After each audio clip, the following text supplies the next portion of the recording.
everyone's here so early! But why isn't anybody talking? We already discussed things a bit. Hey, where have you been? I've missed you too. Are you ready?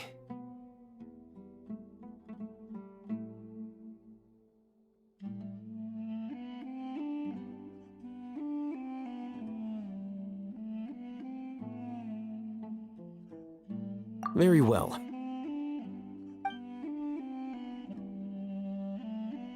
Are you sure this is gonna work? I gotta admit, it's bold. Color me impressed. It's worth a try. The point of discussion is to arrive at a solution. Let's cut the small talk and move to the next point. You're making Paimon nervous.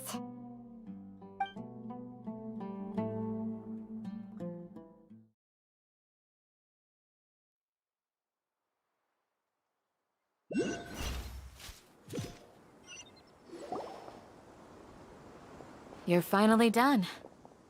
I have some other stuff to take care of. Catch you all later. Come on, don't give me that face. I know what you're going to say. I'll be careful. That's what I wanted to hear. Take care. Well, Traveler, Paimon, judging from your expressions, the meeting must have been quite productive. You can tell? I'm not that good at scheming or strategy, but I can sense people's emotions. And based on your reaction, things must have gone quite well. Paimon's a little worried. Hopefully nothing will go wrong. To be honest, I feel the same. But you're already some of the most capable people I know. So you have my trust. Candace gave us a compliment! Your deeds speak for themselves. Candace, we stayed behind to tell you that, although you won't be coming with us, we'll be sure to remember your words. I'm very glad to hear that. I've said the same thing to everyone here today as I said to you when you arrived. Your safety is the most important thing. Only when you're safe can the plan be successful. So please, take care.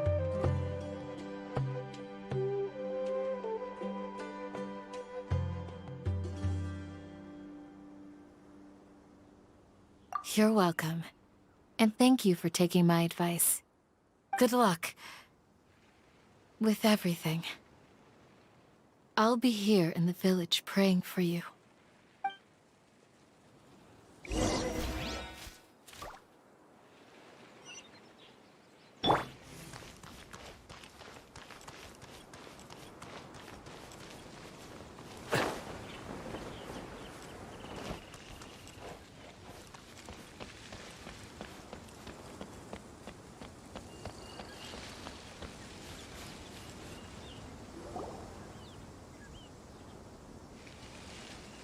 Sounds good. I'll go make some preparations. Okay. I'll hate them! Have you finished saying your goodbyes? Yeah! Also, Candace told everyone to be careful. Yes, she did. But I think my point also bears repeating. Our plan is not child's play. We won't be able to achieve anything if we're simply careful. We must go beyond that and fully commit ourselves to it. I hope this is clear to you. Huh? Shouldn't you be saying something more cheerful to boost our morale right now? Didn't we already do that during the meeting? You can never have enough words of encouragement. In that case, Candace can cuddle you to your heart's content while I continue to remind you of the seriousness of our situation. We all have our jobs to do, after all. It's like how some people can be put in charge of logistics while others will fight on the front lines. Speaking of the front lines, you don't look anything like a soldier. Well, of course. Compared to the mercenaries, I'm merely a feeble scholar. But the advantage of not being a mercenary is that I get to stay in a safer place and offer my strategic insight. Just think about that mercenary who lost his mind. Mercenary groups are facing constant danger every single day. Well, being a scholar is also a high-risk occupation, and you are a scholar. I'm not like the rest of them. Even among members of the same species, some will exhibit far more potential than others. This guy. Paimon still remembers when those mercenaries in Port Ormos called you a lunatic. All intellectuals are lunatics in the eyes of fools. I'll take that as a compliment. That reminds me. Do you remember the record we saw in the King Deshret ruins? It mentioned forbidden knowledge. You have a good memory. Forbidden knowledge has the power to drive people insane, but this fact has never been shared with the public. Even I, who has worked in the academia for some time, was never once informed of this. I think those mad scholars and mercenaries we encountered may have all fallen victim to the corrupting qualities of forbidden knowledge. But the academia has always held a different view. They have always believed that symptoms of madness are a side effect of human contact with divine knowledge as mere mortals. Come to think of it, perhaps the academia has also never understood the true nature of forbidden knowledge, and thus always approached the issue from the wrong direction. The Withering, Elazar, and the sandstorms. Don't you think what is happening right now across Sumeru is rather similar to the forbidden knowledge pollution that occurred in the desert thousands of years ago? But Paimon thought that Irminsul's disease is what caused the withering in the sandstorms. At least, that's what Tainari told us. Wait a second. Could it be that? Ah, you've connected the dots. The cause of Irminsul's illness may precisely be the pollution from forbidden knowledge. But if that's the case, what should we do? This is huge! Wait. Why do you think Lesser Lord Kusanali would have a solution to this situation? You mean, it's related to the scene you saw when you passed out in the Avidia forest? That whole, the world forget me thing? In that case, it's imperative that we rescue Lesser Lord Kusanali. Only by working with her to save Irminsul can we completely resolve the problems Sumeru currently faces. To make sure we're still on track, I would like to check on the state of some of our preparatory work. Where are we going? To an Eremite base.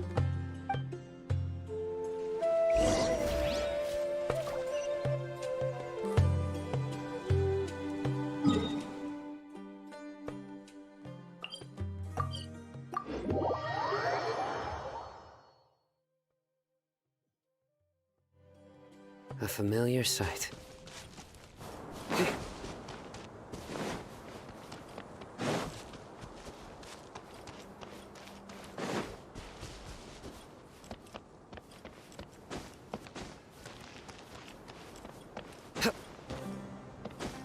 It's all good. Whatever the boss says. Oh, you made it. Huh? What are they doing here? I gave them some technical work to do. Ah, it's the scribe. And is that the traveler I see? How's the work going? Ah, yes! We have fixed the devices according to your instructions. One of them is already ready for use, while the others are still under repair. Aren't those devices for can knowledge extraction? What are you doing with those? Look here. Huh? More can knowledge? Are you going to put more weird stuff into his head again? What's that look on your face? Are you scared? Paimon's a little scared, but very, very furious! That's an interesting response. Anyway, we're not going to use this just yet. As I mentioned during the meeting, this knowledge capsule contains a decree I drew up in the past. The academia should also have their own copy. And according to the plan we just came up with, Traveler, I want you to record something into this capsule. Do you believe we can save Lesser Lord Kusanali? Good. conviction is the most important part of all of this. Now, please get ready and put on this device. You want us to record our conviction into the knowledge capsule? Yes. Paimon is still really worried. I understand, but trust me, Paimon, this is something we have to do. It's best if you can do as I say. Because, to achieve this impossible task, it sounds like you'll need to fool your own heart first. Although it may feel like a trick, self-encouragement may be the most important tool we have. Paimon can see the point you're trying to make. Imagine this. We have orchestrated our plan and successfully rescued Lesser Lord Kusanali. As a result, we have changed Sumeru's entire political landscape. Everything went without a hitch, and everyone recognizes and praises our achievements. Now, open your eyes. Here. What's this? Read it out loud.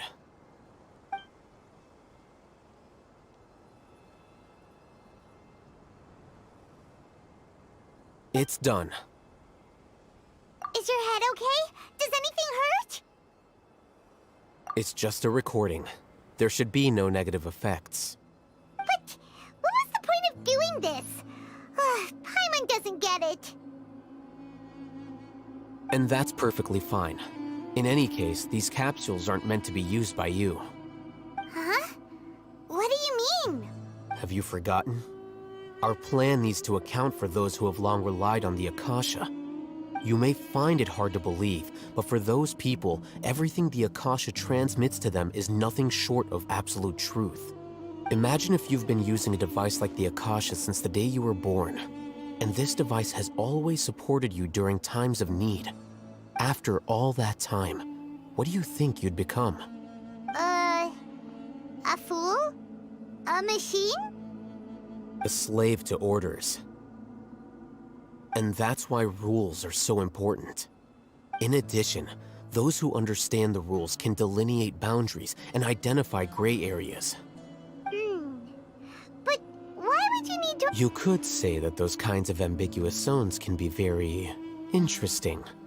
One might even say they're advantageous in the right hands. Things you're interested in are really out there. Are all Sumeru scholars like this? Anyway, that's enough chit-chat. I'm going to take those two to work on some small projects. You can head to Caravan Rebot and start preparing for the next step. Small projects? We're going to tinker with the Akasha terminal and make a few modifications.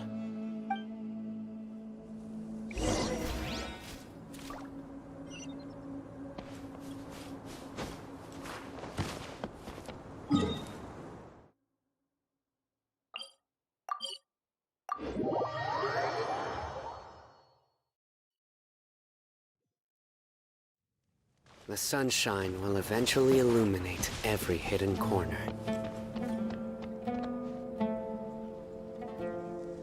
I thought we agreed on a plan. How can you go back on your word?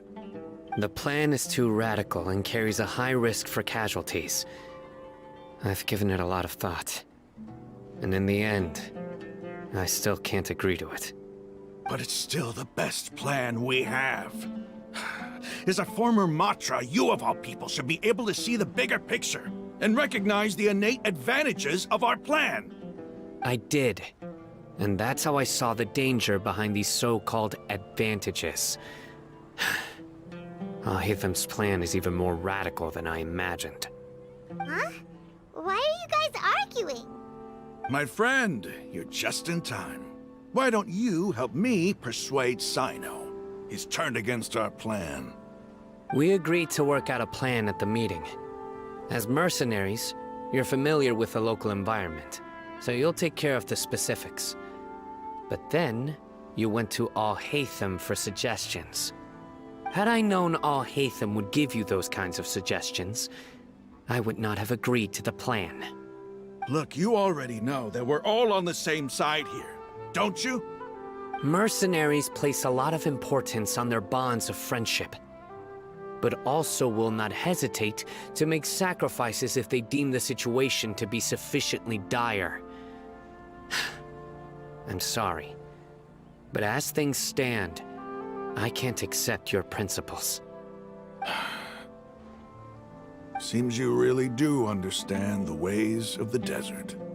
Traveler, Paimon, this is also something you should know. Ramon's plan is to have me work with the Caravan Reebok guards in my capacity as a Matra. We will arrest the mercenaries and escort them into Sumeru City. Wait, how can we work with the guards? We can't get through that wall easily, remember? Caravan Reebok would never let so many unregistered members of the Eremites enter Sumeru City. My plan will clear us of any possible suspicion, and also let us enter the city as a big group. There is no better way. That also sounds like something Al-Haytham told you. Am I right? Doesn't Al-Haytham know how dangerous this plan is? Of course he does. He told me, there is no perfect plan, but this can get the job done. He also said that with the help of Sino and the Traveler, our chance of success would increase significantly. I never blindly trust anyone, and I've always had a good eye for people. I think he made a number of valid points. It's my own choice to trust you. If I make the arrests alone, I can control myself and prevent you from getting hurt. But I can't guarantee that kind of discipline from the guards. To make the whole thing more convincing, you'll need to resist to some degree. Casualties are inevitable once push comes to shove. I'm okay with the deaths of enemies. But now that we're allies, I'm against the meaningless loss of our own. I can't believe a Matra would actually care about us. I've lived a hard life, and I can say that people like you are hard to come by. I've always treated my allies with honesty and respect. They have the right to know important things like this. Now you're making this hard for me. Hey, is there something we can do to help?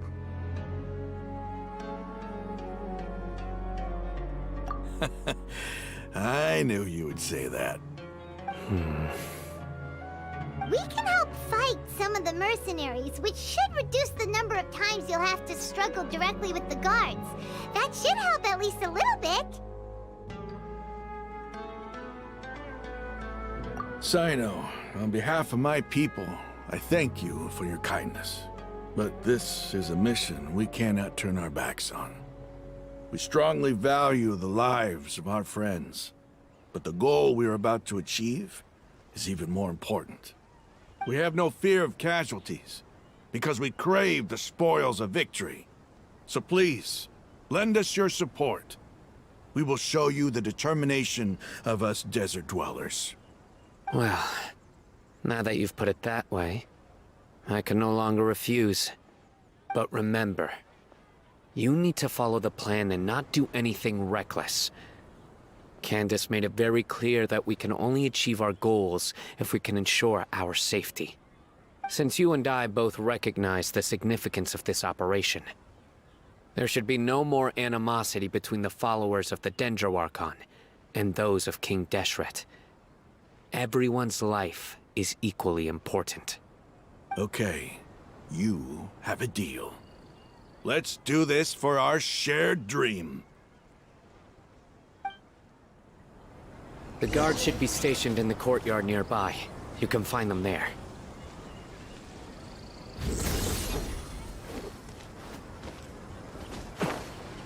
What should I sell after I'm done with this? Traces of King Deshret's familiars in the desert.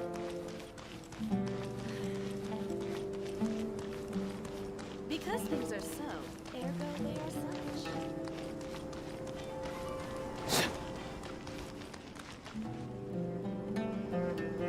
Guards! General Mahamatra! To what do we owe the honor? Keep your voice down. This is a secret operation. I'm going to arrest a large criminal gang near this location. According to the Academia's Guide and Regulations on Secret Operations, I have the right to ask for the cooperation of Caravan Rebot. Ah, of course, of course. Mahamatra Sino's order is the Academia's order. Just let us know what you need. But who exactly are you planning to arrest, and how many people are you expecting?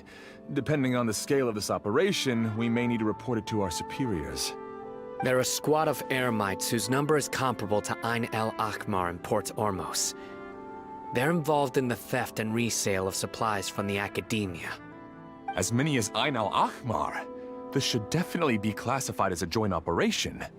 Then I suggest that you report this to your superiors as soon as possible, and treat it as a top priority desert operation. I will need personnel. Got it. Please wait a moment. I'll contact them immediately.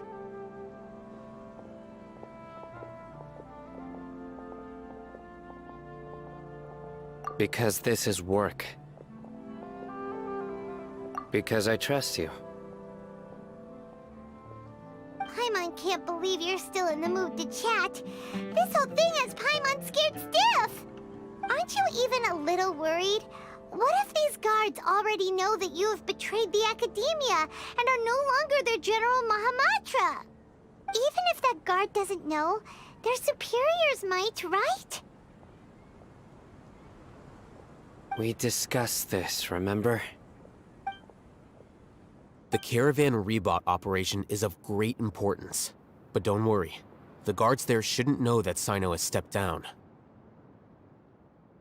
How can you be so sure? First, the other Matras still don't know why Sino has left, which proves that the Academia has been covering up the matter. Second, this is a crucial moment for the Academia's God creation plan. If something were to happen to the General Mahamatra, it's bound to attract a lot of unwanted attention. No matter how you look at it, they don't seem interested in sharing the news of Sino's departure. A reasonable inference. I agree. Which brings us to our next issue. I'm sure some of you have been wondering if the prediction function of the Akasha will affect our operation. The Akasha is still in operation, so I must remain on high alert. Actually, considering the power of the Akasha, it's quite strange that it hasn't already tried to interfere with my actions. I've given that a lot of thought. For now, I don't think you'll need to worry.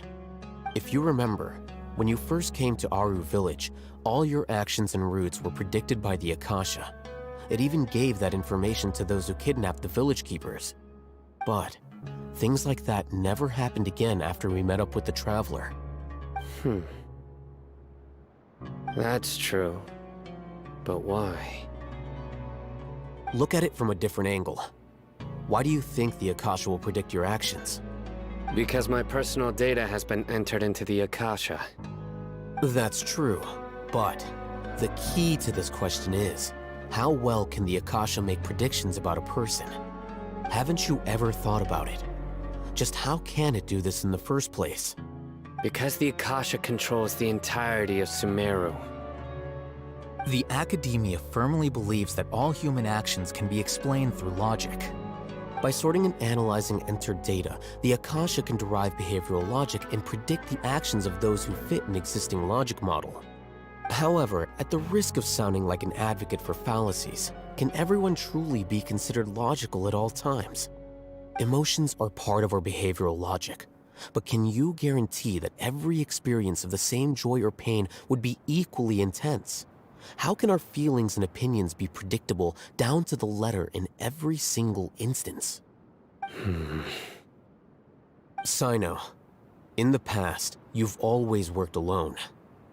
In the absence of another person who could sway you or your thoughts, the Akasha could produce predictions that were similar to your real-life behavioral principles. Decisive and principled, you were used to solving problems alone. That's why the Akasha could figure you out. But now, you've joined a team. And I believe the Akasha hasn't yet figured out the full composition of it. Our thoughts and logic have intermingled and weaved themselves together to become a complicated, chaotic mess. Any one of us could potentially disagree with another. The Akasha lacks data on these interactions, and it's impossible for it to predict your actions in the future based on your decisions in the past. After all, there's probably a limit to just how much we can be modeled or controlled by data. So, in my opinion, you're probably safe for now. Makes sense to me. I agree. The Akasha is not alive, and I don't think we can be completely controlled by something without a mind of its own. Is that so? I guess there are things that even the Akasha cannot calculate, and people will not be forever trapped by the past. Whew! Paimon's so glad that this is settled. Next time, pay attention during our meetings. Will do. Just remember to stay vigilant. Footsteps! General Mahamatra, we were not expecting your presence here. I'm the security officer of the Grand Deshret Desert District. My name is Luxembarbo. This is my assistant, the Traveler. He will be working with me. The construct next to him is for his work. Beep! Construct, beep! What a great honor to meet you. Your golden hair is as bright as the sun. And, is this the latest technology from the Academia? Have you made a decision regarding the matter I mentioned to your subordinate? It seems to be a dire situation, so of course you will have our full cooperation. To be perfectly honest, I've always longed to go on a mission with someone as well known as yourself. There's no need for flattery. Yes, sir. Take your most elite platoon and follow me to the eastern side of the district. We will carry out the operation there. Understood. Map. Hurry, bring the map!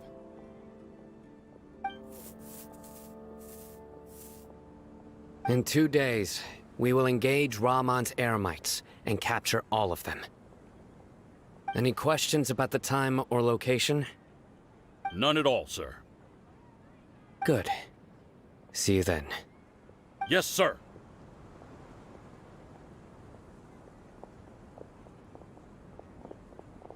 Maybe hanging around the General Mahamatra isn't so bad after all. Everyone's so respectful towards us.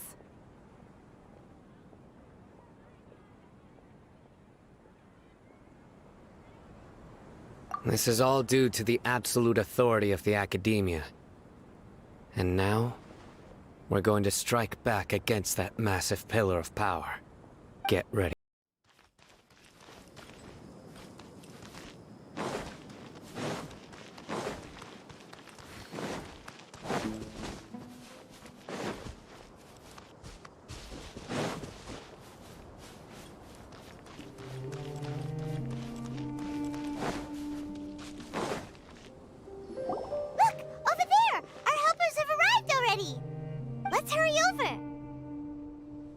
Wait a moment. Oh, it's you. You're my assistant, remember? Being my assistant, you must stay with me. Now let's head over there. It's General Mahamatra and his assistants. We meet again. You're here early. It's to show how important we think the operation is. Since this is a big case for the Academia, we are prepared to give it our best. I'm glad to hear your sense of resolve. Remember, we must capture them alive. They are our only leads for the case. If they die, we will be unable to continue the investigation. Understood. Everyone! The Eremites are approaching from the west! Make preparations and be ready for combat!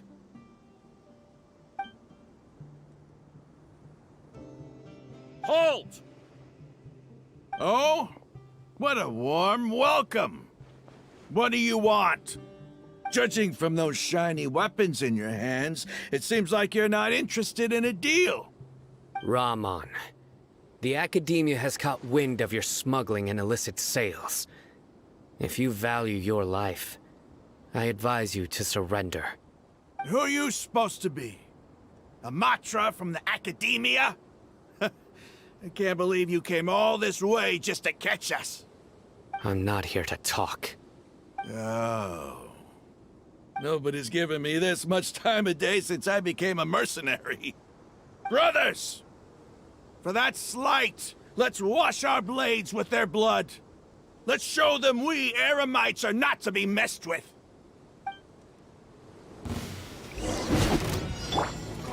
Scatter! Come into being! Spring forth! No, my sword! Rain outlines your fate. Surrender!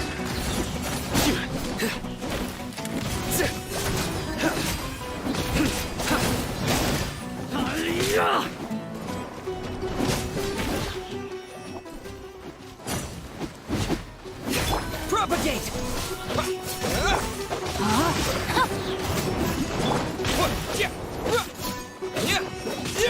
Futile! Burst forth!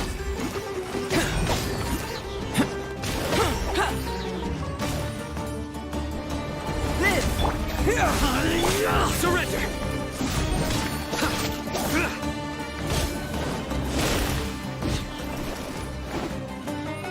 Nowhere to run!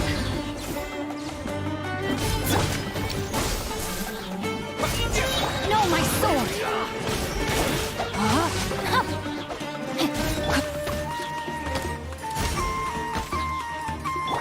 Burst forth!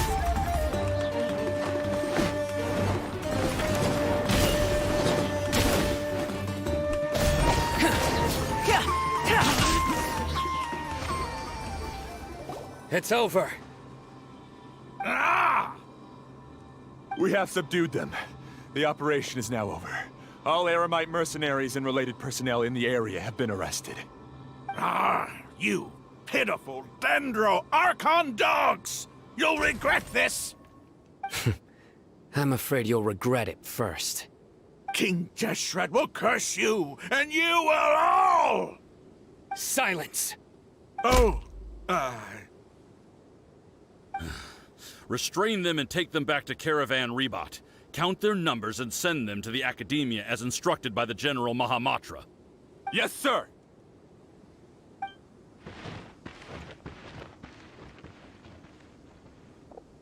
Mahamatra Sino, I will now take my leave. If you need further assistance, please come to Caravan Rebot and ask for me. Understood. You are dismissed. There they go. Let's talk elsewhere.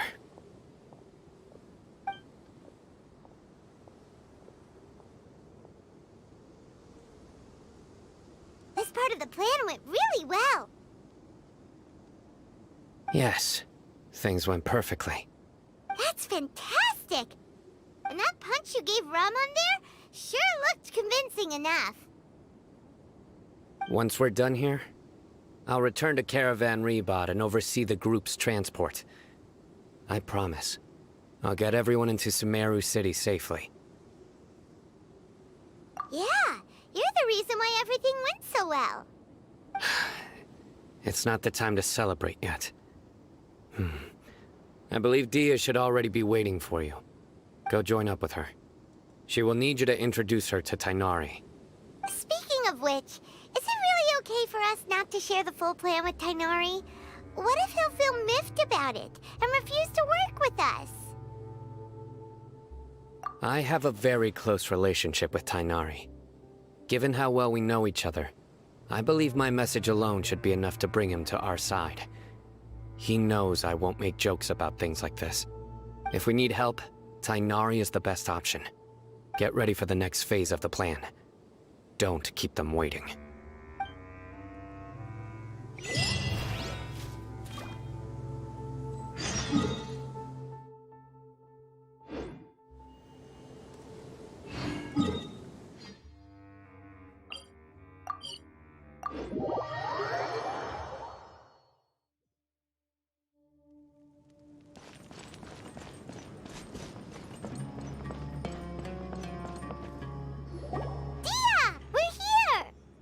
It's about time. Didn't you say our part of the plan is the most important of all?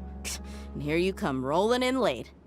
In the time it took you to get here, I already did 5 laps around the place, downed 7 drinks, and even did some clothes shopping. Sorry. We didn't mean to keep you waiting. I just wanted to fix your attitude and rub it in a little. After all, you took your sweet time getting here, and we've got important stuff to take care of. I just like seeing that serious look on your face. All right, I'll stop. All joking aside, I'm glad you're here.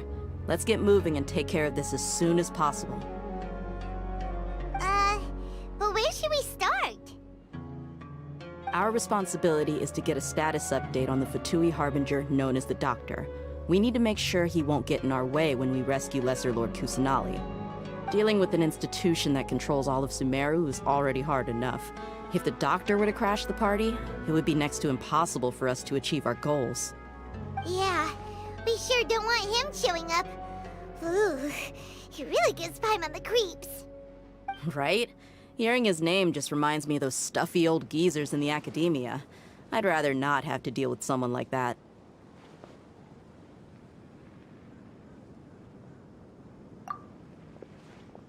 According to the plan, we should first go to Pardis DI and ask for Forest Watcher Tainari.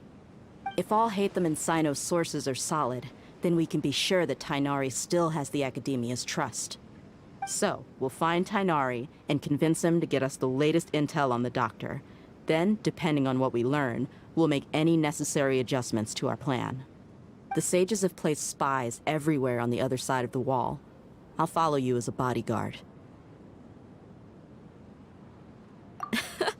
You should be honored. I don't offer my services to just anyone you know. But Paimon thought mercenaries would do anything for Mora. That's certainly true. But when multiple employers are vying for your services, you should always go with the best offer. Let's see. If I were to charge you a bill, I guess I can apply a discount. How much more do you want? Paimon's not sure we can afford it. How much do I want? Hey, how about paying me with a smile? What do you say? I haven't seen you smiling much recently. If you ask me, someone like you must look lovely when they smile. Come on, give me a smile so that I can be less worried. Looking good! I hope this pretty smile will become our lucky charm. There are many kinds of smiles, but only a truly joyous one can bring blessings to others. Let's consider this smile a down payment for our future victory. Let's go. It's time to pay a visit to Pardis DI.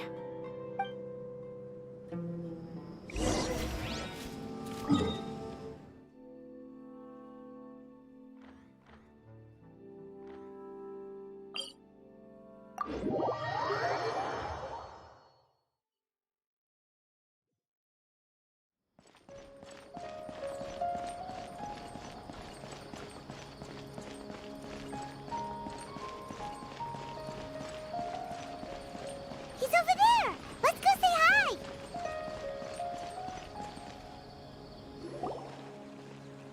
Tainari!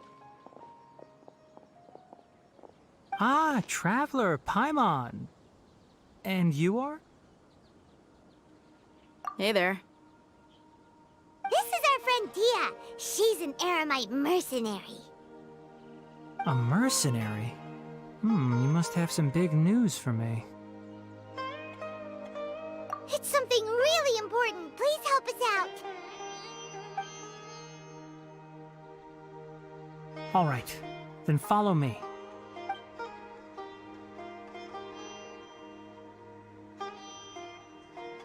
This place is better. We won't be disturbed by any passerby. Okay, what is this important thing you want to ask me?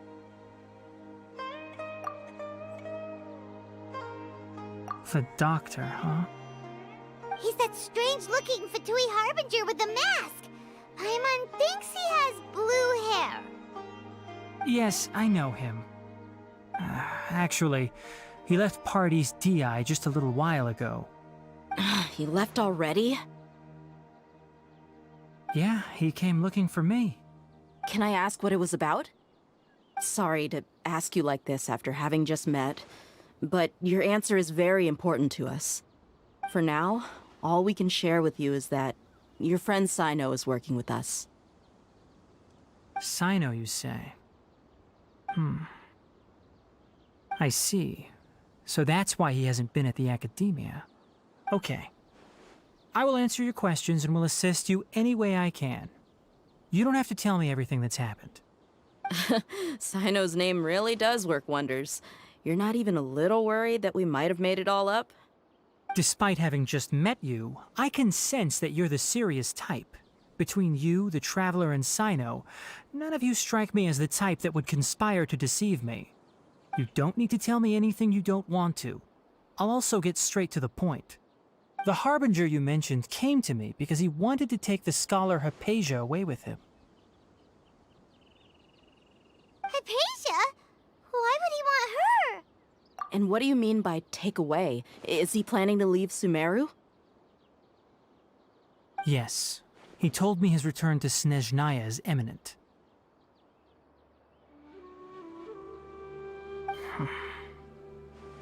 So you mean...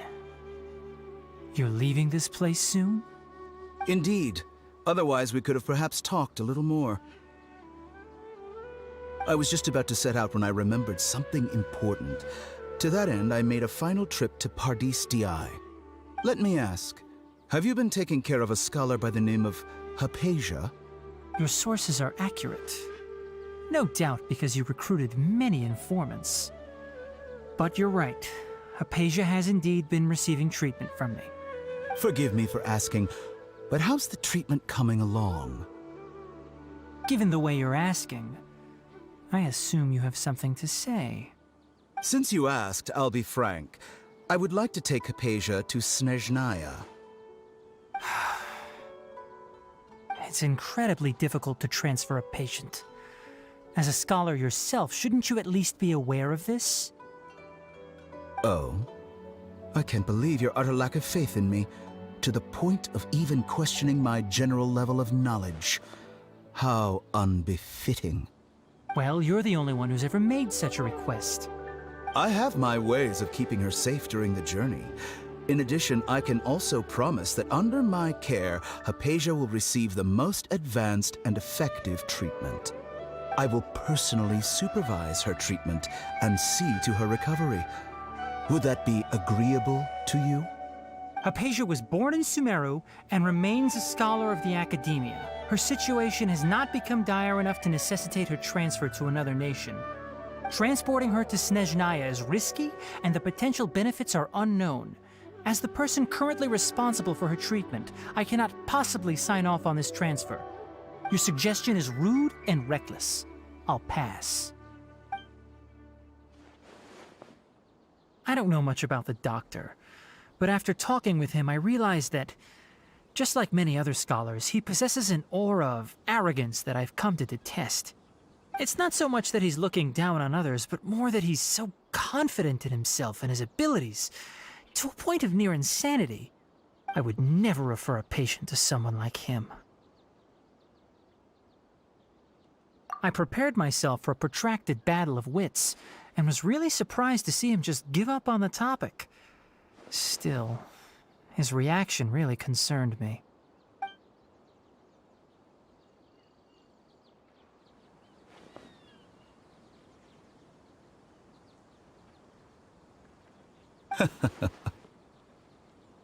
I see, I see. Of course, your opinion makes perfect sense. You're still young, but already quite stubborn.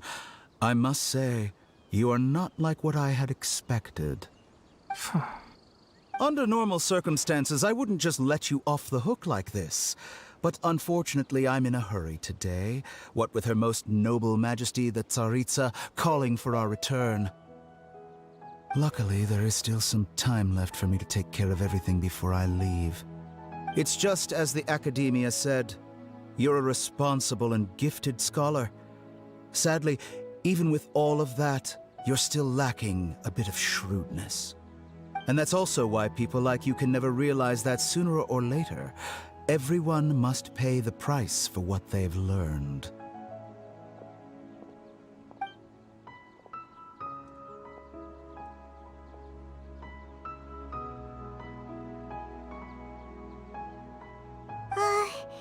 Paimon can't help but feel like he's hinting at something unpleasant. He asked a question, yet didn't care for my answer. Perhaps I'm nothing but a talking rock in his eyes. He never came off as malicious, but an utter lack of compassion permeated throughout our conversation. From his tone, I can sense that he's always looked down on others. I can barely believe it myself. But if that's true, the situation will be in our favor. I don't think I missed any details. Frankly speaking, I don't want you to do anything too risky. Now that you know a little more, it should be easier for you to stay safe. Sorry we can't tell you everything. We appreciate that you helped us anyway. I won't forget your kindness. It's okay. I have an obligation to do so. To be perfectly honest, all of this may have started because of me.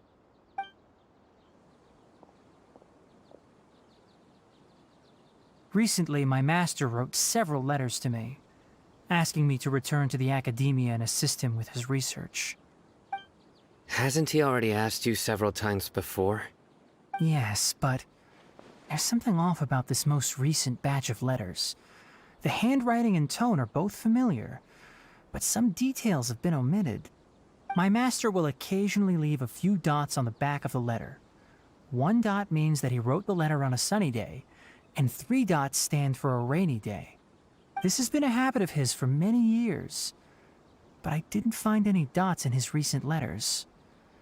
I believe something may have happened to him. I get it. Since you are always at Gandharvaville, you would like me, someone already working at the academia, to investigate this matter, right? I'd like to ask you to do that for me. If you can keep yourself safe, please withdraw immediately at the first hint of danger. I can do that, but I have a feeling it won't be that simple. The academia has been working on a big project.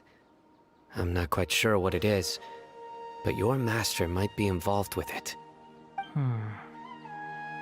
If the higher-ups really are hiding something, then it will be difficult to remove myself from the situation once the investigation starts. If the situation becomes critical, I'll leave the academia. If you don't see me there for an extended period, that's your cue. All right, we've got a plan. I'll stay at Gandharvaville to support you. If that scenario comes to pass, you must be extra vigilant. And be wary of any messages or direct requests from the academia. I must say, I didn't expect a warning like this from the General Mahamatra. Being loyal to the academia doesn't mean blindly doing whatever the sages say. I know what I'm doing. On that note, aren't you also being quite distrustful of your alma mater? The academia, yes, but my master is a man of integrity. Even when I was a student, I was worried he'd get in trouble for sticking to his beliefs. I suppose he's lucky to have lasted so long. But in the end, it still caught up to him.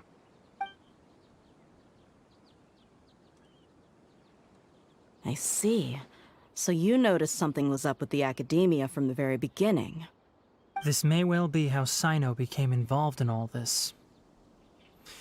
In that case, I must keep my promise and help you however I can. Also, if you run into Sino again, please help me pass on a message to him. Trust your own senses and experiences. I think this may be something he needs to hear right now. Okay, we'll find a chance to tell him. Thanks. Right. Now let's go hunt down this Harbinger. Oh, by the way, which way did the doctor go when he left Pardis DI? That way. Gotcha. Thanks so much. We'll be on our way.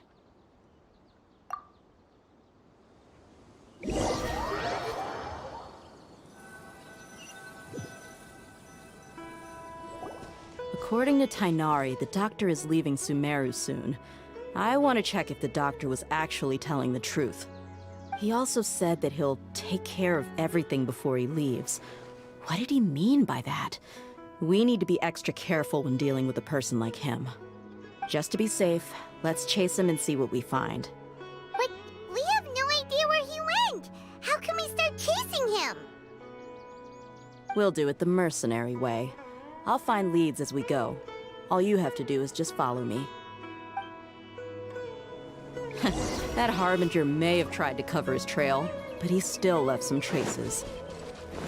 Or perhaps he never even thought about concealing his whereabouts. Maybe that's just how arrogant he really is. Yep, we're headed in the right direction. The traces are still fresh, but there's no sign of his entourage. Clearly they're in a hurry.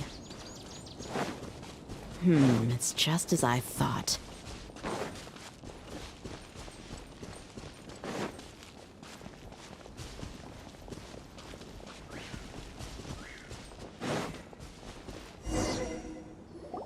We can stop here. I think I know where the doctor went. To the south of here is Port Ormos, which seems to be where they're headed. Port Ormos? They're going to leave by boat? That's right. Let's go to the port and have a look for ourselves.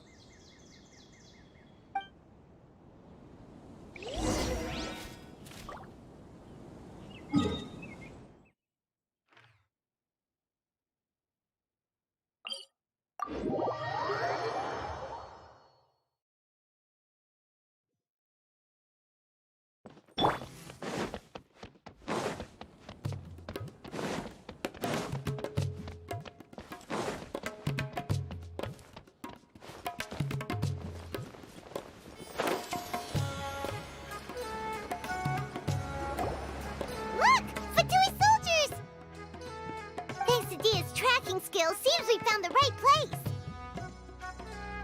Shh! Don't draw their attention. The port is crawling with Fatui soldiers. Let's keep going and see what we can find. Now this is a proper farewell ceremony for a Snezhnayan Harbinger. The Lord Harbinger is leaving. I've still only seen him once or twice. I used to hold a position in our homeland, and back then, the doctor spoke in a very different way from the way he speaks now. Maybe the way people talk in Sumeru has rubbed off on him? It's always like that when you spend too long away from home. When he gets back to Snezhnaya, perhaps it will also take him some time to get used to the life there again. Huh? But, sir, that can't be right. No, I remember it like it was yesterday, but his expressions and tones are now very different. Also, for some reason, he seems like he's all smiles now. You must be mistaken. Nobody's supposed to look happy when they're on a business trip.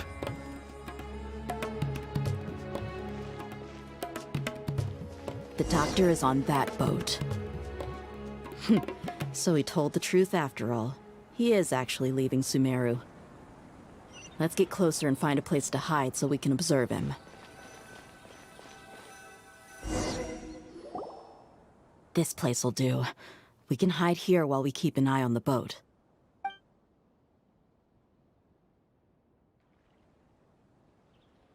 Uh-oh! He saw us!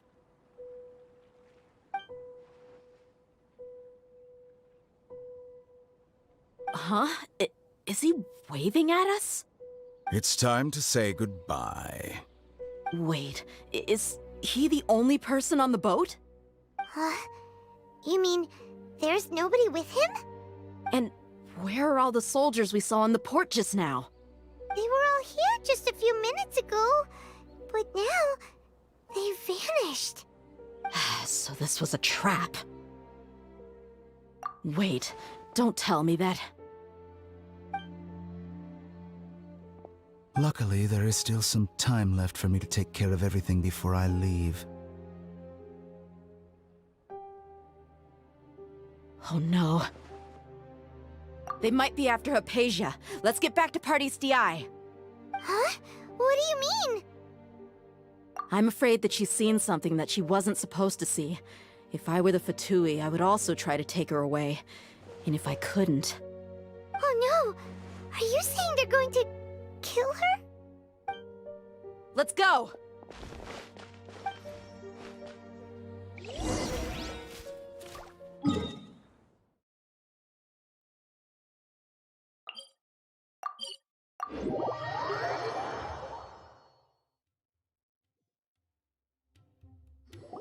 Party's DI is not a place you Fatui can just show up and do as you please.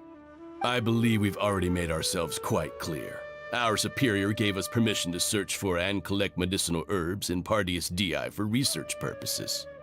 But you've been in Sumeru for some time already. I find it coincidental that you chose to only come here today. Even the Grand Sage himself may not have the right to question our research, much less an ordinary scholar like yourself. I've done my duty to inform you. Don't make things difficult for yourself. It would seem that my words have fallen on deaf ears. You can keep trying to deny it, but coming to Party's DI now? I'm pretty sure you're not just looking for herbs. With all due respect, your baseless speculations will only lead to unnecessary trouble. Well, you only have your Harbinger to blame. He knows nothing about keeping a low profile. I may be staying at Party's DI as a scholar, but that doesn't mean I'm no longer a forest watcher. It is still my duty to protect the peace and safety of the scholars who have contributed so much to Sumeru. Then it seems our conversation has hit an impasse. No one will lay a hand on you, Hypatia. Not on my watch. Tighnari! Are you alright? I'm fine. These Fatui have really crossed the line. Time to teach them a lesson.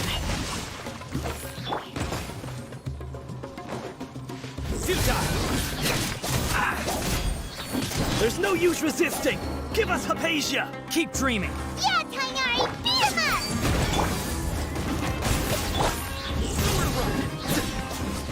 This isn't good. Have a load of this! Shouldn't get careless. Eat up! Eat up! Surrender! Hurry up!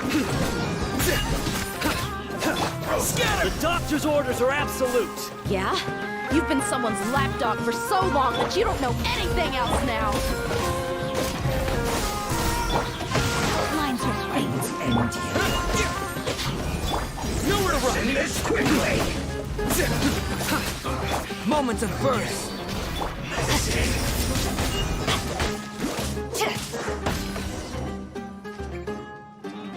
We're not getting anywhere. Traveler, Paimon, please go to Hypatia. We need to make sure they don't try to sneak around and attack from behind. Got it!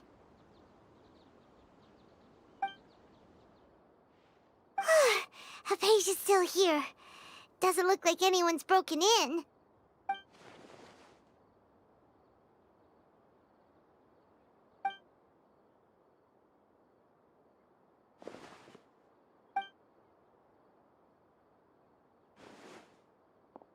Well, how is she? Oh, that's good.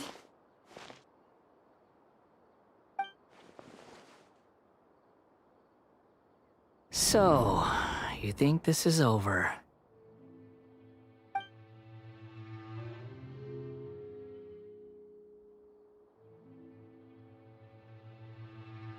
What? The Balladeer is here?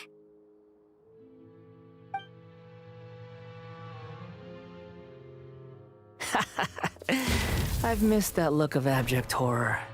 You've given me that look every time we meet. But, where is he?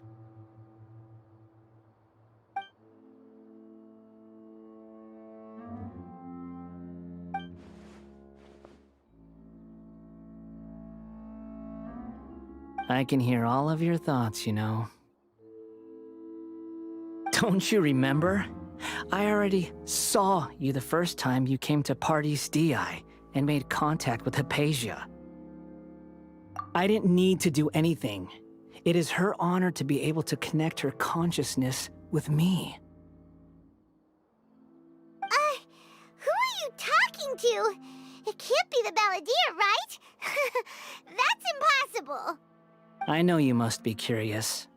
I might as well tell you that I decided to enter Hypatia's consciousness the moment I sensed your touch. I wanted to observe you on a fool's errand. Hey, Traveler! What are you doing? My deification is nearly complete. All that's left now are just some final details. Do you understand? Even if you manage to rescue Lesser Lord Kusanali, it will be impossible for you to defeat a bona fide god like me. Is it wise to force that childlike god into a divine battle against me?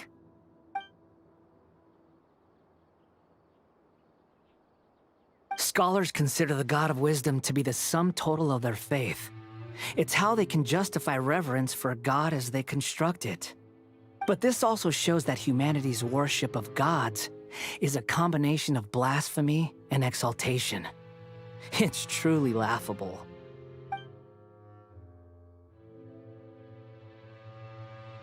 Yes. What is it?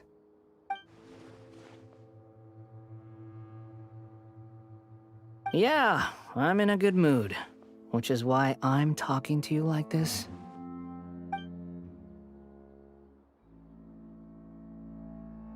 What do you mean?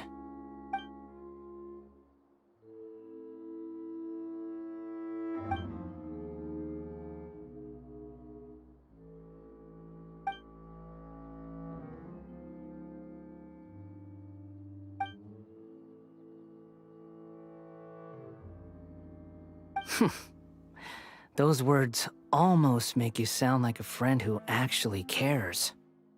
But you're wrong. I'm different from all of you. I was born to become a god. My entire life up until this point has just been a meaningless routine. Just think about a sheet of paper. By itself, it holds no meaning. The content recorded on it is what gives it value. All I had recorded down before were some painful memories and boring human feelings. Such senseless drivel should have been erased a long time ago. Indeed, to me, the sight of you fools in your futile struggles is far more amusing. Tell me, just what has this world done for you to protect it with such zest and conviction? I'm connected to your consciousness, so I can hear what you're thinking and sense the depth of your determination. This is a good conversation we're having. So here's a word of advice. Let go of your misguided guardian complex. You know nothing about the truth. It'll be for your own good, as well as everyone else's. Humans are a species that can only find bliss in ignorance.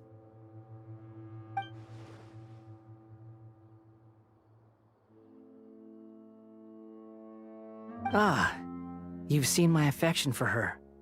If you were in my position, I think you'd feel the same way. She peered into my consciousness and saw my past.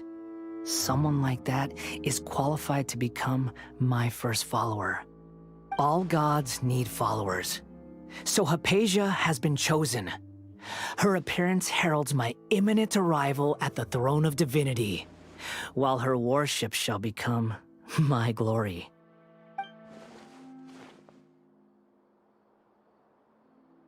You're doubting me again? No matter. Soon, you'll know what kind of authority you're challenging.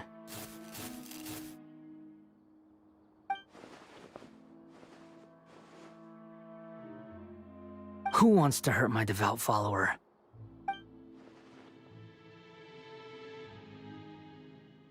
The doctor wants to hurt my first follower?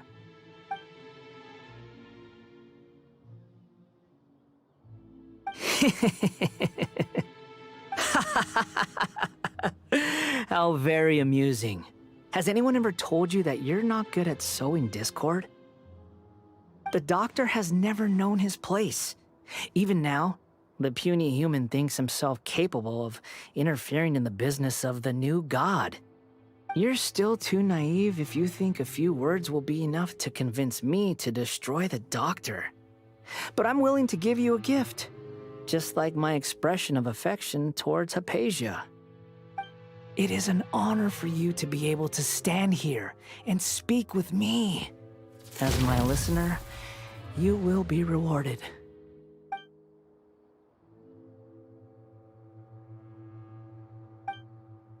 Both good things and bad things can be called gifts. After all, gods have never needed to be reasonable. Ah! Paimon hears thunder! That person Paimon couldn't see was the Balladeer? Oh, he sure chatted with you for a while.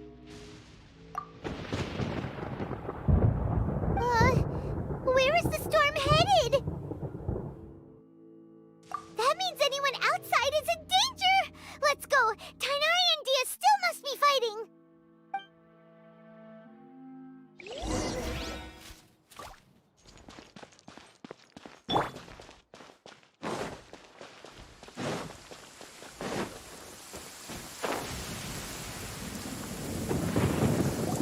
Oh!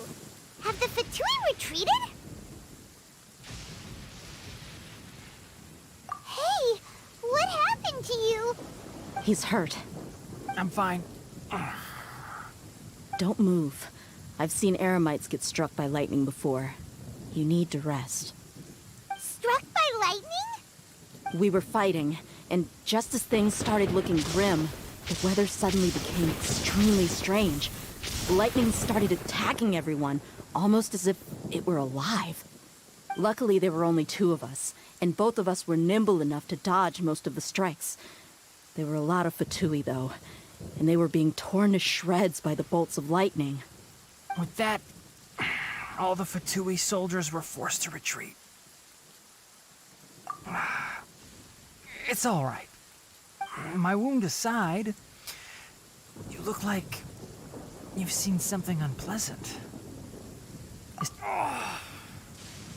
Hey, didn't I tell you not to move? Just in case. Let's go to Hypatia's place and talk about things there.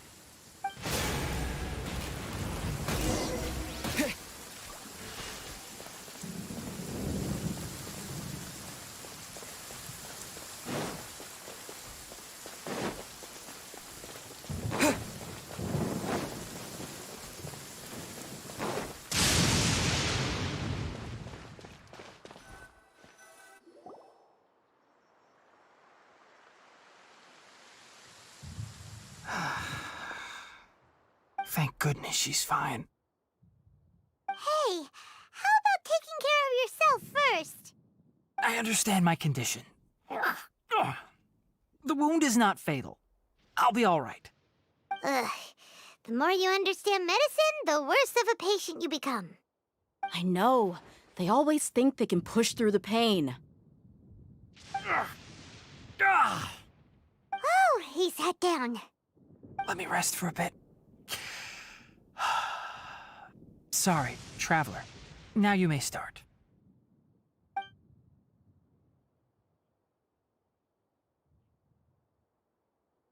So that's what you were talking to the Balladeer about? Oh, Paimon can't believe what he's thinking. The Academia's God creation plan. How ridiculous.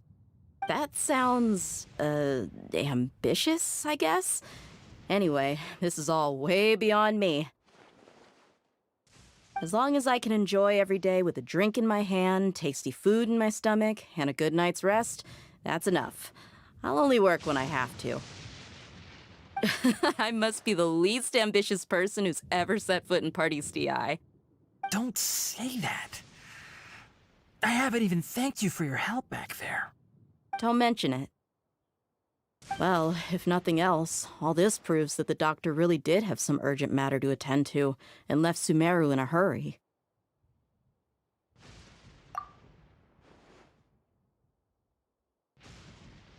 Maybe the Fatui want to cover up some secret of the Balladeer. Is that why they tried to seize Hypatia? You said the Balladeer claimed that Hypatia has seen his past. So, what could be there? Have you noticed? The Balladeer is not happy with the Doctor's actions. He thinks the Doctor has no right to consider himself as his equal. So, if the Doctor was to show up again, would the Balladeer zap him with lightning? Based on what the Traveler has said, I think he would. Having the Doctor gone benefits him as well as us. In other words, we've successfully completed this stage of the plan. The Doctor is out of the picture now. Yay! That's a big accomplishment! I'm also happy for you. Thank you for the help, Tainari. Make sure you rest up for now. Yeah. All right. Okay, that wraps things up for us here at Parties DI. Traveler, it's about time we rendezvous with the others at the Grand Bazaar. Let's continue to keep a low profile. You can head there once you're ready.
All right, everyone is here.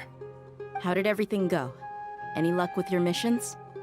Let's report back one by one. I'll start first. We've made the necessary modifications to the Akasha terminal. In addition, the props required are also ready. I'll go next. The Traveler and I went to Parties DI. The situation was a bit complicated, but we found Tainari. Unfortunately, he was wounded during a fight. Who was behind it? Well, that's the tough part. What should I say, Traveler? The Fatui or the Balladeer? After some back and forth, we confirmed that the Doctor has left Sumeru by boat. He has something urgent to attend to back in Snezhnaya. So, we've successfully removed the Doctor from the picture. Also, Tainari's already resting, so he'll be okay. Good. Oh, Tainari also asked us to tell you this message. Trust your own senses and experiences. All right. I'll remember that. Everything also went smoothly on my side. The Eremites should have arrived at their destination by now. To avoid alerting the quarry, they will stay there for now. I can't believe you actually got so many Eremites into Sumeru City. It's all thanks to Rahman and his brave team, as well as their bold strategy. It appears to have been very effective. I'm glad to hear it. Well, is that everything? Okay, this meeting is adjourned. Huh? Wait, you mean that's it? Well, what else is there to discuss? Shouldn't you end with some words of encouragement? You know, to fire us up now? Personally, I'd rather we all go home and get some rest. I'll hate them, Ugh. Oh, and if you wanted someone to say something to that effect, then I must reiterate that I'm here to strategize and not to lead. So you should find someone more suitable to do that. But I thought all of you Academia big shots were great speakers. Then I should remind you that I'm the scribe. I know that. So what? A scribe is responsible for recording meetings, not speaking. Fine, whatever. Well, Sino doesn't seem to be much of a talker either. I guess that leaves it to my employer. Employer? Yep, the Traveler hired me. That's right. So come on, boss. What do you have to say for the team? Yeah! Say something to boost morale!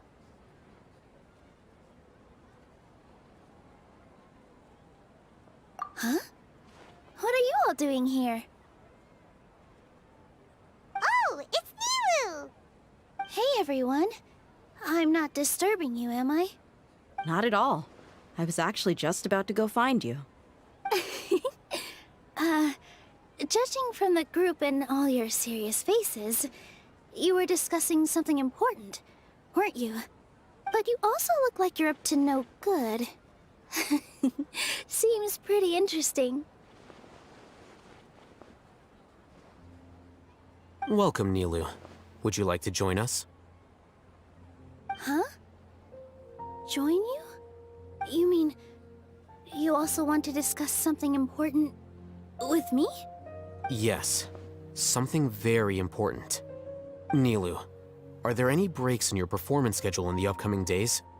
Huh? Wait, you're seriously inviting me?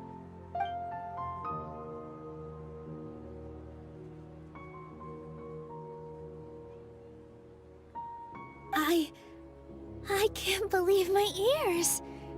You are truly the bravest and most passionate people of Sumeru, well, that I've ever met. Ahem. Oh, right.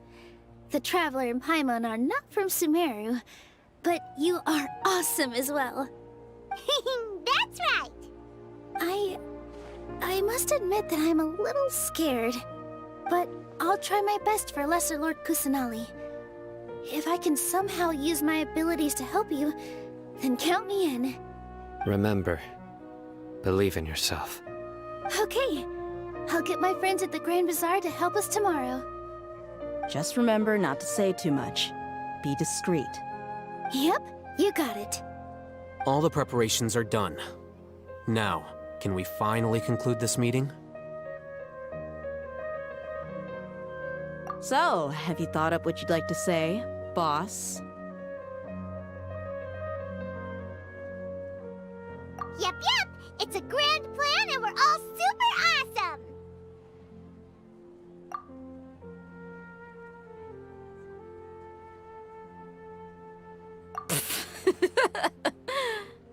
Well said. A good night's rest before an operation can be the difference between success and failure. Thankfully, I've had my place to myself recently. It's been nice and quiet. Huh? Oh, nothing. Alright, let's all go home and get a good night's sleep so we can be up early tomorrow. Okay, so I guess that means it's time to say goodnight now. Yep, good night, everyone!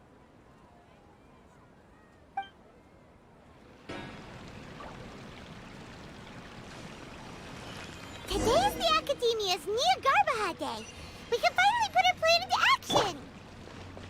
Alhaitham should be waiting for us. Let's go to the Academia and find him.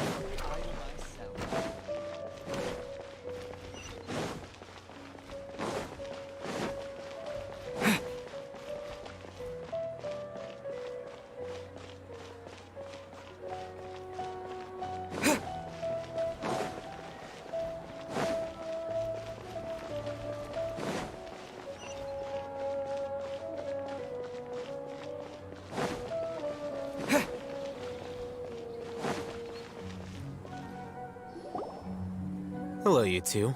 Sleep well? Not really. Paimon got too nervous thinking about today and didn't fall asleep until the sun was almost up. What about you, Alhaitham? Naturally, I slept just fine. After all, a good rest should be considered part of the plan, since energy is an important resource. You just want to show off how calm you are. It's crucial to dissipate any tension before we execute our plan. The only thing you're doing is being annoying. Anyway, do you need me to go over the game plan again? Our target is Grand Sage Azar's office. Everyone in the Academia knows that's where the Grand Sage's console is. Only they can operate it. Many restricted commands and operations are executed via that console. I'm sure that console has a way to free Lesser Lord Kusanali. You know, Paimon's been thinking, what kind of technology could let the sages imprison even a god? That isn't something they could have accomplished with their scholarly talents alone. In the Sanctuary of Surasthana, there's a device of Greater Lord Rukkhadevata's that she once used to isolate herself while meditating. 500 years ago, the Grand Sage at the time modified the device so that it could no longer be controlled from the inside. They were effectively trapping one god with the power of another. So, how are we gonna get to the Grand Sage's office? Don't forget, today is Niagarbaha Day, arguably the most important day to the Academia. The sages and core Academia personnel are busy loading the latest batch of research developments and legal decrees into knowledge capsules so that they can be entered into the Akasha. All the Darshan's researchers have their noses to the grindstone, and the Academia's grounds are flowing with all sorts of people. It's the perfect time for an infiltration. When the Grand Sage leaves his office to supervise the entering process, that's our cue to access the console and free the Danger Archon. Well, yes, that's just the visible side of our plan, after all.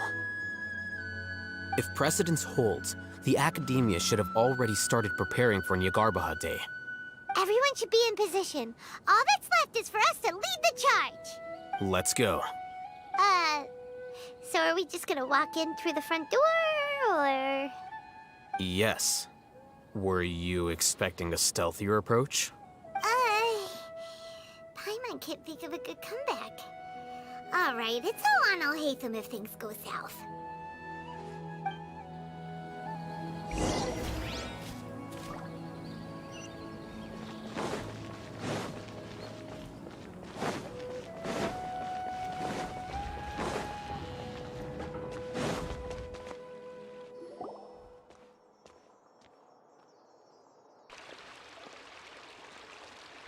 Scribe? Please, wait. Are you Scribe Alhaitham?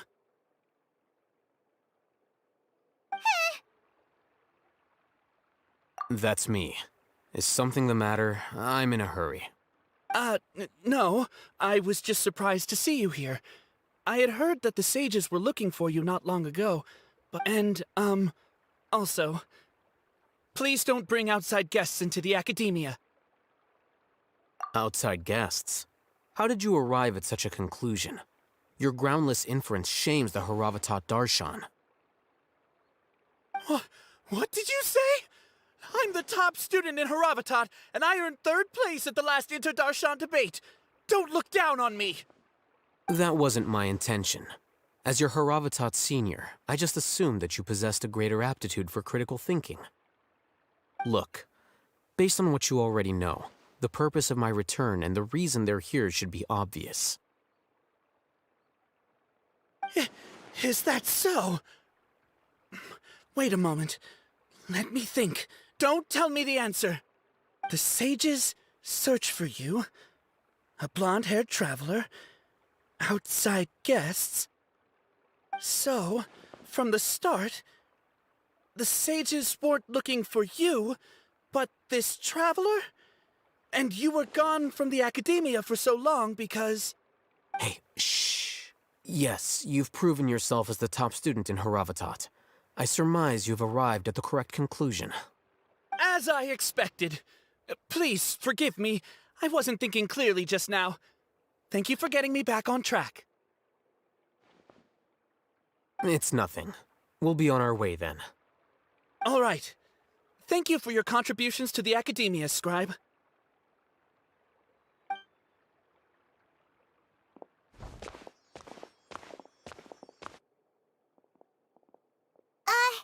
What the heck just happened now? What did he just guess? I'm afraid I don't know either. You have no idea? Mm-hmm. He convinced himself of whatever truth he came up with. That is the so-called pride of a scholar. If someone questions their academic facility, they will instantly feign understanding to keep up appearances. Nowadays, the academia is rampant with this type of scholar. Their obvious farces of intellect only serve to highlight themselves as fools. Wow, so there are special ways to deal with smart people. We don't even need to make up our own excuses. We shouldn't waste any more time. It would be problematic if we missed our window of opportunity. Let's go.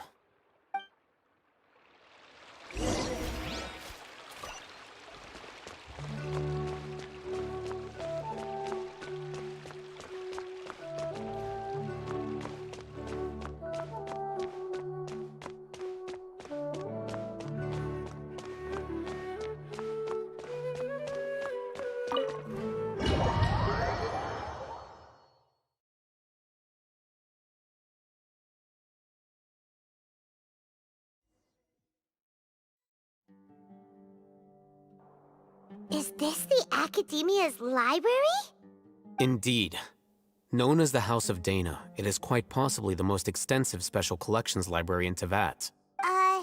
There are a lot of students going through here. Is it really okay just to waltz right in? The Academia marches to a fast beat, especially since it's Nagarbaha Day. They're all occupied with their own matters. Just act natural. Now, hurry along.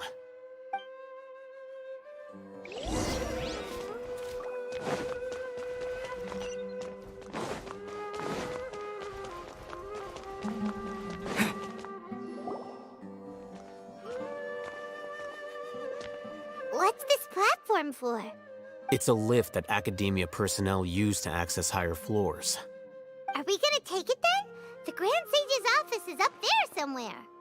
No, not right now. We can't guarantee that we won't run into the Great Sage. Let's step back and observe for now.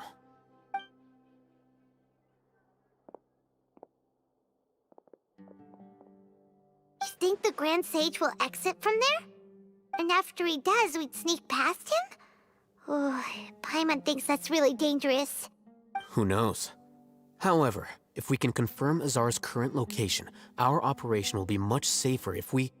Allow me to offer you a hint. If you wish to know his location, look behind you. You're... What's Grand Sage Azar doing here? Do not tell me you believed the Academia would not grow suspicious of you after such a prolonged absence, Scribe. An eyewitness had informed me of your whereabouts, so I came to personally welcome you. Great Sage, I didn't expect you to care so much about me. I'm truly flattered.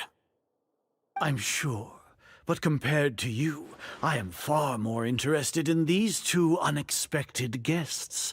You are the Traveler and Paimon, correct? It's a pity that only now have I been afforded the opportunity to formally meet two of Sumeru's most esteemed guests. I do apologize for my lack of decorum. Excellent. You immediately initiated discussion instead of attempting to prepare some perfunctory excuse. You clearly understand the situation at hand, and have no intention of making a reckless stand. The foot traffic here renders this place unsuitable for discussion. Please, follow me to my office.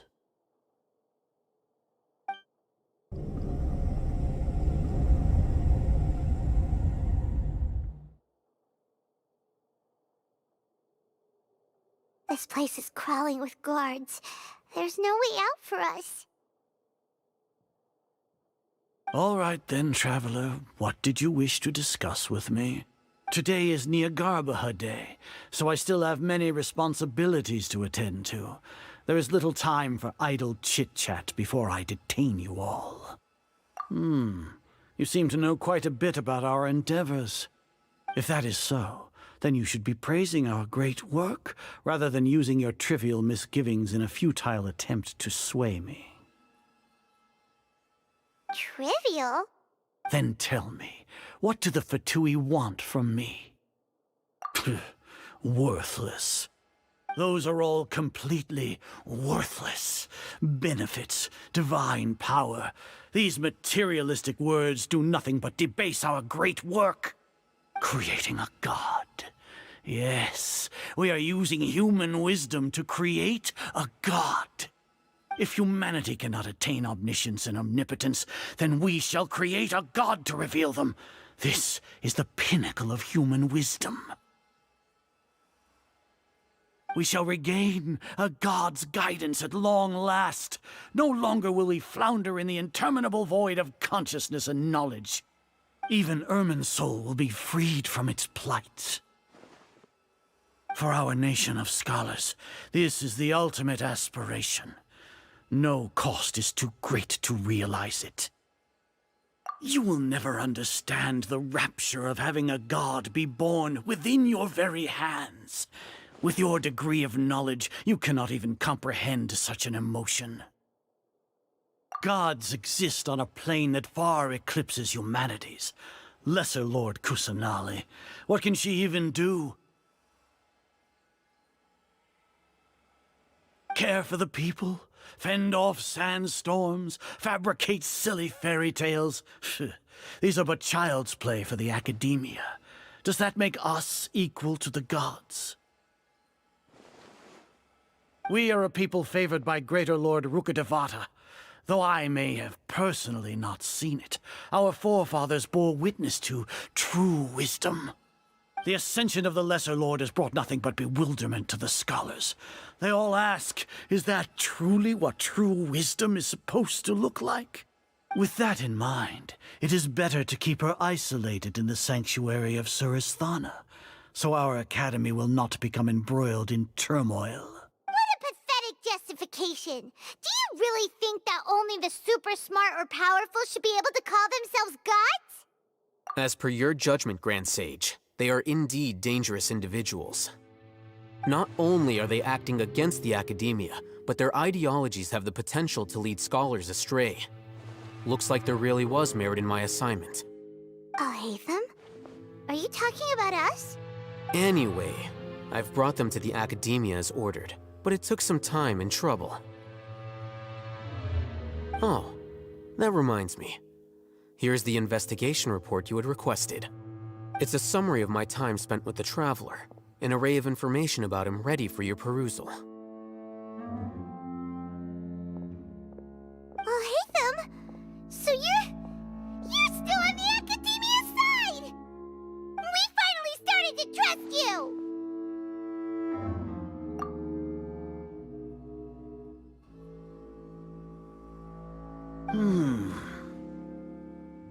Excellent. Detailed contents with no errors. I would expect nothing less than an immaculate report from the scribe. As it is Neagarbaha Day, I'll enter the information on you into the Akasha. Surely you know what that means. We'll be monitored, just like Sino. With the Akasha's calculation prowess, all of your actions will be predicted with an accuracy of at least 98%. Furthermore, your data will be updated in real time whenever new information presents itself. To put it into words you can understand, wherever you go, you will be walking under an invisible leash. This is Sumeru's greatest penalty for dishonest persons. Are you not familiar with the concept that great responsibility begets an equally great suspicion? In any case, you are Sumeru's most concerning external variable. Locking you down will greatly decrease the chance of any undesirable outcomes coming to pass. You're despicable! Despicable? Perhaps from your perspective, but I suppose you had mentally prepared yourselves for this, no? Your ploy was to sacrifice the traveler here, was it not? Lord Azar, I know what you're trying to say, but I've been following your plan this entire time. Why are you doubting me at this juncture? Must I delineate your entire plan? Very well, I will spell things out. First off, I received an eyewitness report that you were spotted with the traveler at Caravan Ribat. However, you immediately departed for the desert and escaped surveillance range. Judging by the time, you all likely encountered the truant General Mahamatra in the desert. Am I correct? Maybe Paimon shouldn't have mentioned Sino just now. The Academia had not received correspondence from its scribe for a prolonged time. You were also in the company of the Traveler, a close associate of Lesser Lord Kusanali and General Mahamatra Sino, who had defected from the Academia. With their instigation, what was the probability that you would betray the Academia? Rationally speaking, 50%? 70%? What do you think? Regardless, that's only a guess. The facts are that I've brought the Traveler right before you, and I gave you my report. Indeed, your boldness deserves praise.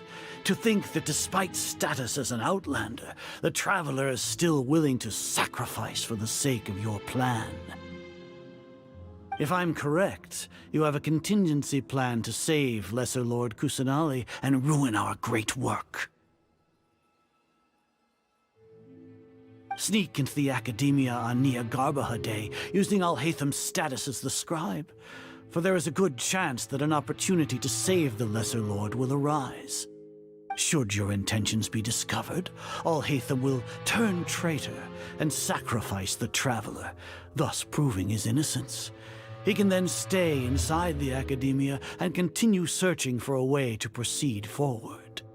As for Sino, according to the Akasha's calculations, he will soon return to the Academia and confront me in person. I suppose this is also a part of your plan?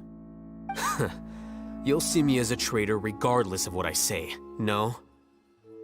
Even if you impugn me, it would have little effect on you all. You misunderstand. Losing our scribe would irreparably damage the Academia's regular operations and the development of Sumeru's future academic systems. However, under the current circumstances, even that is trivial compared to what we stand to gain from our great work. You said that I betrayed the Academia, but you, Azar, you've betrayed all of Sumeru, betrayed its Archon. So flight has turned to fight at long last. Guards!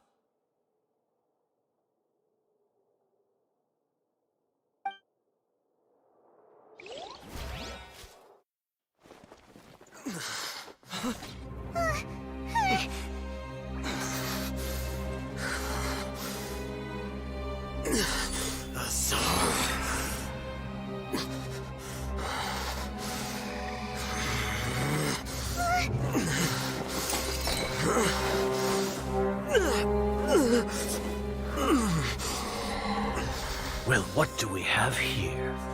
So you stole that divine knowledge capsule. Traitor! You traitor! Even the most rational scholar will yearn for the power of a god in a moment of desperation. Aren't you doing the exact same thing as me, Alhaitham? Unfortunately for you, no god will lend you their power. Azar!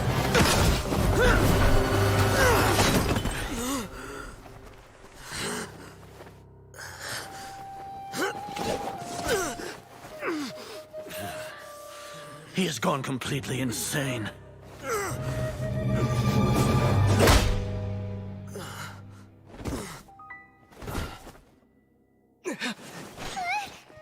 Take him to the Matra and exile him to Aru village.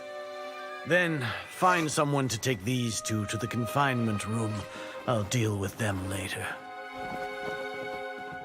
Grand Sage, we've finished all required preparations for Nyargarbaha Day. We may begin to enter the capsules now. Excellent.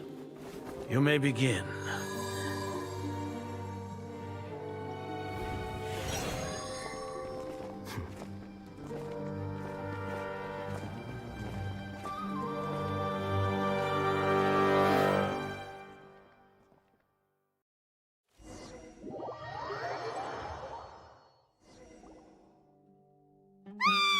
Don't lock us up! Let us out!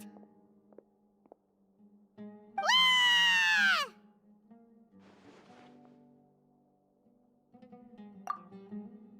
Oh, yeah.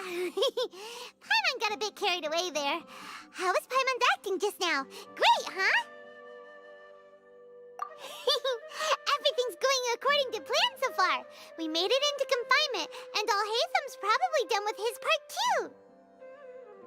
We even managed to trick Grand Sage Azar. Alhaitham sure knows how to cook up a plan. What are we doing next? Paimon has trouble remembering things when she's worked up. Right. Paimon thinks it went something like this. Apart from that, we still have yet another goal in the first stage of our operation, which is to send the Traveler to the confinement room. What? Why do we want to get him locked up on purpose? He's always been the person the sages are most afraid of, as well as the greatest obstacle to their successful implementation of their plan. They are very aware of the risk he poses to them. Once the Traveler is imprisoned, the sages will likely think that everything is under control. And with their guard down, the next phase of our plan will have a much higher chance of success.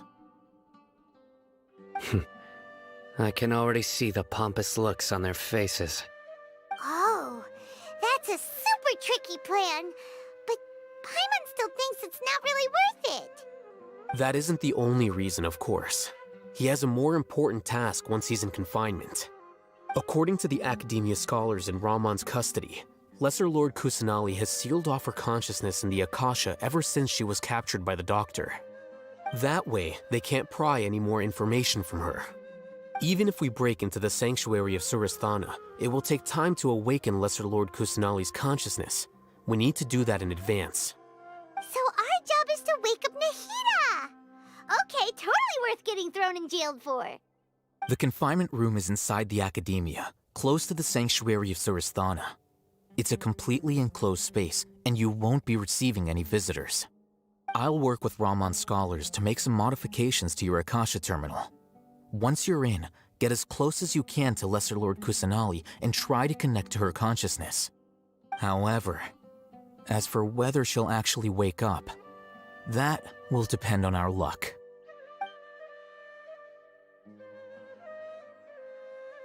Oh, no wonder you've been wearing your Akasha terminal today. It's the one that Alhaitham modified. Paimon thought they'd take our Akasha terminals when they locked us up in here. Were they being careless? Alright, so what now? Sounds easy enough. We can finally talk with Nahida after all this time. Let's do it. There's a light flashing on your Akasha terminal. It's almost like... the faster it blinks, the better the signal!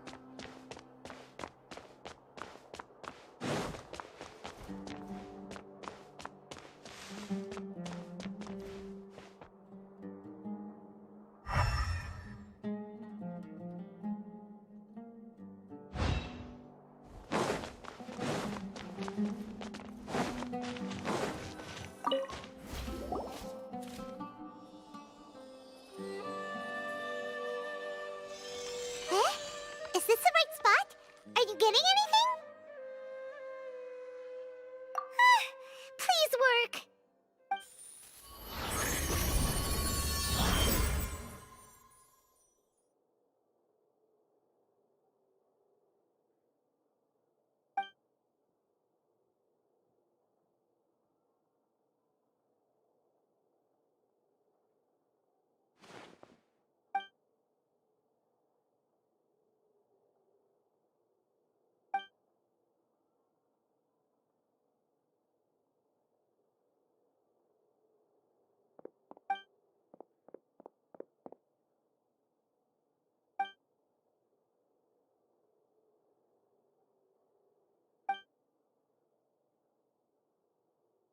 Nahida!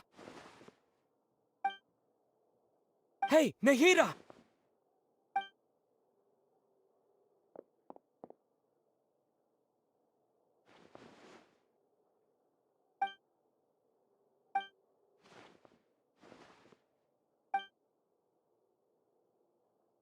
When did it first start?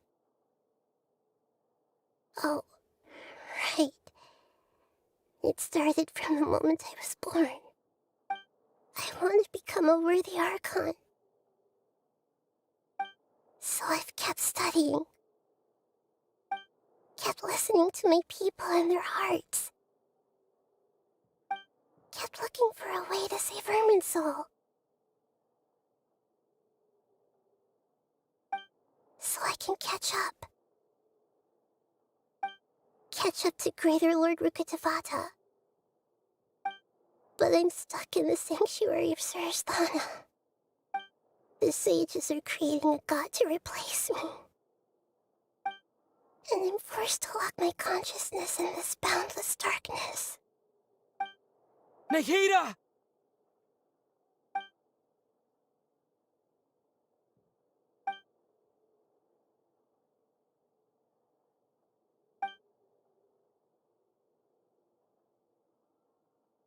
Nahida!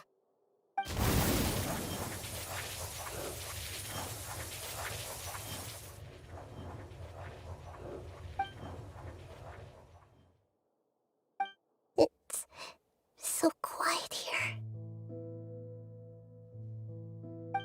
Now that I think of it, I don't think I've ever actually listened to my own inner voice.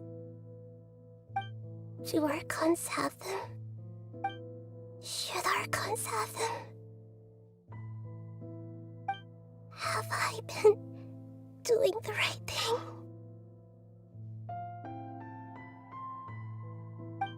Am I really not needed? How do I really feel about all of this? It's so quiet here. Since you're the god of wisdom, you've known the answers to all these questions since the very beginning, haven't you? Who are you? Whose voice is that? It sounds familiar. You're right, though.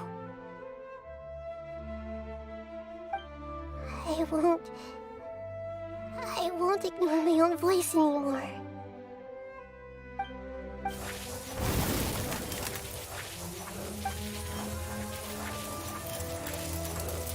Nahida!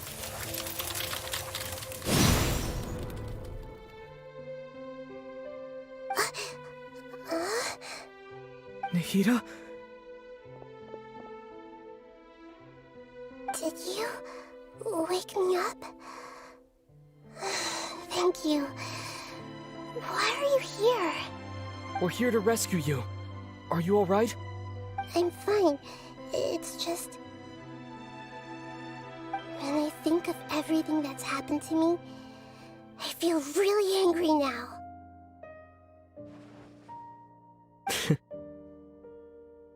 You should have been angry ages ago.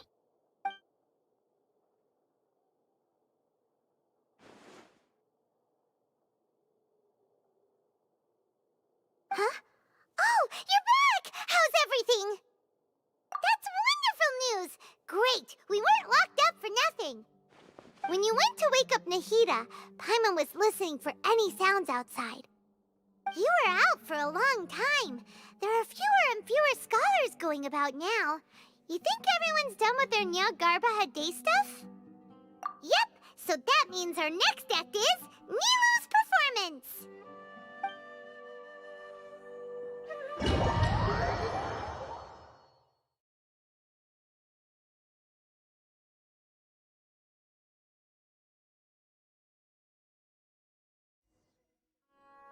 Nilu, are you sure about this?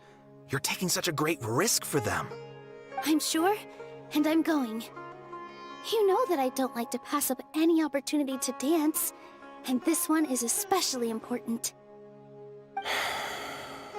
All right. You seem to have a lot of trust in them, so I won't say more on the subject. But if anything happens, the few of us here may not be able to help you. Don't worry. They've been through worse. Everything's going to be fine. All right. You know, if you really do get arrested, we'll do everything we can to get you back. Be careful, even if it's only for our sakes.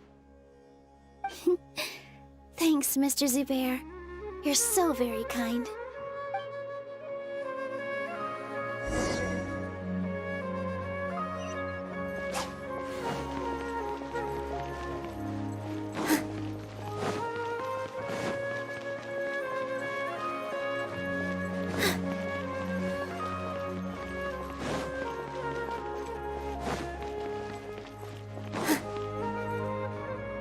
Nilu, how's it going? Nervous? Definitely more than usual. But it's because I'm worried I won't dance well enough. It's okay. Just focus on your performance. We'll take care of everything else.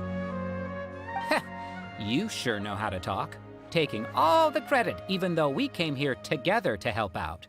Well, thank you both. I'll have to treat you to a meal after all this ends. I really, really appreciate all of your help. Ooh, that sounds great. Huh? How can we say no to that?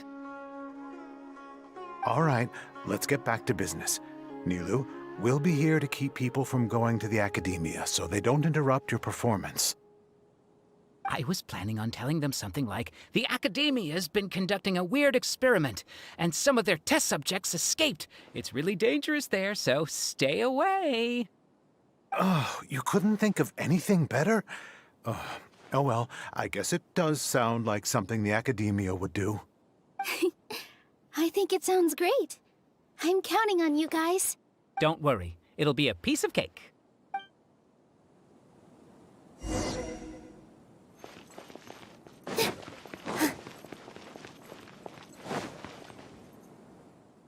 Hey, Nilu! Sorry, it's great to see you, but I'm really busy right now. Our Bait People Away with Yalda Candies plan is working beautifully. Do you want some candy? We have more than we can give out. Vihar, thank you so much for doing all of this. And even dressed up as the Knight of Flowers, no less. I'll pass on the candy, though. I cut back on sweets in the period leading up to a performance, and I'm about to start one. You have a point. The stage is cleared and everything's ready, so you can start your performance at any time. Yeah, thanks to you. I'm really grateful. All right. You're welcome. The honor's all mine, since I'll have such a great view of the show.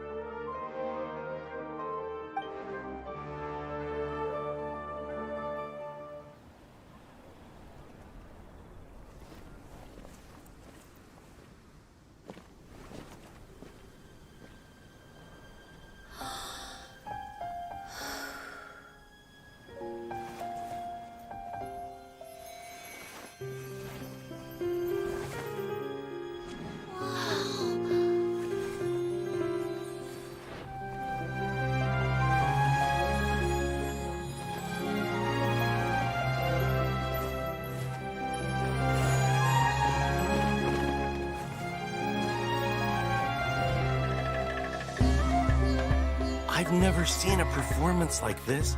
This is incredible. Yeah, but I heard that public performances like these have been banned. I can't believe she's doing this here.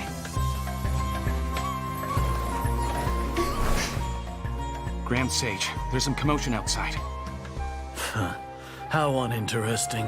Issue the new Prohibition Act from the Akasha to the guards. They'll know what to do. Do you think we should, like, stop her? Let's just watch for a little bit longer.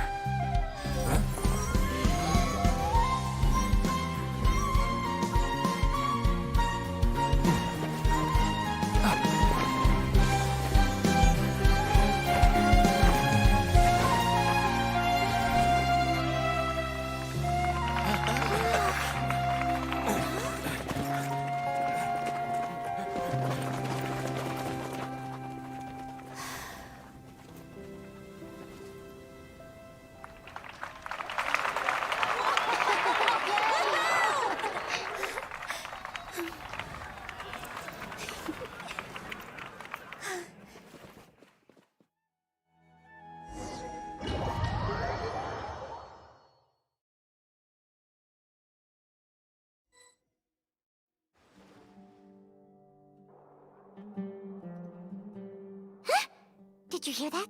It sounds like a lot of guards just ran by. Does this mean the plan has moved on to the next stage? Yep. It's great that everything seems to be going well. Come to think of it, when did Alhaitham replace the knowledge capsule that was about to be entered into the Akasha? Oh, so that's when he did it! Paimon was too nervous to notice. Speaking of, didn't Alhaitham also yoink the divine knowledge capsule from that mercenary leader in Port Ormos when everyone else was distracted? It's a time-tested trick of his. Why are we complimenting him? Yeah, he's smart and all, but he still makes Paimon's blood boil. Let's review our plan for this stage again. It's not like we have anything else to do right now anyway, and it'll help us feel more confident. Paimon remembers that Nilu's task was supposed to go a bit like this. Now that Lesser Lord Kusanali's consciousness has been forcefully sealed, the core figures of the academia and their guards have started to wear their Akasha terminals again. With the doctor's technological support, they think they have nothing to fear. How despicable of them to rely on such a person. But this is also our chance. I was originally asked to draft the knowledge capsule for the Artistic Performances Prohibition Act when I was still at the academia. It should be on the Grand Sage's desk right now, and will be entered into the Akasha during the next Nyargarbaha Day. Are they really going to stop all artistic performances? That's horrible! I'll make an identical knowledge capsule, but this time, I'll smuggle some misleading information into it. We only need to find an opportunity to switch the capsules. Once it's been entered into the Akasha on Nyargarbaha Day, if someone were to be seen performing in public, the sages would definitely use that opportunity to announce the ban, and so the misleading information will be disseminated amongst the guards. Sure sounds complicated, but it seems like if everything goes well, we'll be able to get rid of all the guards in the academia without any effort. That's pretty clever, getting right into their heads. I just have one question. Even if we manage to get the misleading info out to the guards, how can we be sure that they'll believe it? People who are used to relying on the Akasha become less inquisitive, and their ability to distinguish truth from misinformation is significantly reduced. They will view everything the Akasha releases to them as the unequivocal truth. The Akasha will turn humans into machines. I've seen it happen many times. Yikes. Good thing I didn't wear it for long when I was working in Sumeru City. At first, I thought it was a good thing too. By the way, this plan still requires a performer, right? Do you have someone in mind? Nilu of Zubair Theater. I know her really well. We can trust her. I'm kinda hesitant to ask her to participate in a dangerous plan like this, but we can ask her in person. All right. After the guards and the academia are gone, then it'll be time for me and my stowaway brothers to shine.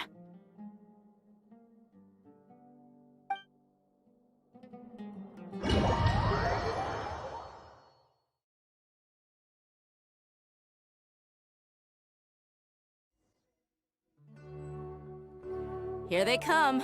Did you see that, Raman? They came out from the academia in droves.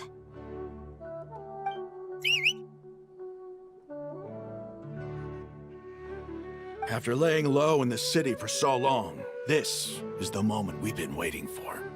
My brothers have already sprung into action. We couldn't do anything to them inside their coop, but outside the academia, this is our hunting ground. With a lioness like you, the prey sure won't be able to run far. We still need to eliminate the guards as soon as possible. If we give the sages enough time to realize what's happening, the plan's doomed.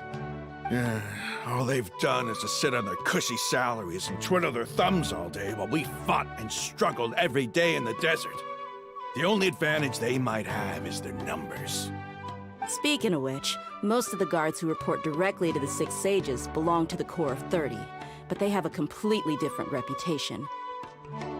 following those blasted sages every whim, throwing away all the principles of being a mercenary.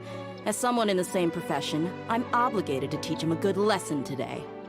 Indeed. The trap has been set. All we need to do is lead them there. All right, let's each take a road and herd those scattered guards back into one place. Make sure to attract their attention. Isak will be the key. You gave such an important task to that child. Will he be okay? It'll be fine. Isak was so determined to help, so let's put our faith in him. Besides, even if he's caught, the guards would be too scared to do anything to him. They've never seen Lesser Lord Kusanali in person, after all. You've got a point. Anyway, I think I see them coming. Let's head out. Good luck.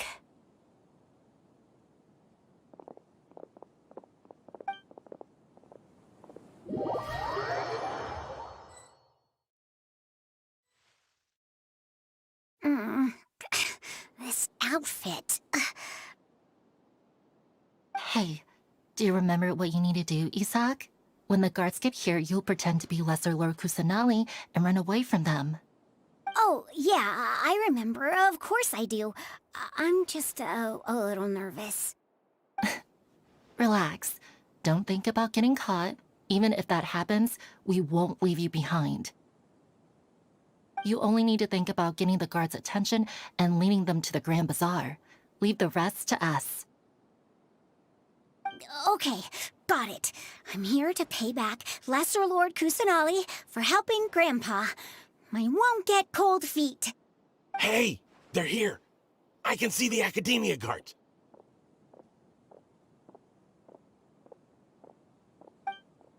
All right, it's time, Isak. Take a deep breath and go. You can do this.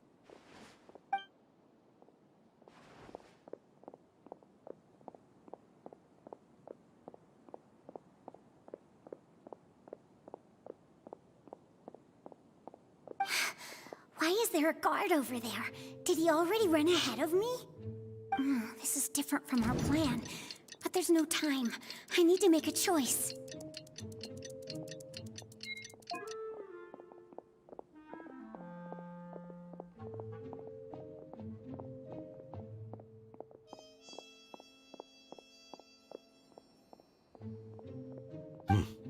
Let's have a look behind the house. What should I do next? Huh. Looks like nothing's here. A wasted time. Oh, luckily he didn't check behind the tree. What should I do next? The guard looks alert. What should I do next? Hey, stop! I saw you. Don't try to run.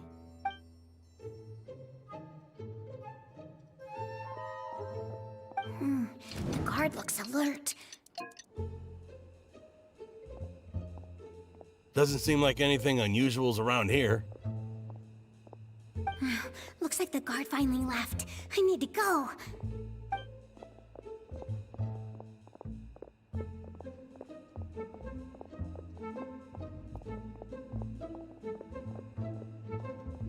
Hey!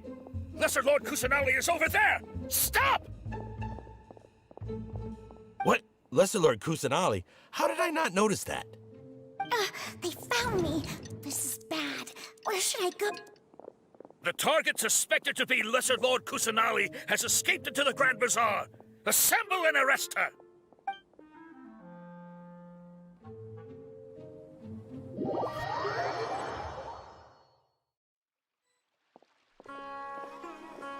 Where did she go? How did she disappear? Did we lose her? Hurry up and find her! Hey, why is your team here? Didn't we say to split up our search? Hurry! Hurry! This place is... Why are you all here? Yeah, isn't it one heck of a coincidence? Everybody's here. What on earth is going on? I suppose that's all of you? Who are you? Did you set us up? What are you planning?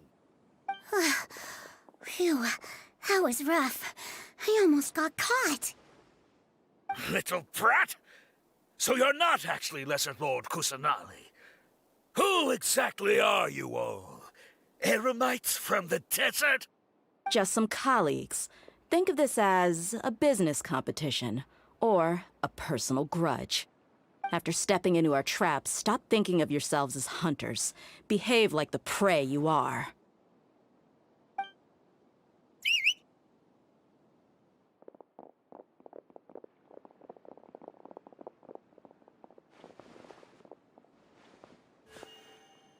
An ambush?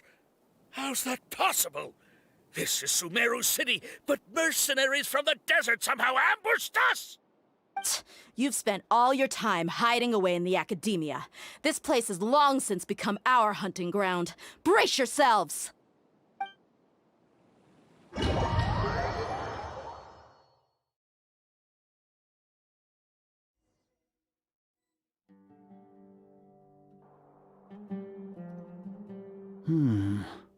This is odd. The academia has quieted down after the conclusion of the Nyagarbha Day ceremonies, but it's much quieter than usual. Where are the guards? Why have I not seen a single one? Guards? Grand Sage, how may I be of assistance? I called for the guards. Why did you come? My apologies, Grand Sage. Right now, all Academia guards have entered the city to perform the ordered arrest. I thought you knew. Arrest? Who is there to arrest? I have an ominous feeling. Arrest Lesser Lord Kusanali, right? Is that not what the order was? Lesser Lord Kusanali? You mean she has disappeared? Yes. I wouldn't dare make up something like that. Right now, everyone is in a panic, and many are saying that Lesser Lord Kusanali will take revenge on us. What happened? Just what is going on? Lesser Lord Kusanali somehow escaped? Was it Alhaitham and his party that freed her? That's impossible. The Academia is heavily guarded today, and any order to release Lesser Lord Kusanali would be strictly confidential. Besides, Alhaitham and the Traveler are already in our hands. What manner of trickery did they employ? How could Lesser Lord Kusanali disappear into thin air? Disappear? Wait. How was the arrest order distributed to the guards? It was issued by the Akasha earlier today. Only you have the authority to send messages like that, so I thought it was your order. Let me check.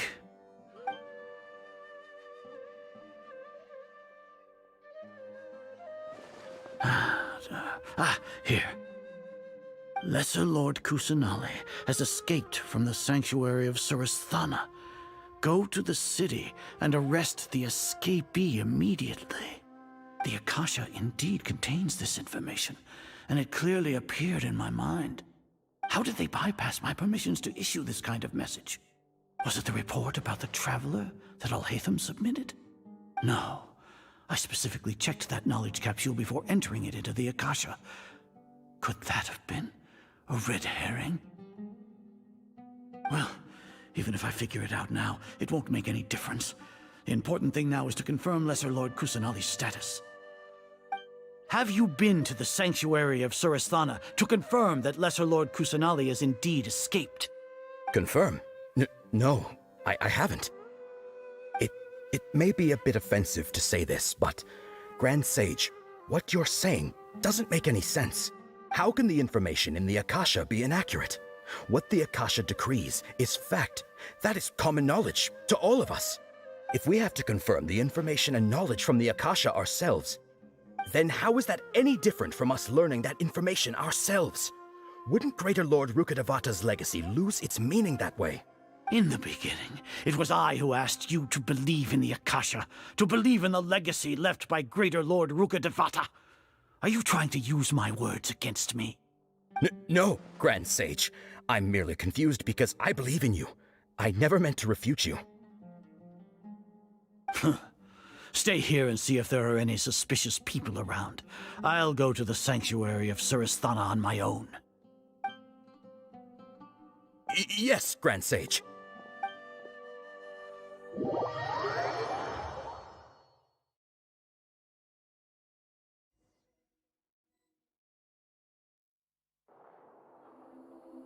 Lesser Lord Kusanali has escaped from the sanctuary of Suristhana. Go to the city and arrest the escapee immediately. How can that be? Stop thinking about it. Stop. It must be a trick of theirs. As long as I personally confirm it. Ah! Impossible. That's impossible. There must be something wrong with my eyes.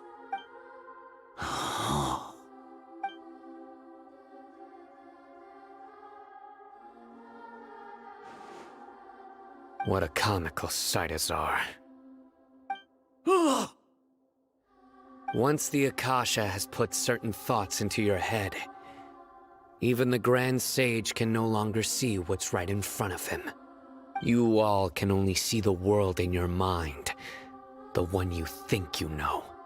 And precisely because of this, you disregarded Lesser Lord Kusanali's existence. She has been a wise and worthy Archon. Sino, have you been waiting for a chance like this? The Akasha predicted that you would return to the Academia to confront me, but I didn't expect it to turn out like this. No, you were blinded. Your faults stem from your reliance on the Akasha. You're still the same as always. I truly did not expect a proud person like you to cooperate with Alhaitham and the Traveler. People change, Azar. Admit it. The Akasha can't predict my actions anymore.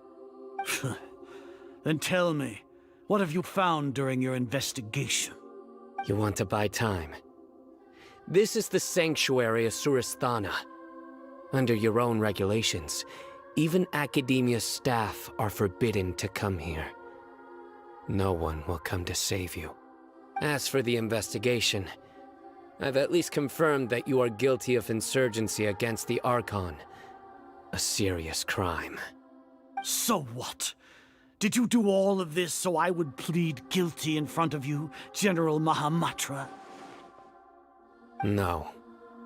I want you to plead guilty in front of the Archon herself. You once said that I had no standing to judge you. So now, how about judgment in the name of a god?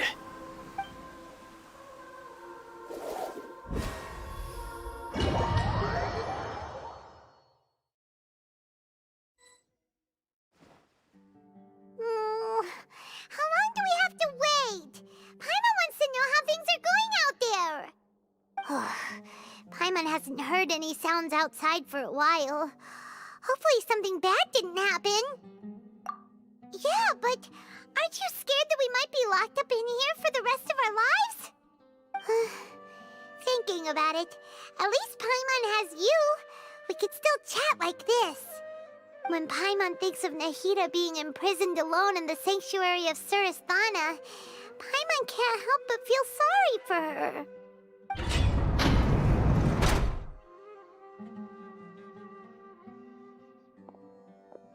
Here comes your savior. Dia! Paimon just knew you would come to rescue us! You two really owe me some big thanks. I had to search through who knows how many guards to find the key here. It felt even more tiring than whacking them. I'm exhausted. Thanks a lot. Need Paimon to rub your shoulders? No, that's, I'll pass. What are you afraid of? Oh, are you ticklish? Now isn't the time to talk about being ticklish. Things in the city and on Sino's side are both going well. The guards that stormed out of the Academia are all taken care of. The Corps of 30 is in charge of the city's defenses, but we already talked to Asfand. They've been fed up with the sages bossing them around. As long as it doesn't break their employment contracts, they'll turn a blind eye. That's probably because you've been super great friends with them for a long time. So, how's Sino doing? The Grand Sage is in his custody. Even I know how terrible it is to fall into Sino's hands, so he probably does too. Sino forced him to release Lesser Lord Kusanali. He has no choice but to obey. So, hurry to the sanctuary of Surasthana. Assuming nothing weird happened, we should have already rescued our Archon. Honestly, I didn't expect our ragtag bunch to do this well. We just came together last minute to save the Archon, you know? Alright, you two better go. I still have to clean up some messes in the city. See you around.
Should I say, it's nice to meet you? This is the first time we've met in real life. Before, we've only met in dreams, consciousness, or when I was in someone else's body. Thank you so much for coming to rescue me, but I also need to apologize. During this time, I did some self-reflection. My sense of inferiority and yielding to the academia led to all of this, and created so much trouble for you all. Exactly! We're here because you're a good Archon and one of our friends! Thanks, you two. Amazing. So this is how it feels to walk out of that cage with my own body. It's like I just had an endlessly long dream. I can't even tell if I just woke up or was only now born into this world. My concept of self has become so clear. But now doesn't seem to be the time to indulge in this feeling. This is really embarrassing. You all just rescued an Archon, and now she needs your help to save her country, and even the entire world. It's okay. With you here, Paimon's sure that everything will work out. There's one more thing. What is it? For all the things the Academia did to me, and for all the folly it committed in the name of wisdom, as their Archon, I will make them pay. Ah! Wow! That's the spirit! You're finally standing up for yourself and not letting people walk all over you! I understand now. To be a better Archon, I first need to better myself. If you haven't even figured out how to be a caterpillar, how can you be a butterfly? Yes, true. That reminds me. I wonder how far along the Academia is with their god creation plan. We need to hurry and prevent the birth of that false god. I need to make some preparations. Since I'm now free, I can establish a direct link to the Akasha and control it. First things first, I need to remove the restrictions that the doctor put on me in the Akasha. After that, I'll make some adjustments and revoke the sage's permissions. The Akasha will then be like how it originally was, only operable by the Archon. After all, the Academia betrayed Greater Lord Rukkhadevata's trust. This might take some time. In the meantime, you should also work on your own preparations. If we don't stop the god creation plan in time, we'll be in for a tough fight.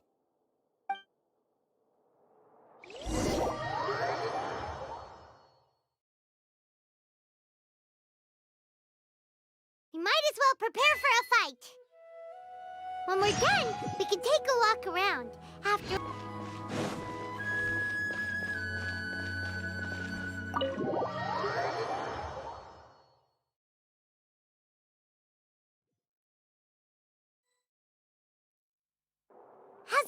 Nahida. I'm done with the parts that needed my involvement to complete. Although it's my first time working with the Akasha like this, its internal structure and operation procedures are easy for me to understand. Greater Lord Rukkhadevata's design is truly brilliant.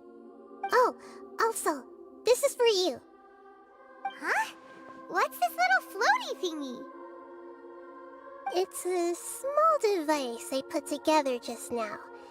You can think of it as an upgraded Akasha terminal. You may not need it right now, but it should be helpful in certain situations. Wait! This thing has the same characteristics as Paimon! We're both small things that float! Oh, all the things that make Paimon special got copied!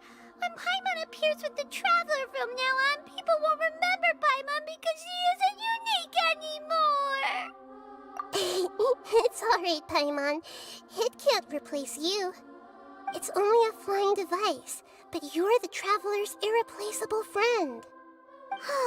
You're so good at comforting people, Nahida.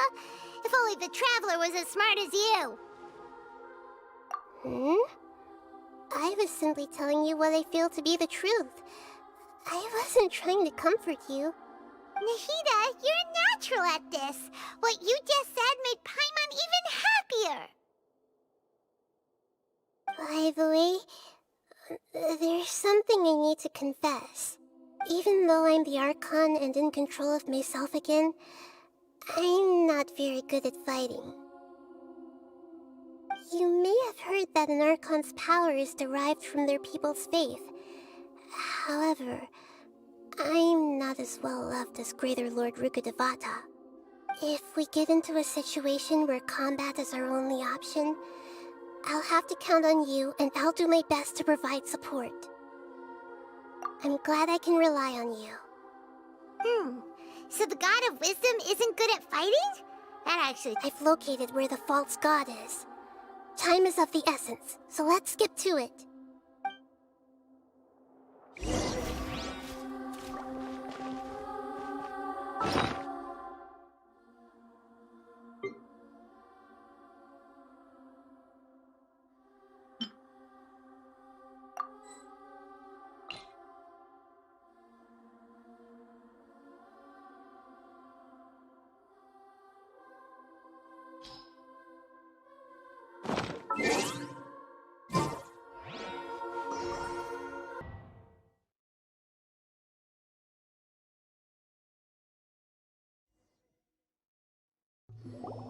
What is this place?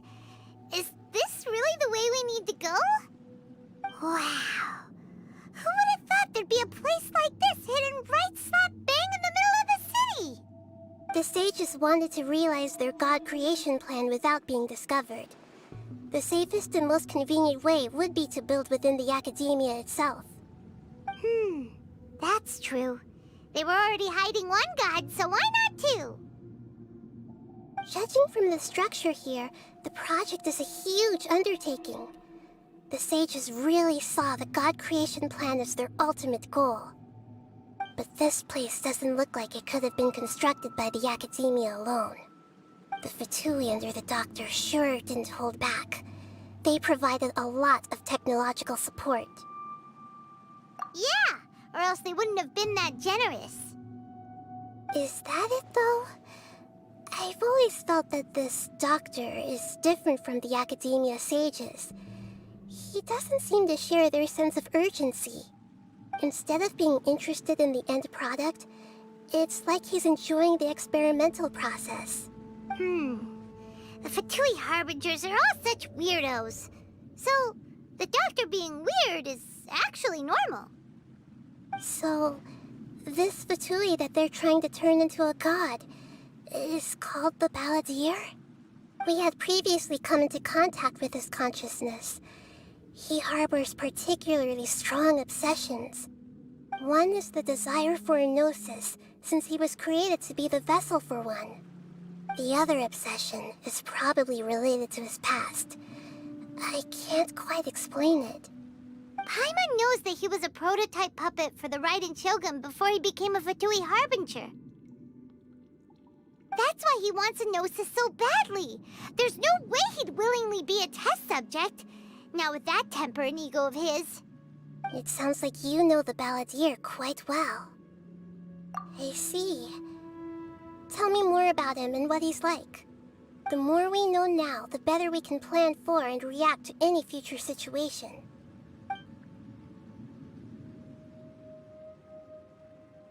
Ah, I see.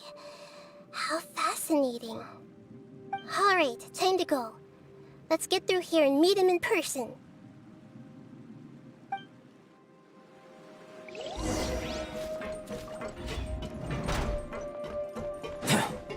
Coming to me! No more time! Put your back into it! Stabilize! I will have order!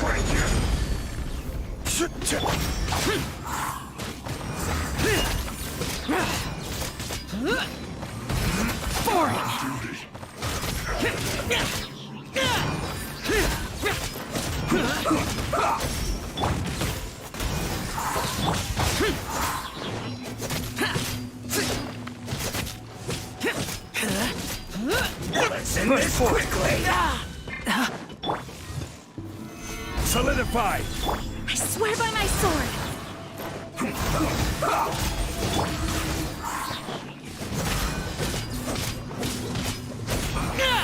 I guess this is it.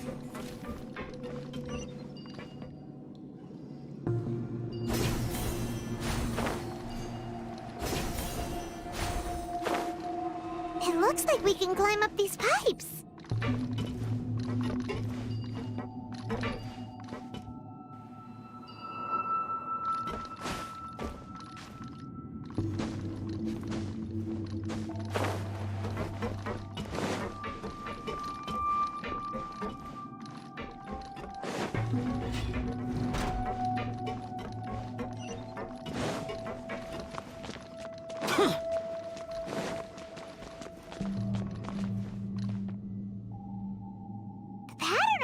Seems all messed up.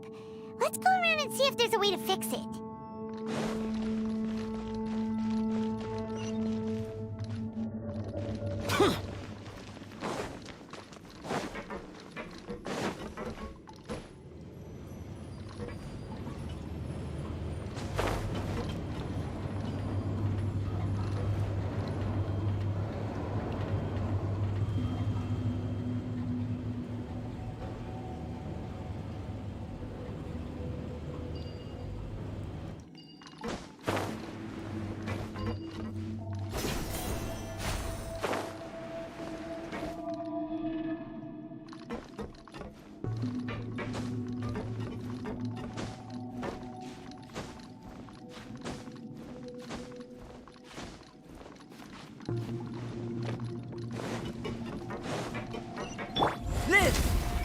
Let's begin. Witness my great undertaking. Boring. This isn't good.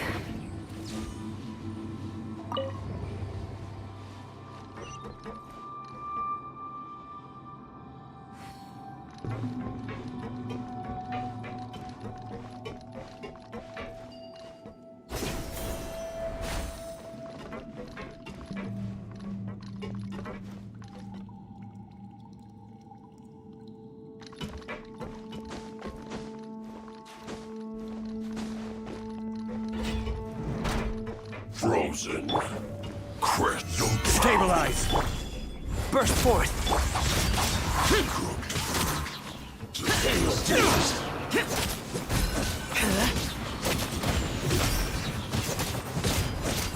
Useless.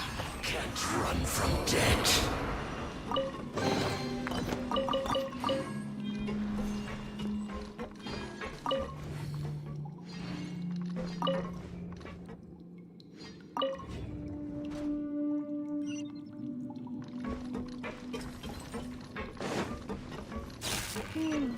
The cart is stuck. Maybe there's something wrong with the tracks. Let's try adjusting the direction of the device to clear the tracks.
Quake!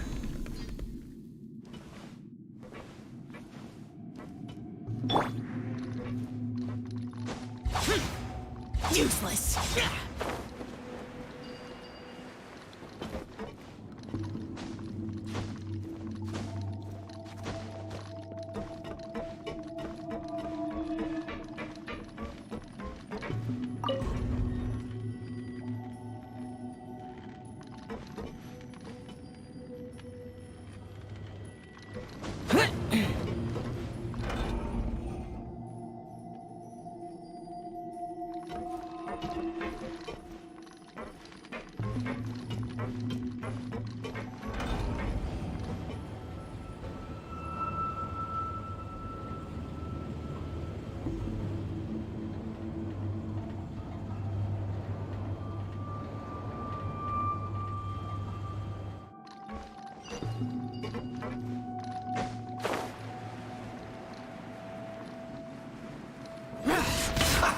Have a load of solidify! Live! Useless.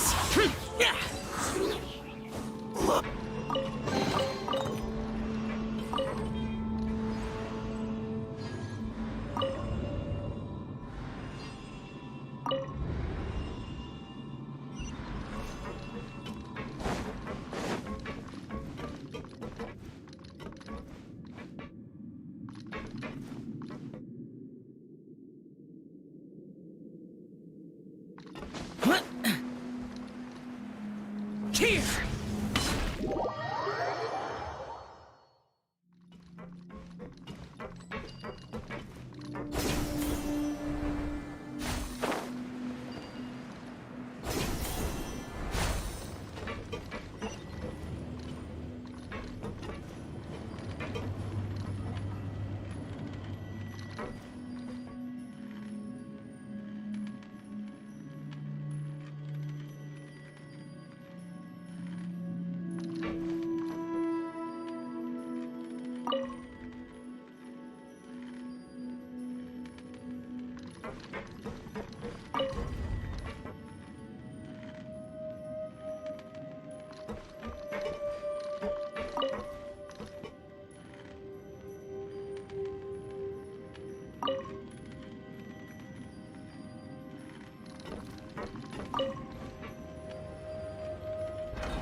Stabilize! Let's begin. First point! Boring!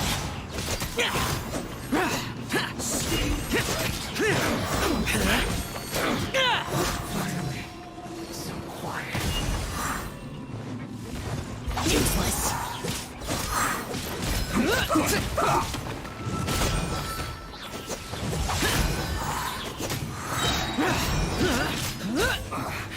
I guess this is it. Come at me. Solidify! This is order! Killjoy! Coming to be! Let's move. Feel this ancient power. We've only just begun. I miscalculated. Cook this through. Help me, please.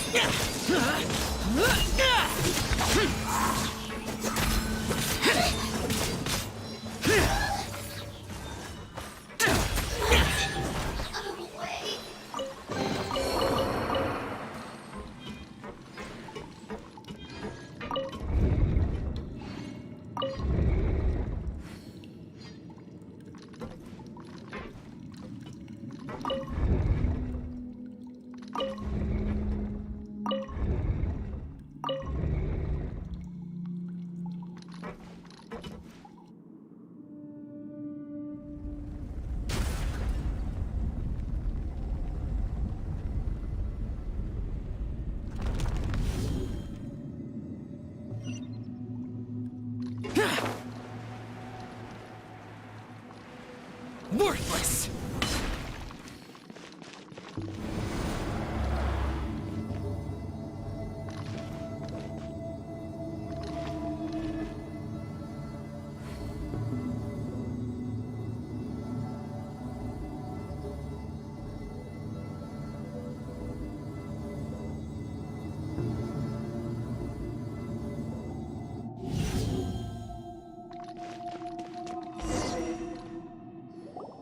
Looking at its operational status, we must prepare for the worst.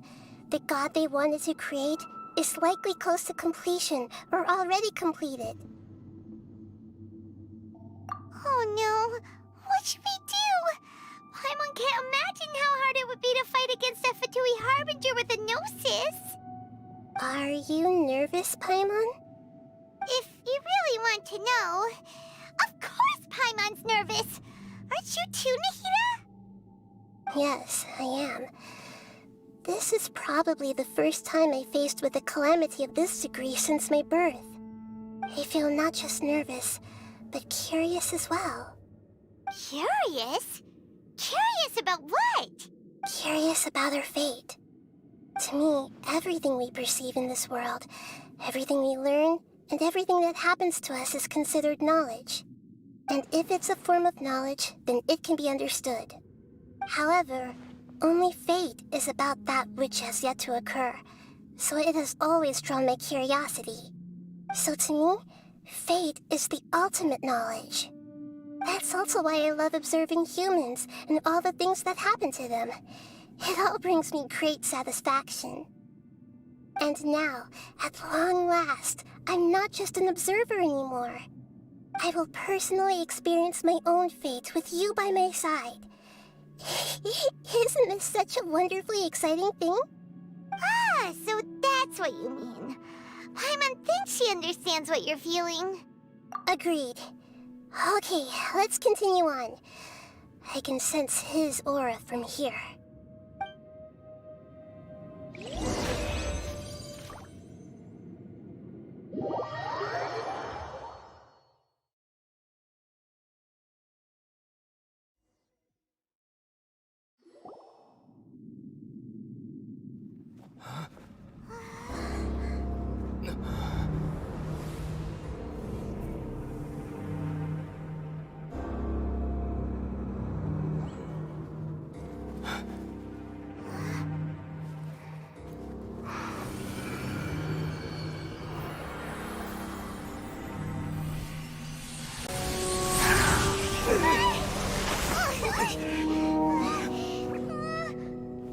Who would have thought the world would be so eager for my birth?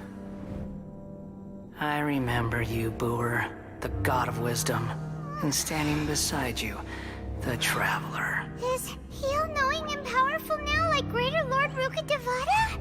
No, I can't feel the same kind of divinity I felt from the Greater Lord. It seems that the sages didn't get the chance to infuse the divine knowledge capsules into him. But even still, he has undoubtedly become a true god now. So we're too late? The Balladeer has already become a god? The Balladeer. A long bygone title. When my spirit ascended to divinity, I felt as if I had existed for the same number of epochs as heaven and earth. Looking back, the existence of what once called itself Kunikazushi appears infinitely small and ugly.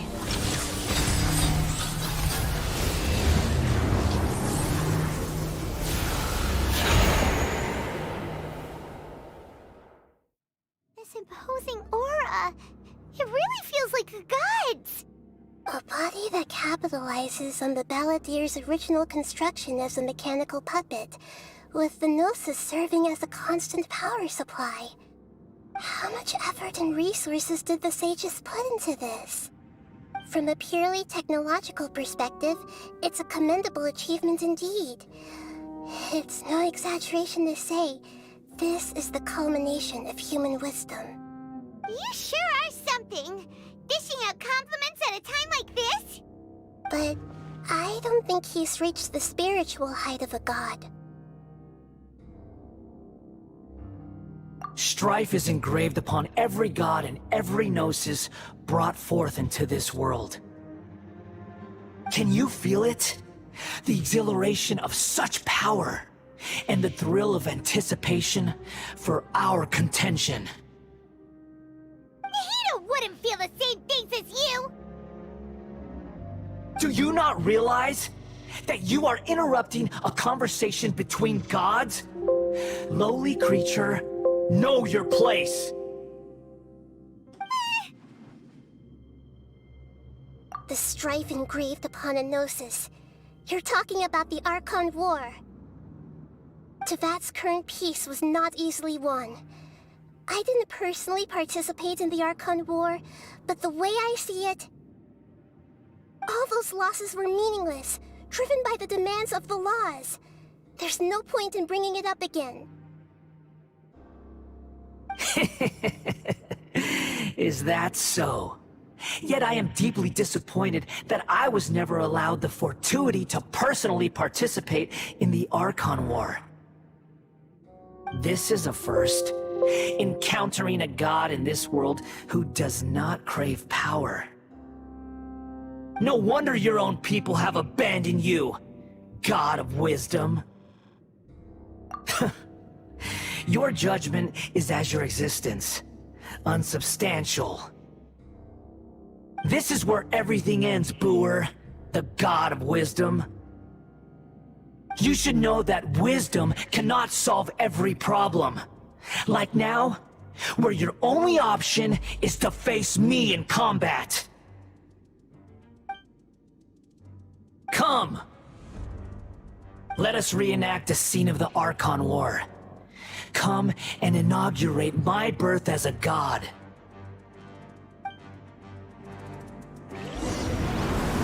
Churn! I will have order. Burst forth. Useless. Evil conquering. Worthless. Here. Worthless.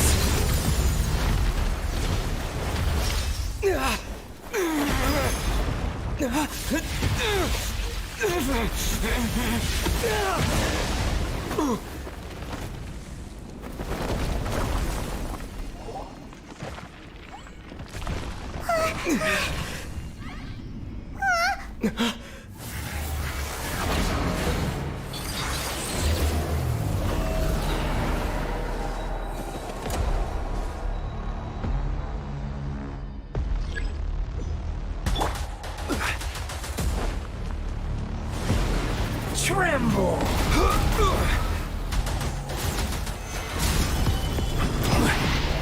Burn to oblivion!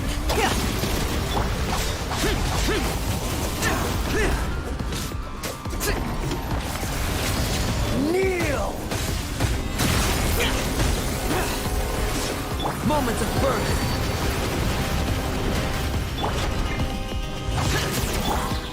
Gather!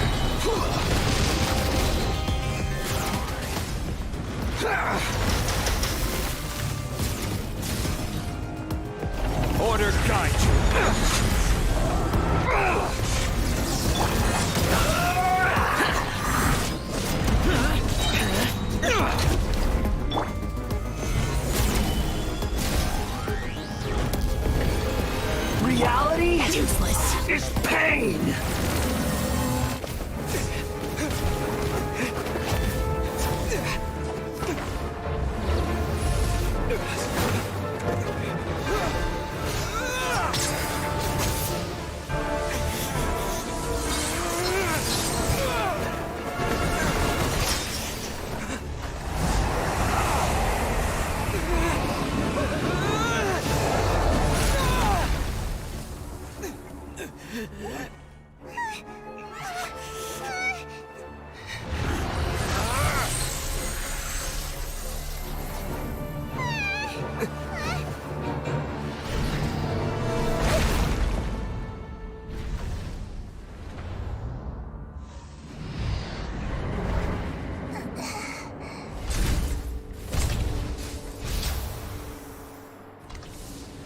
This is supposed to be a battle between gods, yet you choose to hide behind a mortal.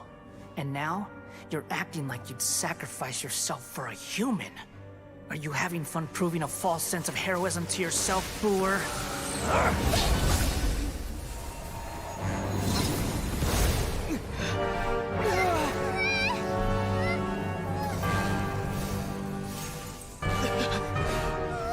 The data collection is almost complete.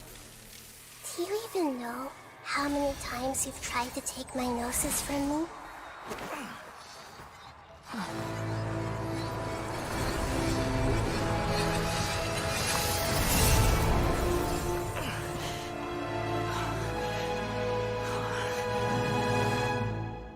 We just concluded the 168th loop. Did you know that in the effort to create you, the people of Sumeru were forced to live through the exact same number of Sub-Zerus festivals and samsara cycles? The power of dreams. When did you use it on me?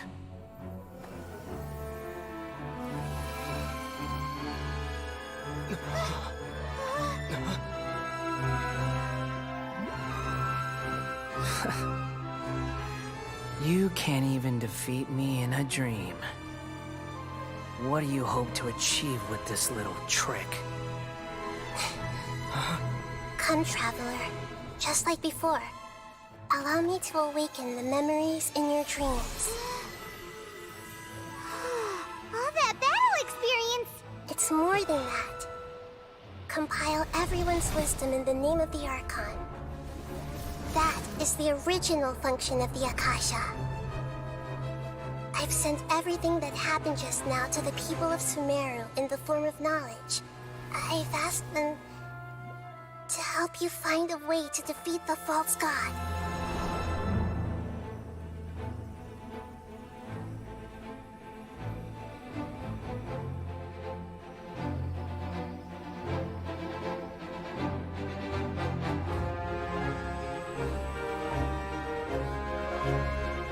Now, all of Sumeru's wisdom is at your disposal.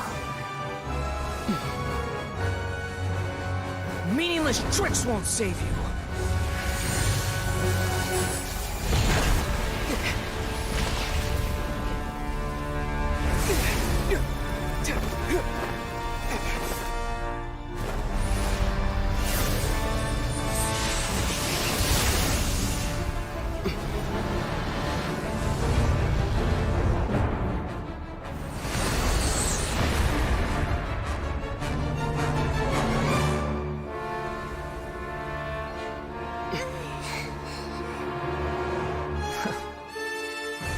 Are you done with your tricks?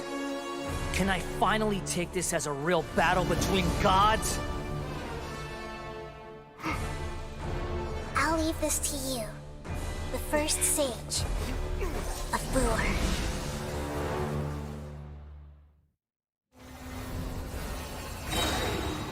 I am the all-knowing God! This! Go and splat! Ha! Wait, hear me! Commit it to memory! Kneel! Make yourself at home! Lament! Worthless! Here! Worthless! Burn to oblivion!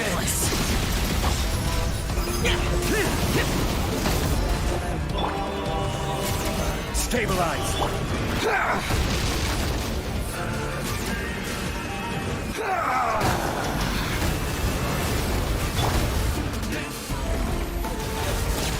Kneel! Solidify!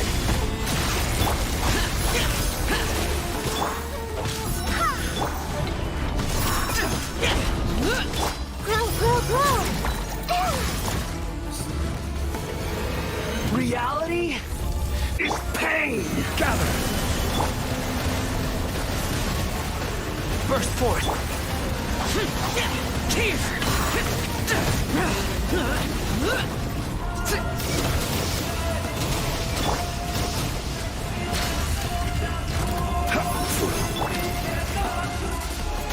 Good riddance, cruel world.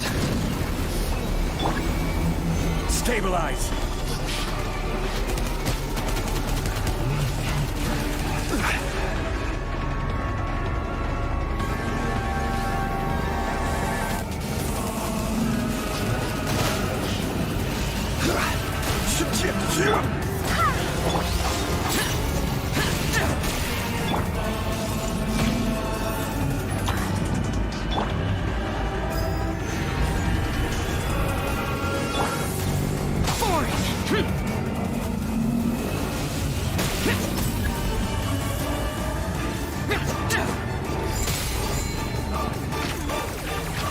Your new god awakens!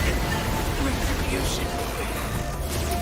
Now, your eyes have been opened.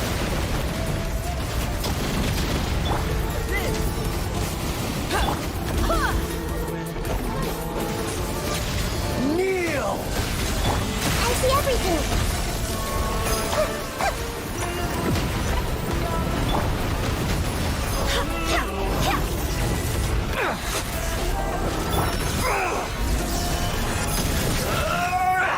Coming to be!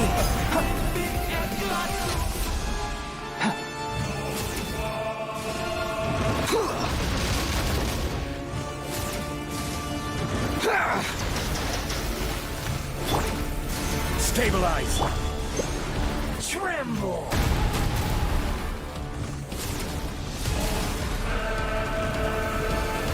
Reality is pain!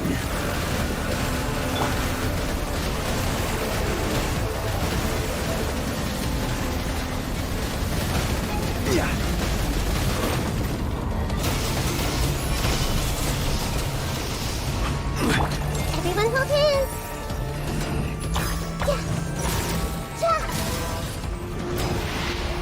Burn to oblivion!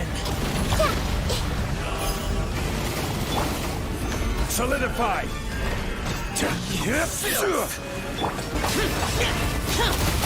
Tremble!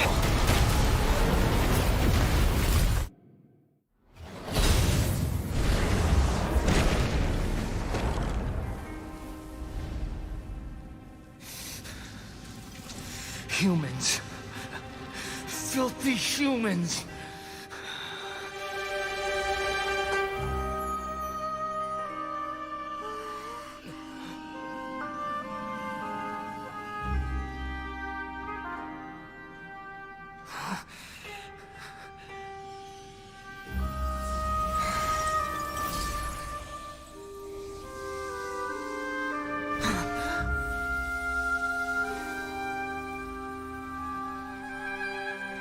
No! Wait! Please!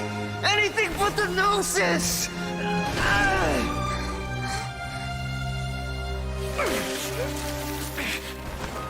That's mine! Don't even try! I'll never go back!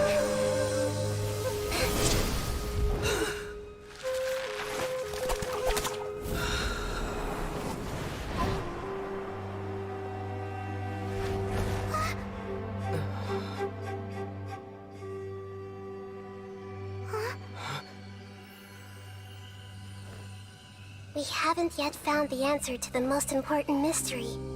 Irminsul is still waiting to be saved. with the power of another Gnosis, we may now finally understand the last memory of Greater Lord Rukkhadevata.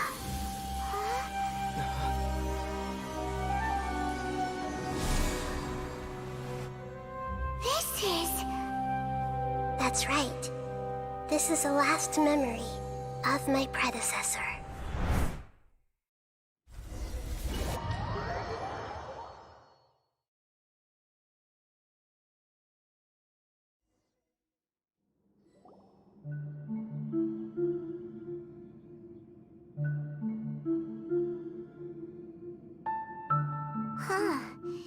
This sure seems very different from what Paimon imagined. Shouldn't Irminsul be in this realm of consciousness? Yes, that is our destination. But I didn't expect the remaining consciousness of Greater Lord Rukkhadevata to be as polluted as this.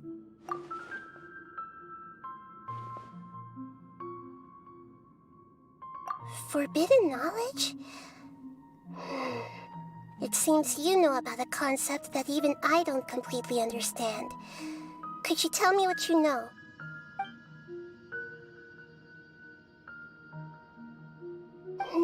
Your inference seems logical enough.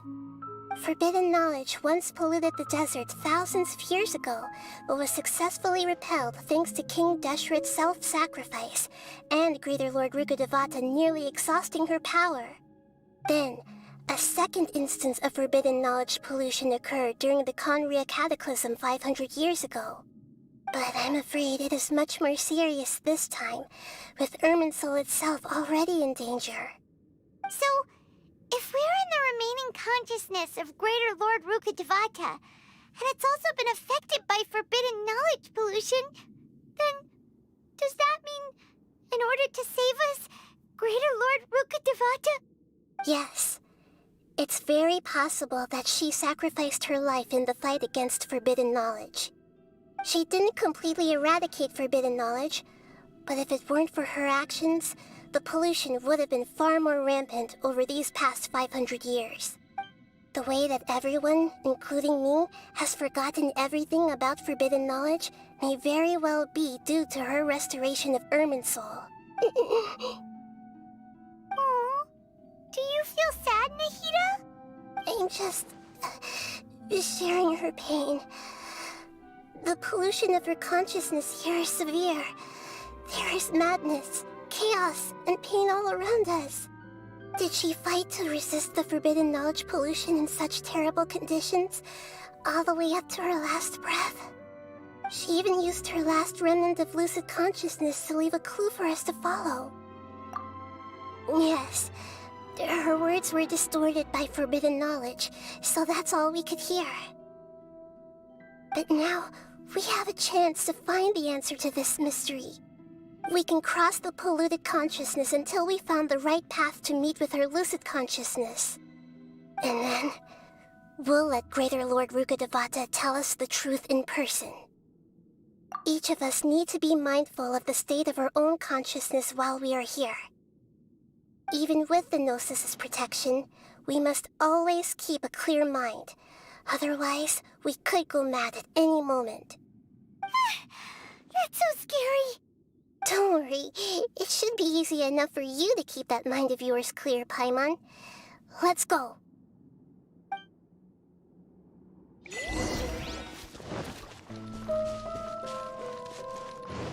Are we in the air? And why is there a huge boat? That's the boat of consciousness, which symbolizes reason here. Wow! What are these? The monsters seem to have been affected by them.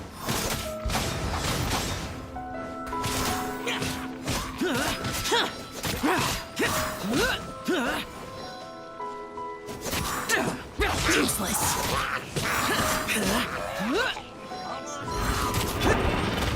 Careless.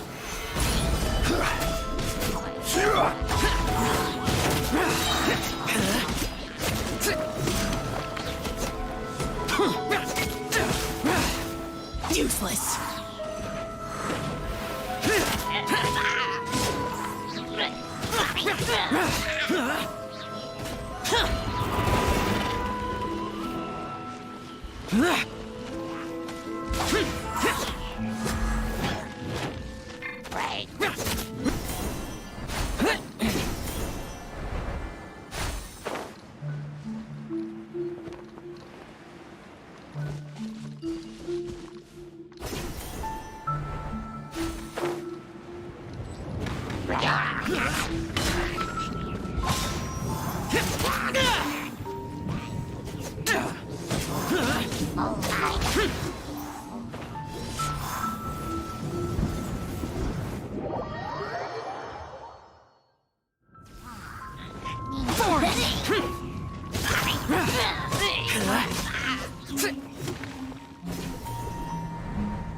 Prepare to die, fool! Stabilize! Burst forth!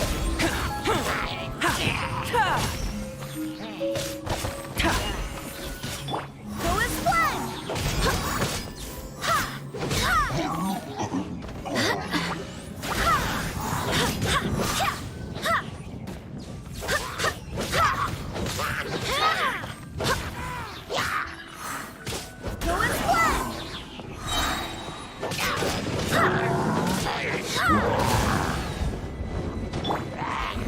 Solidify!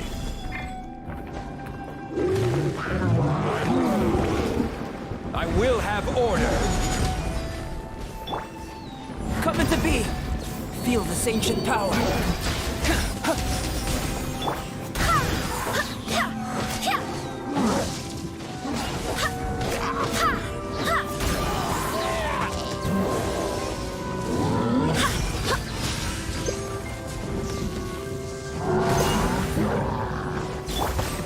Stabilize! Go as one! I swear by my sword! Boring! To control the boat of consciousness, we need to find the helm first.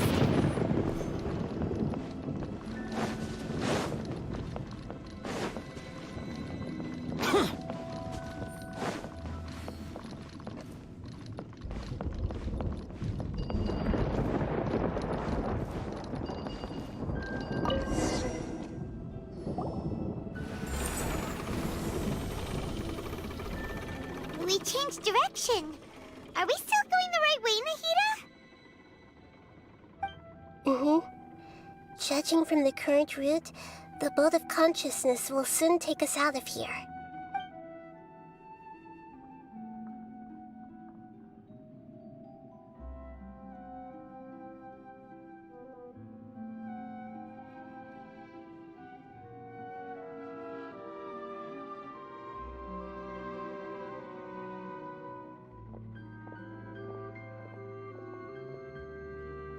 We'll be arriving at our destination soon.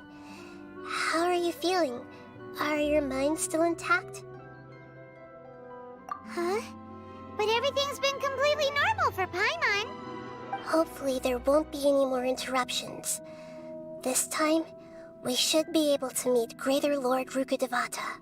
Are you saying you've never met Greater Lord Rukkhadevata before? No. It seems that my birth and her death took place at the same time. Otherwise, I think she would have given me a little more guidance, and I could have done a better job. Hey, you've done a great job, Nahida. Let's get out of this creepy place and go meet her.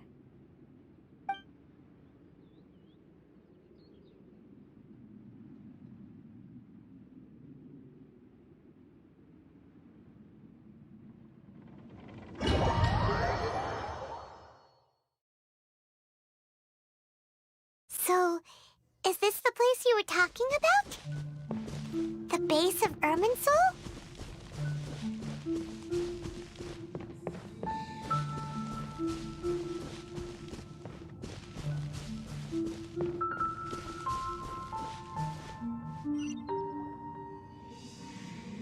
Well, this is the place. We're here to find Greater Lord Rukkhadevata, right? But the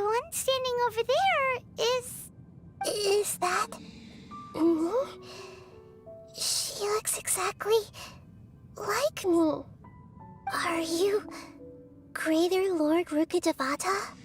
Yes, that's me. Are you surprised by my appearance?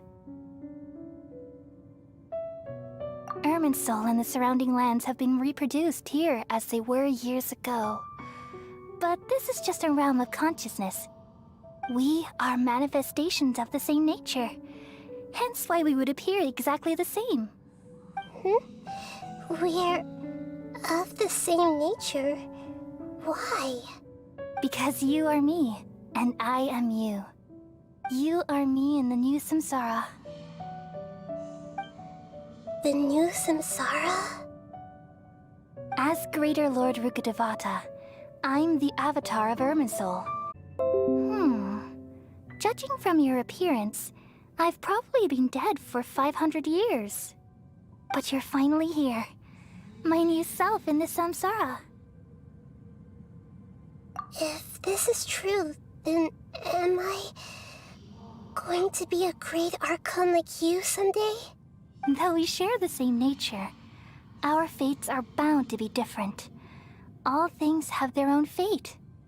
When a branch grows into a mature tree, it won't be the same as the original tree. That's why fate is the ultimate knowledge, isn't it? That's a great insight. Yes, very good. It's also precisely why you won't become like me. Really? But perhaps you may become an even greater Archon than I. I already see a determination in you that I didn't possess in my time. And the future that it leads you to will be yours alone. Along with the blessings from your past experiences. Don't worry. The growth of wisdom is like that of a plant. You only need to wait quietly for the flower to bloom. Come to think of it, the sages never had the faintest inkling of the meaning of wisdom. Thank you. Nothing makes me happier than discovering that the Archon I always admired was in fact myself in another fate. It's so nice to speak with you, Greater Lord Rukadevata. I've always wanted to meet you. The feeling is mutual.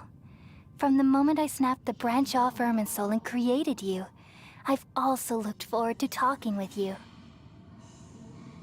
Could you tell me why you wanted to create me? And what exactly happened when you died? Ah, I see. You're here seeking answers, right? Everything that day, even the sky itself, changed into a color like this. At that time, the seven were all summoned to the nation of Conria. Except for me. I had a more important task to attend to. I had to protect Irminsul. The disaster occurred together with the pollution of forbidden knowledge. At that very moment, with my consciousness connected to Irminsul, I sensed something was wrong. The pain started to torment my mind. By the time I reached Irminsul, it was already displaying signs of corruption. Had I not repelled the pollution of forbidden knowledge with King Deshret thousands of years ago, I might have felt even more hopeless and lost. So what exactly is forbidden knowledge? It's a kind of knowledge that doesn't belong to this world, and a form of truth that can't be understood. It came from the very bottom of the abyss. Even I could never understand it. The world is constantly rejecting it, leading to all kinds of bad phenomena. If we allow forbidden knowledge to pollute Irminsul, I'm afraid the entirety of Tevat could fall apart. So, there's knowledge that even the God of Wisdom can't understand? At that time, I knew I couldn't repel the forbidden knowledge with my strength alone. Which is why I created a device that compiled human wisdom and named it the Akasha. It's truly the world's most amazing invention. Thank you. For a long time, I thought dreams were the fruit of human wisdom. though it was selfish to do so, I borrowed people's dreams using the Akasha. Then I compiled their wisdom and all of my own power. Well, did it work? Thanks to the wisdom of the people of Sumeru, almost all the forbidden knowledge was cleared from Irminsul. But things didn't go as smoothly as I thought. I had a terrible headache, which gave me an uneasy feeling. And then I remembered that my consciousness was also connected with Irminsul. It brought me knowledge and wisdom, but vile corruption as well. From the very beginning, my existence had been polluted by the forbidden knowledge. Oh no. How could that happen? I've experienced that pain in your consciousness. It must have been a horrible experience. Yes, but my feelings weren't important. The important thing was that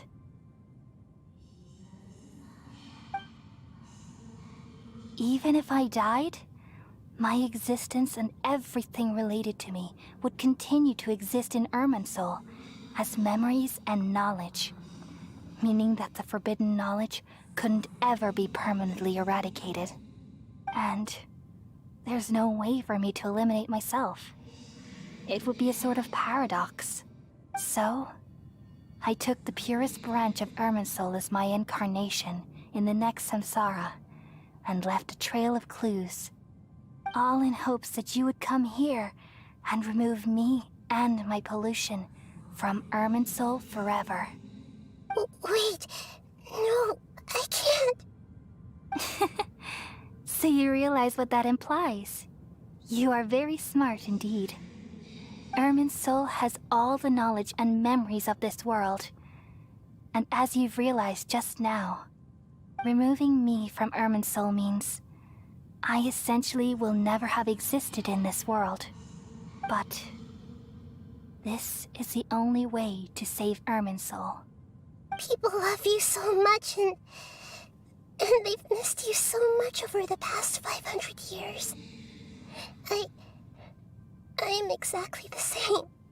So how can we just forget you like this? Is there really no other way? There must be something else I can do. You're the god of wisdom, Boer. You should know that there is no other way. But this is so cruel. I don't want to forget you. No need to feel so sad, Boer. As someone who delights in wisdom, you should feel joy at finally finding the answer. These are the words in their entirety. The answer you've been seeking all along. Let the world completely forget me.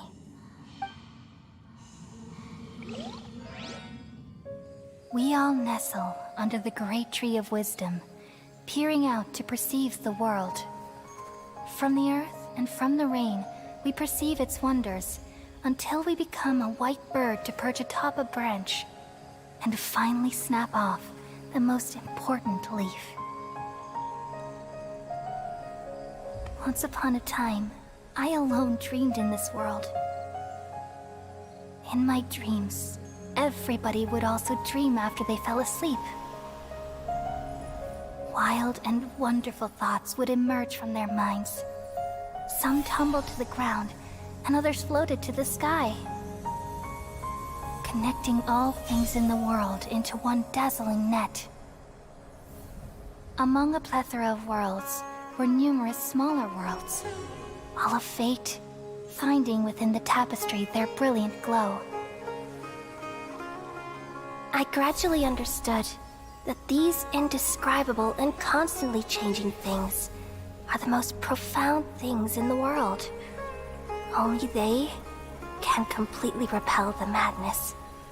Only dreams can awaken consciousness from the deepest darkness.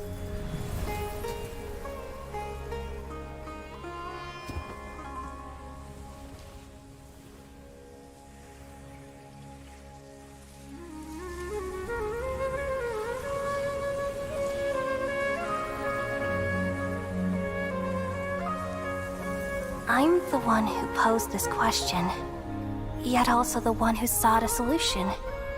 Saving the world with the dreams of the people used to be my answer. And now, you've also found your own answer, and I shall return all the dreams to the people.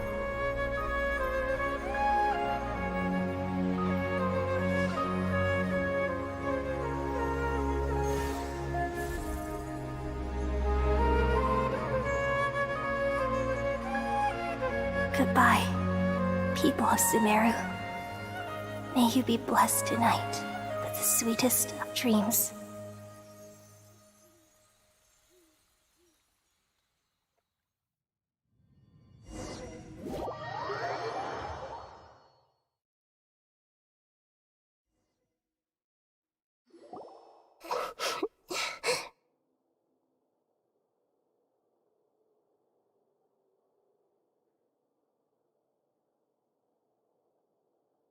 I'm alright.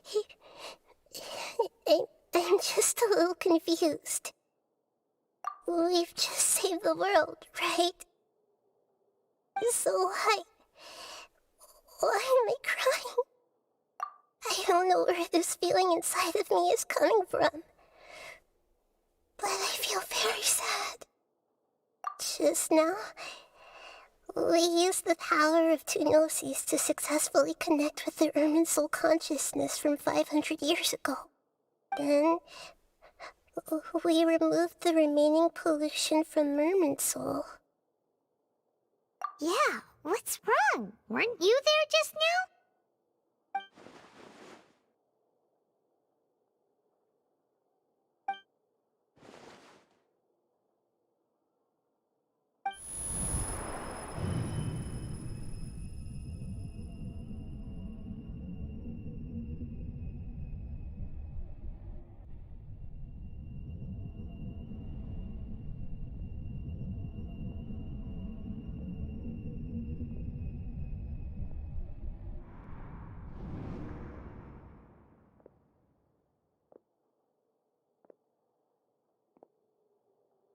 Huh? That sound. Traveler! Paimon! I've been waiting here far too long. But finally I have the chance to be alone with you. All the precious time I wasted has finally paid off. The doctor! What have you done? Just a type of sound wave that can quickly put defenseless people into a dream. As I expected. It doesn't have any effect on gods. This is the only thing of interest I found among the sage's research. I thought I'd take it for a little spin. Don't worry. I know you would never forgive me if I actually killed them. I'm here to negotiate with you. Naturally, I won't do anything dangerous that could potentially damage our relationship. Negotiate with me? I heard you had already left Sumeru. Why are you here again now? I left Sumeru, but I also stayed in Sumeru. Even the God of Wisdom is restricted by the habits of cognition. How disappointing. You mean there are many different versions of you in this world? An astute guess. Even the same individual will have different cognitions at different ages. A long time ago, I made a major decision in hopes of preserving all my perspectives of how I observed the world. Observation is the first step of any experiment, but observing the current world doesn't satisfy me. It lacks an important dimension, that of time. So I saved segments of all my ages and made them into independent individuals. That's all there is to it. Indulge me. How does the God of Wisdom find my method of seeking knowledge? It's an insult to the very concept of life. Life inherently has many rules and restrictions, each with its own significance and reason to exist. They can't be broken on a whim. Good. Amazing, even. Indeed, it's difficult for humans to make peace with themselves, not to mention oneself from a different period. Since you were in the academia, why wait until now to show up? You could very well have stopped us and helped that fake god. Simple. Let me ask you this. Would any staff member ever help the subject in the middle of an experiment? It was my experiment. So why should I interfere with the results?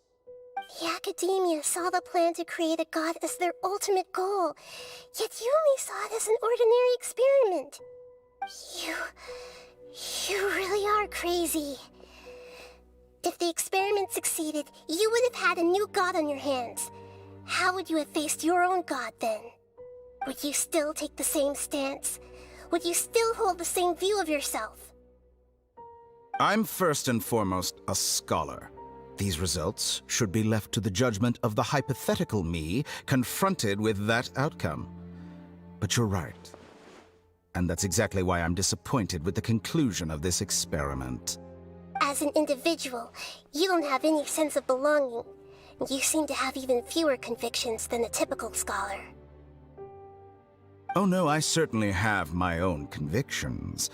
They just don't fit your standards, that's all. All right, that's enough conversation for today. The experiment is over, and it's time to tidy up the equipment and reclaim any useful materials. For example, the Gnosis. Lesser Lord Kusanali, you're an intelligent Archon. I'm sure you understand the disparity in our combat abilities at this time. Besides, you have no way to use that Electro-Gnosis in battle. Didn't you say you were here to negotiate with me? Somehow, it's starting to seem like you intend to take it by force now. I'm merely stating a fact. After all, I'm also a scholar. Naturally, I hope to show proper respect and dignity to the God of Wisdom. Your hypocrisy is built on absolute confidence. I understand your scheme, but... what if I were to destroy the Gnosis now and awaken the heavenly principles? Awaken the heavenly principles? Do you think that's really possible? The heavenly principles have been silent for many years, but the Gnosis are symbols of their control over Tevat and all the laws. Will the destruction of a Gnosis attract the attention of the heavenly principles? And if so, how do the Fatui plan to deal with the consequences? Do you dare to gamble such a possibility with me? Gamble? How surprising. I thought you would show evidence or use rigorous reasoning to prove your point. The word gamble is the last thing I expected to hear from the God of Wisdom. But this is a clever move. You must have seen through me when I first captured your consciousness. As a scholar, I respect all possibilities. This has always been my principle and is an essential trait as an experimenter. Indeed, I can't ignore this possibility. So tell me then, what are your conditions? This foreign Gnosis will only lead to disaster if it stays in Sumeru. But this Electro-Gnosis is the prize I obtained after defeating one of your fellow Harbingers. Now, as the one who initiated this cascade of events, shouldn't you pay the corresponding price? Price? Interesting. What price would you have me pay? How about erasing all your other segments? So this is how you wish to restrict me, the most threatening opponent of the Nation of Wisdom. What you request of me is like plucking out the eyes I have placed in the dimension of time.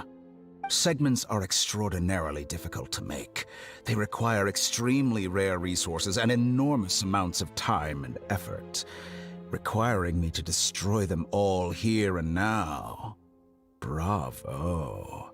A suitably wise decision on your part. Yes, how very interesting.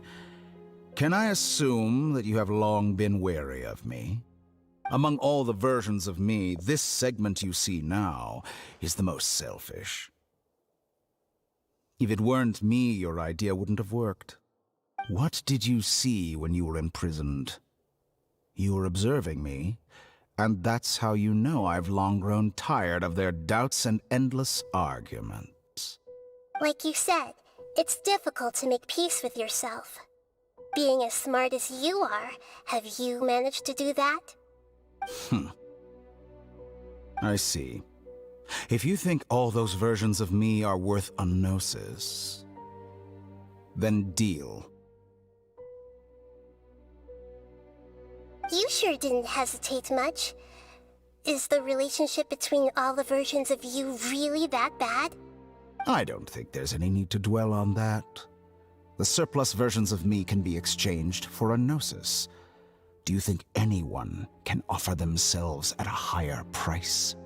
Besides, with my abilities, it's only a matter of time until I find better perspectives. Perhaps it's best to say, you're just temporarily ahead. But what I'd like to know is, how can you be sure that I've really erased them? I can see your remaining honesty.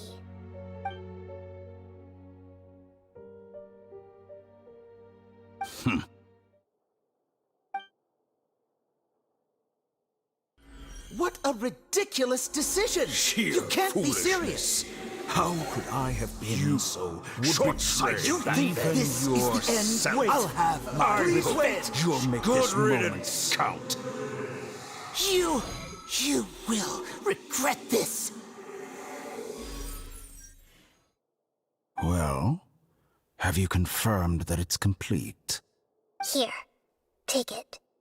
The future of Sumeru City will be in my hands alone. I will shut down the Akasha and let curiosity and the thirst for knowledge drive the realm of academics once again. There won't be any further gaps for you to exploit. It truly pains me that my academic achievements have never been appreciated in my homeland. Of course, I have no interest in being rejected by this city for a third time. Another chess piece. And where is your dendronosis? Don't be greedy, Harbinger of Snezhnaya. No, this is a different transaction. If you intend to turn off the Akasha anyway, then there's no further use for the Gnosis of Sumeru, is there? Besides, isn't it the Archon's duty to deliver what's desired of the Seeker? Oh, judging from your expression, you don't seem to find the idea very agreeable. Then let's think of it this way. Since you're the god of wisdom, how about I exchange some knowledge with you? People exchanging knowledge with the God of Wisdom is the stuff of legends. Yet here you wish to exchange knowledge for the God of Wisdom's property. Arrogant as that is, it has piqued my interest.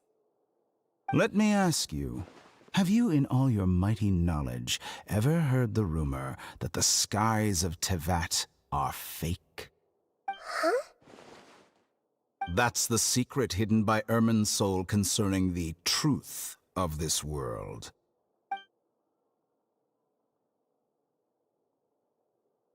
Once I finish telling you about this, it will be time for me to say goodbye. With negotiations, we've all gotten what we wanted. I'm very glad I got to meet you like this. Your arrogance may know no bounds, and convictions may mean nothing to you. But I'll still listen to what you have to say.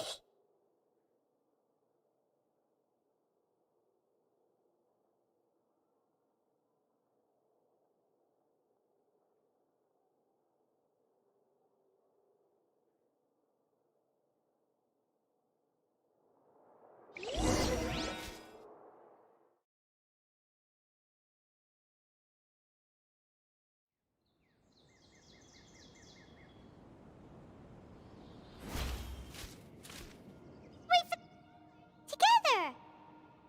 Okay.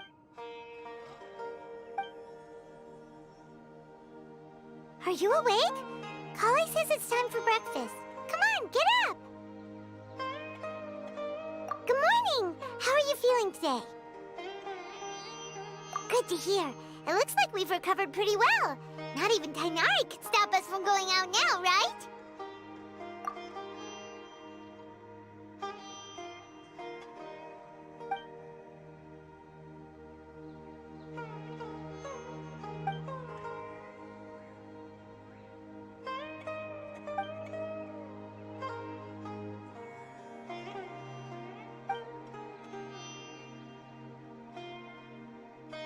Come on, Traveler, let's go!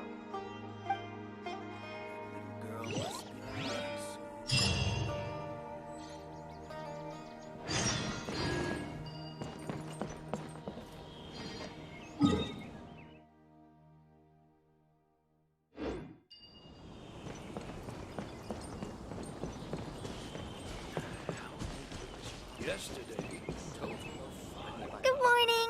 Looks like you're awake. Yep, yep.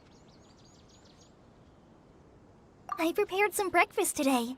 Please have a taste. I hope you'll like it. It's nice to have you here so we can eat something yummy. Well, now that I've recovered from Elazar, I'm feeling better than ever. I can even prepare 4 or 5 meals a day now. And Paimon bets they're all delicious. Oh, by the way, someone brought a letter for you after you went to sleep last night. Nope. Paimon wanted to read the letter with you after you woke up, so Paimon didn't open it. All right, let's read it now. Oh, it's from Nilu. Ahem. We're going to hold a feast at the Grand Bazaar and celebrate Cyno's reinstatement as the General Mahamatra. As heroes of Sumeru, please be sure to attend. I'll wait for you. The date of the banquet is written on the back. It's in 2 days. Oh, I've also heard that you've become heroes here as well. That's amazing. Everyone's aware of your abilities. There's no need to be modest. Anyway, let's go to the Grand Bazaar to have a look. Oh, before you leave, be sure to inform Master Tainari.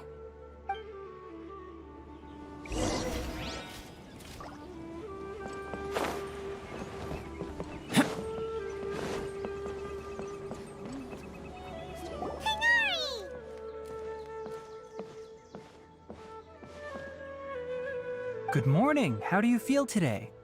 We feel much better. How about you? I'm recovering well. Thanks for asking. But from the looks of it, you seem to be already busy with work again. It's fine. I'm not that busy, really. The Elazar patients have recovered, as well as Hypatia. For now, I only need to tend to my Forest Watcher duties. It seems once Irminsul started getting better, everything else started to recover too. Yes, but there are still some residual effects. The withering is one example. Though it won't spread anymore, the existing zones won't just disappear. We forest rangers will still need to do the work. By the way, we have some good news. Cyno got his position back. This news is hardly new. He had already mentioned it to me before. Huh? You mean he was already here? Why didn't he come to say hi to us? He visited once, but he was afraid of disturbing you while you were resting. He just asked me a few questions and left. And you probably already know all about the celebration feast. Celebration feast? No, I haven't heard anything about that. Huh? But didn't Nilu say in her letter that they would celebrate Cyno? He didn't tell you? Perhaps, or alternatively, he doesn't know about it either. Come to think of it, Cyno doesn't seem like the type who'd enjoy a celebration feast. You and Kale are both Cyno's close friends. Why don't you come to the feast with us? Kale has taken over some of my tasks these days. I don't think she'll have time for it. Not to mention me. You see, some VIPs have come to the forest recently. Huh? VIPs? Very important Paimons? Well, technically speaking, they are former VIPs. The sages involved in recent incidents have begun their training in the Avidya forest, and the people they had previously imprisoned have all been released. Huh? Yes, he's a little weak, but he isn't injured and his condition is stable. Lesser Lord Kusanali, in her boundless mercy, has decided to spare Azar and the other wrongdoers. Supposedly, they were ashamed of their shallow ideologies and have decided to dedicate the rest of their lives to cultivating wisdom in the Avidya forest. When they learned that Lesser Lord Kusanali had defeated the Balladeer and saved Irminsul, they were shocked at first, but also became happy, feeling that the sacred light guiding them on the path of discovering wisdom had begun to shine once again. As a result, work has increased for the forest rangers. That sounds really exhausting. There's nothing we can do, really. But that's another topic. Back to the matter at hand. Are you two planning to head out? Ah, right! We're here to request permission to head out. Would that be okay? You've recovered well. You may go, but be careful. Yay! Will do!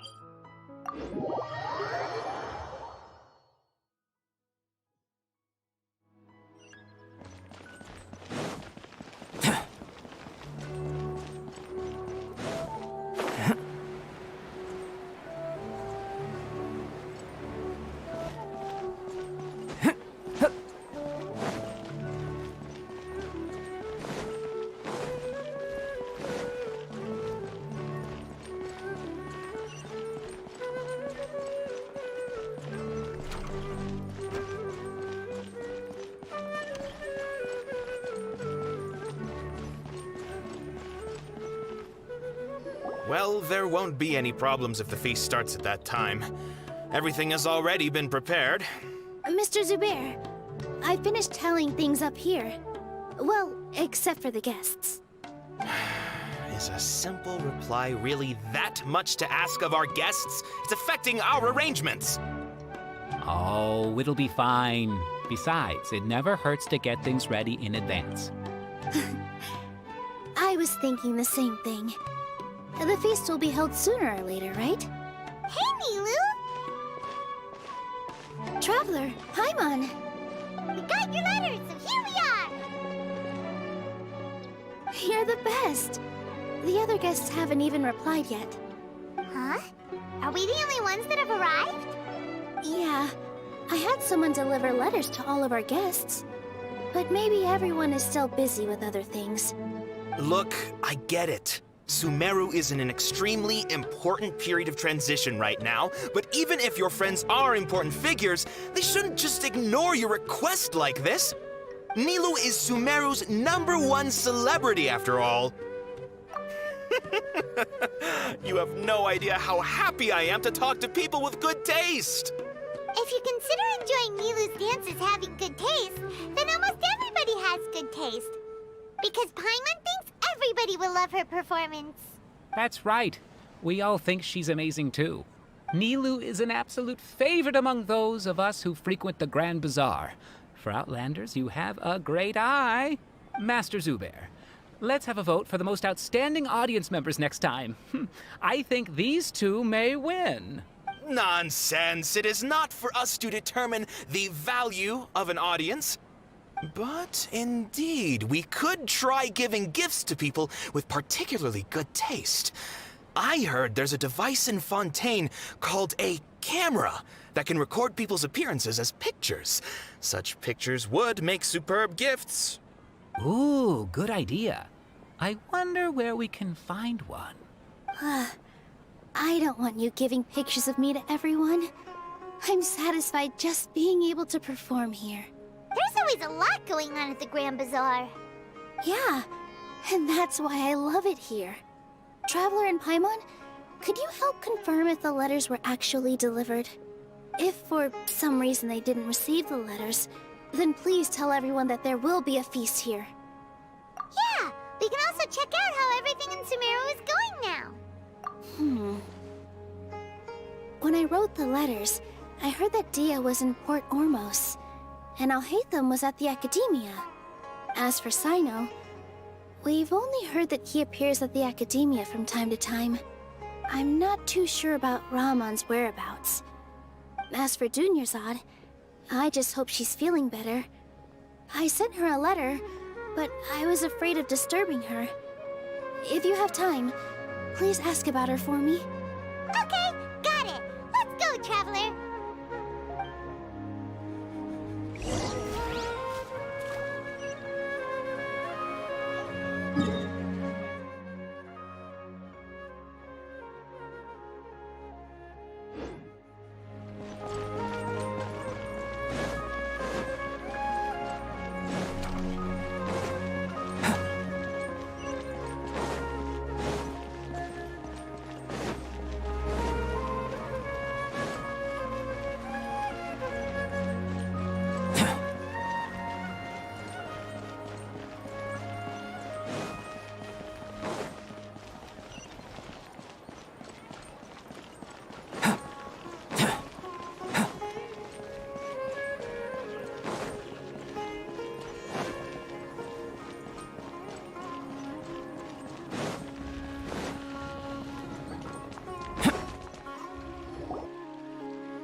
We haven't seen Alhaitham anywhere.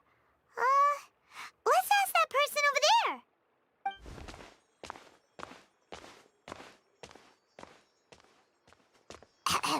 Hey there, have you seen Alhaitham around? Yes, it seems Scribe Alhaitham has gone to the House of Dana. You should be able to find him there. But you're already the second group of people I've seen looking for him today. He must be quite the busy man. Oh? Who else was looking for him? Mr. Cavey was just here asking about him. You wouldn't believe how terrible their relationship is. And now you two are here. Don't tell me everyone's here looking for gossip about the sages. No way! We're strictly here on business. Ah, I see. Sorry, I thought maybe everyone's as interested in rumors about the sages as I am.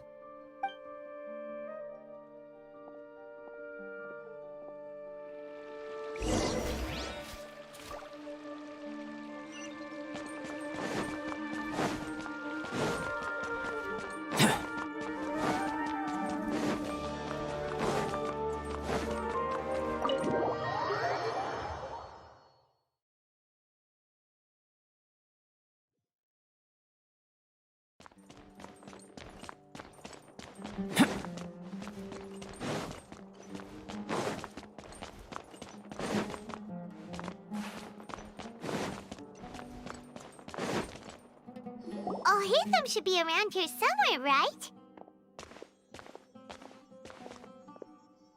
Oh, he's over there! But it looks like he might not have time for us. Just put down that worthless book and tell me what happened in the academia. This is not just some worthless book. Do you have any idea how difficult it is to find a physical book like this in Sumeru? It doesn't matter. It's probably just another thing that you used your authority to get your hands on anyway. Just put it aside. Listen, I came back today only to hear that the sages have disappeared. Oh? You sound surprised. I thought you would already know the inside story. Would I be here asking you if I knew? You're the scribe, not me. So just tell me what you know already. Well, I almost became a sage. Huh? Oh, don't sound too surprised now. You're the renowned Kaveh, light of the Ksharawar. Besides, as a master builder and craftsman, chances are you'll be appointed as a sage too. Why do I feel like you don't really mean it? Huh. What makes you say that? Why would you question my heartfelt sincerity? Maybe it's because you've never said anything good about me before. Yeah, well, I share a similar sentiment, and anyone who knows you as well as I do would surely do the same. Oh, you... See? This is why I hate discussing anything with you. Your ridiculous and arrogant attitude always gets in the way. It seems that you really can't stand my personality. Ha! What was your first clue? Well, then you might as well move out of my house. Are you threatening me? Stooping to a new low, I see. Ugh, and don't change the subject. You, a sage? What a joke. The academia might as well just close tomorrow. Are they having a fight? Forget what's going on with the academia. Haven't you been busy with your construction project? Tell me, when are you going to build yourself a mansion? Don't get me started. I get angry just thinking about it. So, what great building did our master architect work on this time? Like I need to tell you. Keep your nose out of my business. No, I think we deserve to know. Where were you when Sumeru needed you most? I was in the desert for a large project, but considering Haravatat's utter ignorance of architectural and aesthetic matters, you probably wouldn't understand. Which is truly unfortunate. I can only pity the man who doesn't understand the first thing about beauty and romance. Unlike a true... hold on, wait a second. What do you mean by when Sumeru needed me most? Well, while you were out fiddling around in the desert, many people came together to save Sumeru from a crisis. Ha! And you think I'd believe that? Look, all you really need to know is that Azar and all his accomplices have all been overthrown. Huh? What nonsense are you talking about? It's no skin off my nose if you don't believe me. It's not like my Darshan was the one trying to apply for funding from the Grand Sage. Yours, though, on the other hand... You know what? I'll ask around. I'm sure someone knows what's going on here. You're dead if I find out you're lying to me.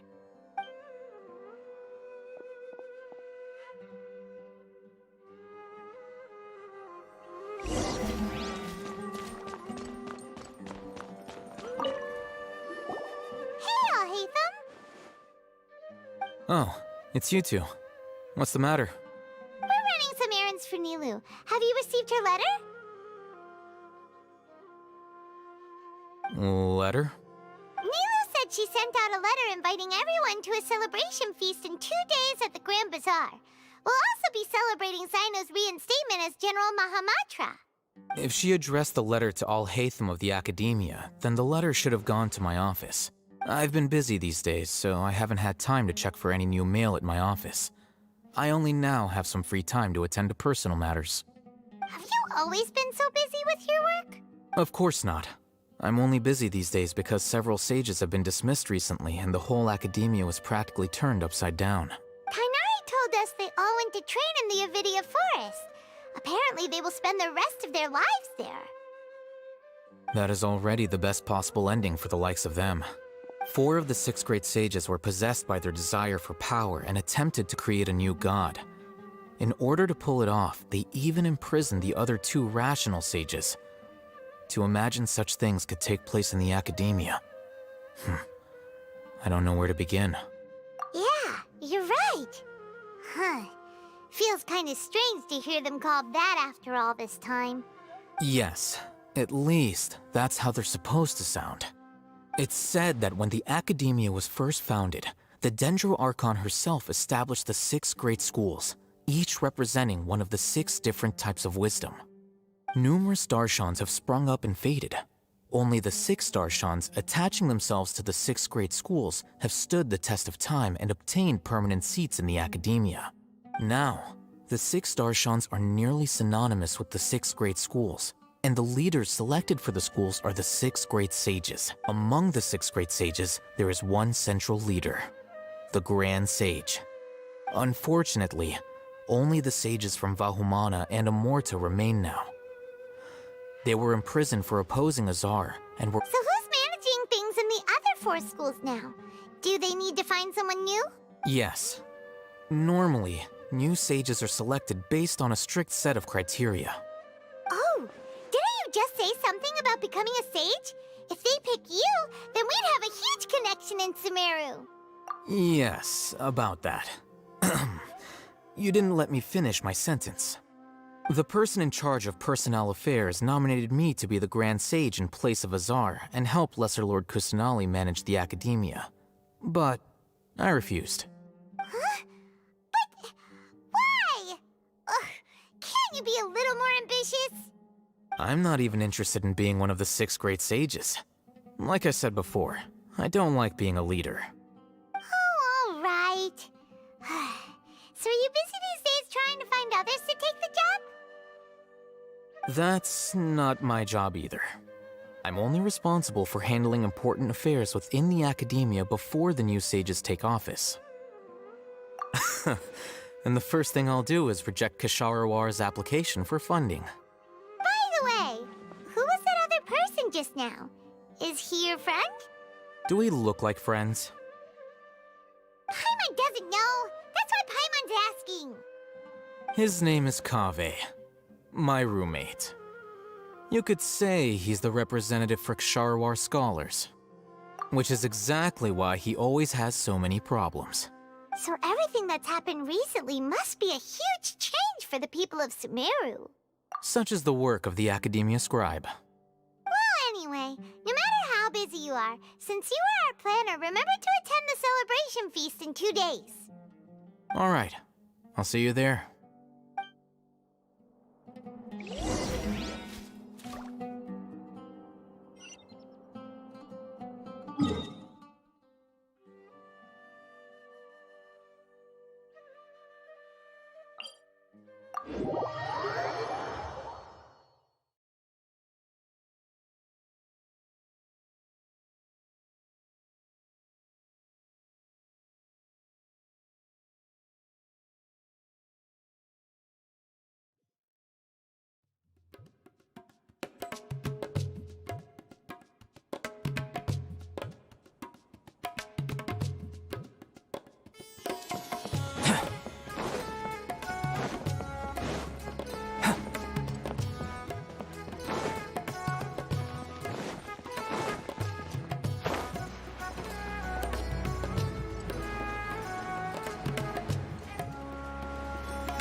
This is Port Ormos.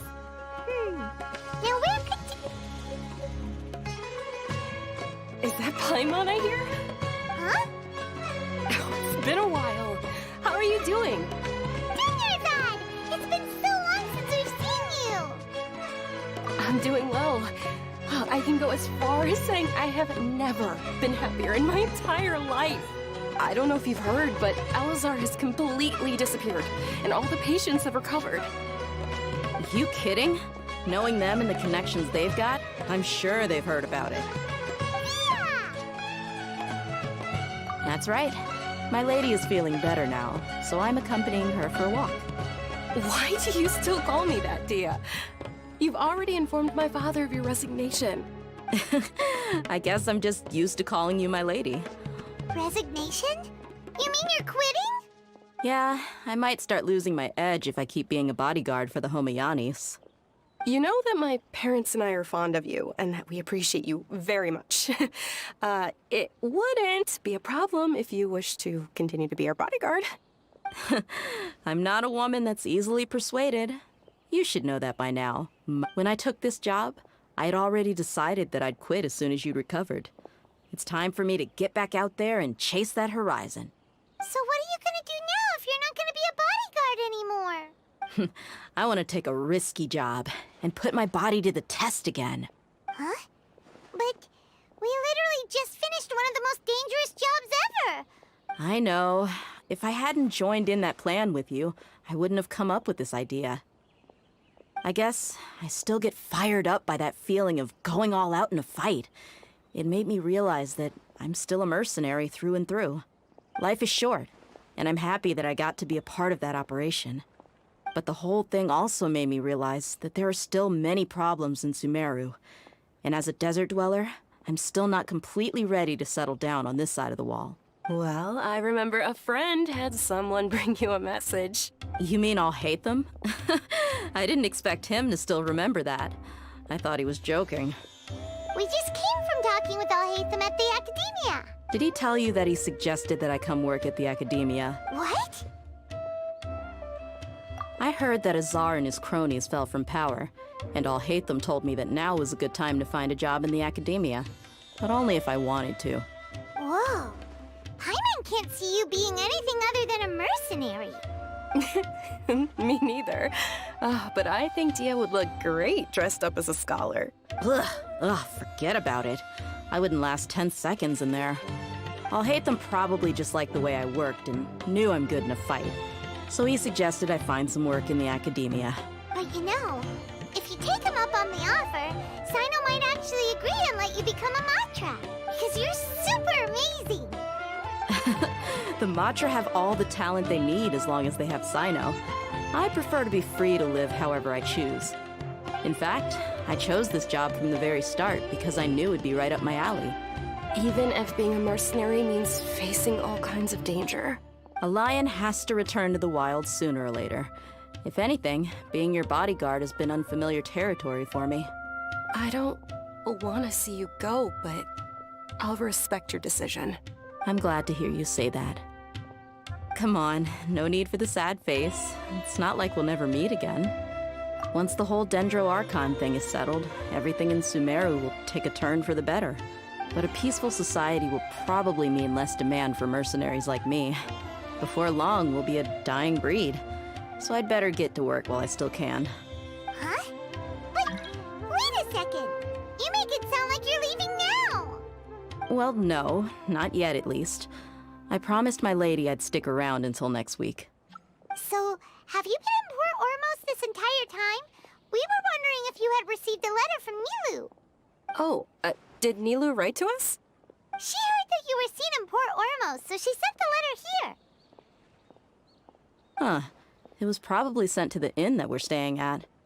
My lady has been very energetic lately, and keeps taking me on hikes, staying out even into the night. By the time— Right, and we tend to leave quite early in the morning, so the old man on duty is also usually dozing off. So what it really sounds like is that the person on duty is always asleep. I bet the letter's at the reception desk. I'll go check later. No wonder there wasn't a reply. You never received the letter. Good thing Nilou asked us to come and check on that. Sorry to make you two come all the way out here. It must be something important for Nilou to specifically write to us like that.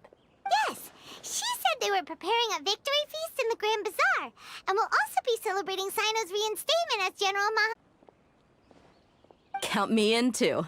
But is there some sort of dress code or anything for the feast? Since it's being organized by Nilou, I don't think she'll be too picky about that. All right, then this is how I'll show up. The feast will be held in 2 days, so don't forget. Sure. Thank you so much for letting us know. We'll see you there. Oh, by the way, do you happen to know where Sino and Raman are? The General Mahamatra always comes and goes without a trace. Normally no one knows his whereabouts. Oh. But last time we met, he mentioned that he had something to do in Aru village. You can try your luck there. As for Raman, your guess is as good as mine. I only remember he said that he had something to discuss with Sino. You can ask Sino when you meet him. Don't mention it. You better get going. All right, on to our next stop.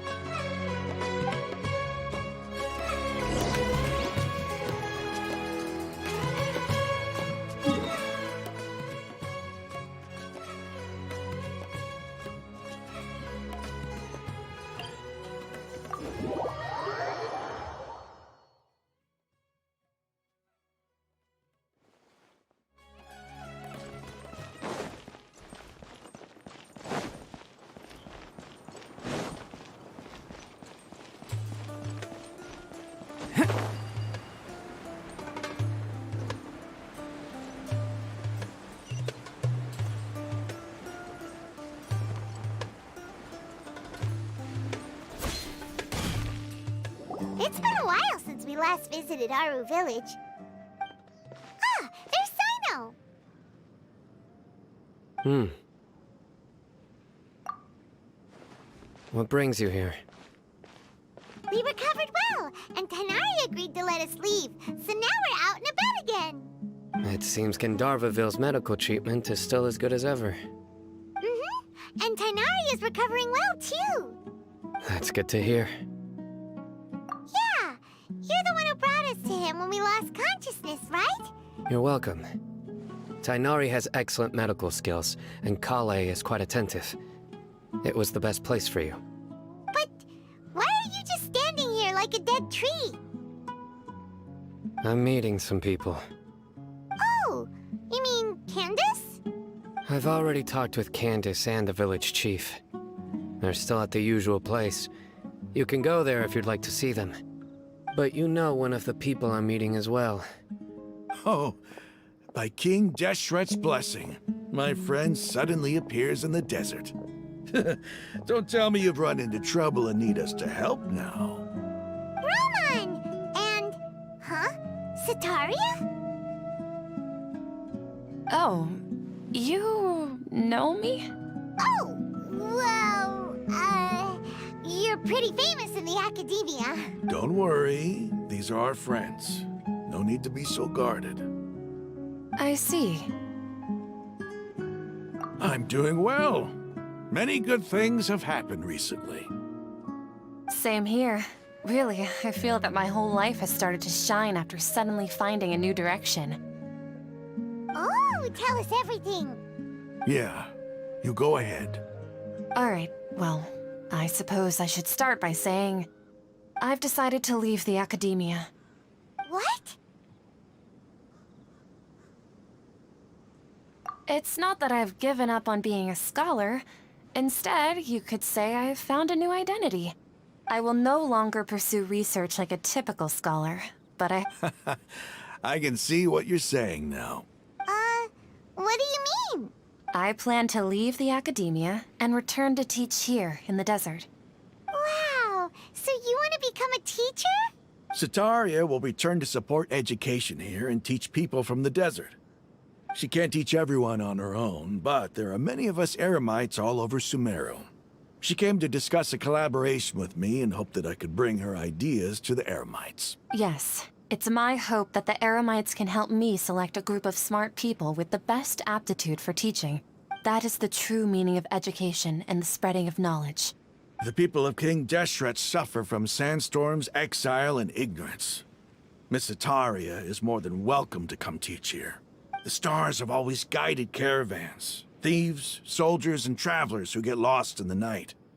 They lead those in the dark out of trouble and back to safety. Oh, please. Where's all of this coming from? You deserve these compliments. Mercenaries are accustomed to danger and don't fear death, which is why we recognize extraordinary actions that come. Sataria's idea will bring much good to many people. At first, I feared it was destined to fail. Everyone knows that the academia doesn't allow scholars to teach in the desert without permission. As you know, all knowledge is under their surveillance and control, and very few desert dwellers are as lucky as me. But what I heard at that time has been haunting my heart, as if there were lightning bolts constantly bombarding my soul. Sataria, you tread a treacherous path, and the longer you ignore it, the tighter the academia's grasp on you will become. Sataria, why haven't you gone home? Never forget that the desert that belongs to you lies elsewhere. Miss. These words sparked something in me, and I knew that I had to bring something back to my people after going home. I gathered up the courage to approach the Grand Sage, only to find that he was no longer at the academia. Azar has received much-needed punishment. Though, if you ask me, it may have been too light. Lord Sino helped me obtain permission to leave the academia for the desert, and accompanied me here to discuss collaboration with members of the Eremites. My plan was able to go smoothly thanks to him and Rahman. You're all doing so much for the desert. Aside from that, I also have some other business to discuss with Sino. Lesser Lord Kusanali has allocated many resources to support and develop the desert. I've done some business for her, and part of it required the assistance of the Eremites. I applied for a few batches of educational materials from the academia, and sent them to several groups in the desert, as instructed by Lesser Lord Kusanali. That's exactly what the people here need. Physical books and other related items. If it weren't for Sino and Lesser Lord Kusanali, I'm afraid we'd never be able to get our hands on them. Apart from this, The academia is also recruiting scholars that are willing to teach in the desert. We must be persistent about this, and maintain these resources to ensure long-term effectiveness.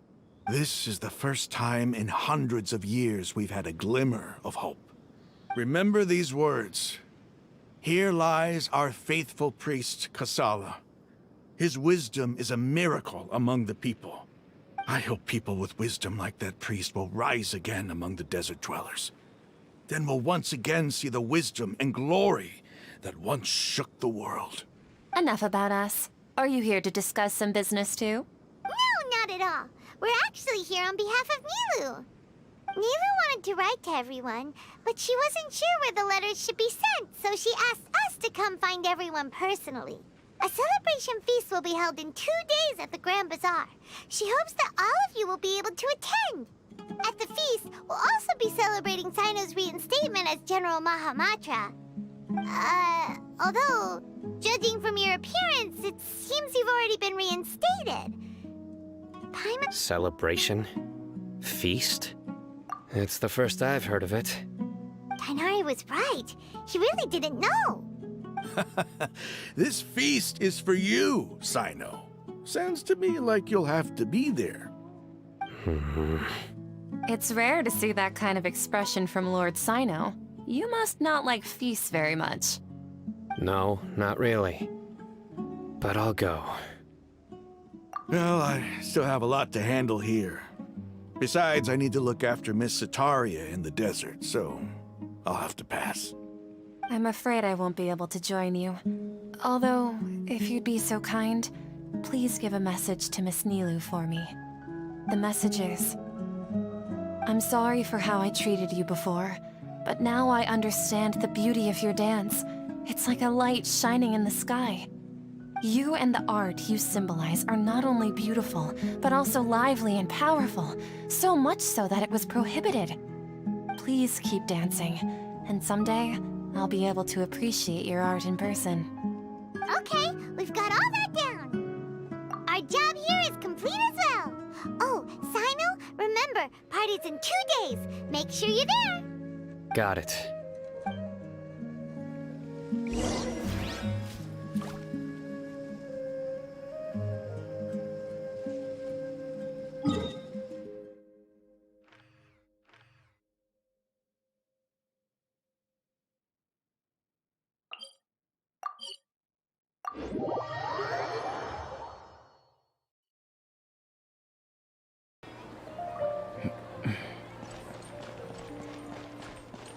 Today's the big day!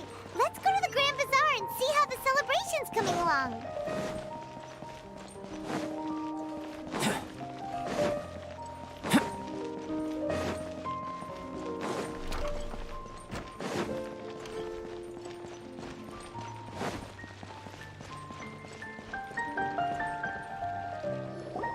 Everybody's already here. Looks like we're the last ones to arrive. I'm here. Ah, there you are. Well, look who finally decided to show up. You look like you came here immediately after finishing up some work. I'm very happy to see you here. But we're not late, are we? It's just that everyone else arrived ahead of time. I propose that the last one who arrived be put in charge of today's speeches. Nah, there won't be any speeches today. Oh, really? Well, even better. Come join us over here. Let's share some great food and drinks, and chat about all sorts of fun things. Everything looks quite good. Wow! Paimon can't wait! Traveler, just look at all the delicious food here!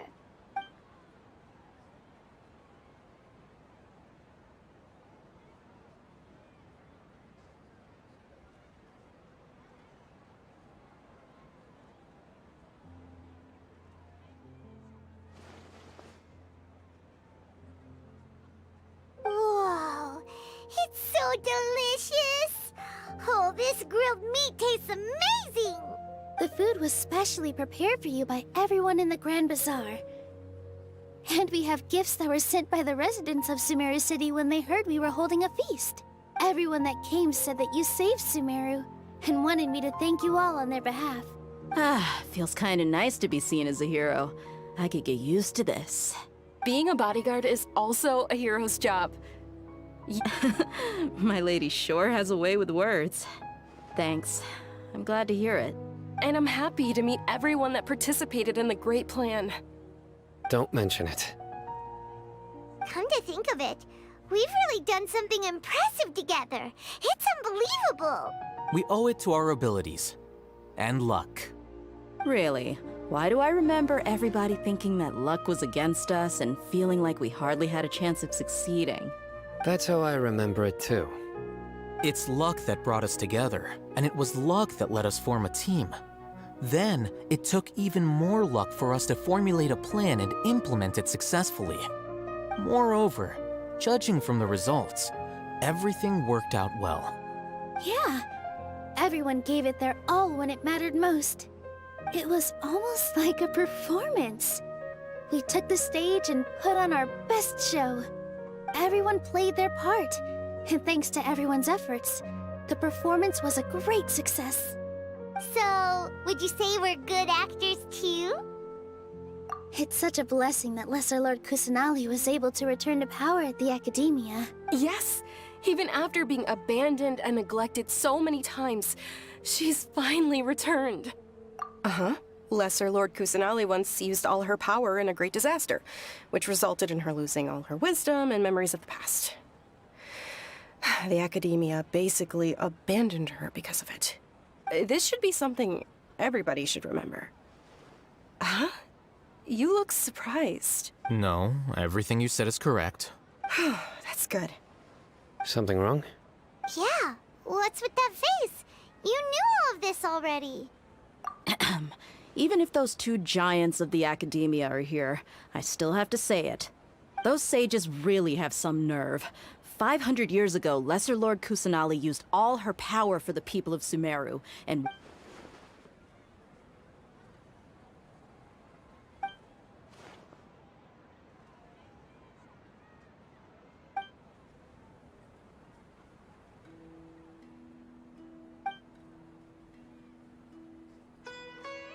If you bite the hand that feeds you, don't act surprised when it turns into a knuckle sandwich, right, Sino?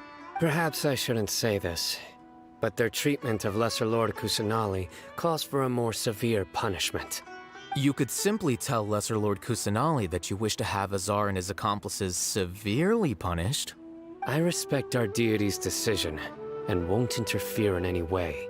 While we're on this topic, why didn't you accept the Academia's invitation to become the Grand Sage? Are you trying to say that I'm fit to be a sage? Not at all. But every person handling the selection process has said that you are the most suitable candidate to lead the Academia right now. Why? Because he dethroned Azar from power? Could you try to put it another way? This is a good thing, yet you're making it sound like I overthrew Azar for my own personal gain. But seriously though, I always wondered if you had some personal motives behind it.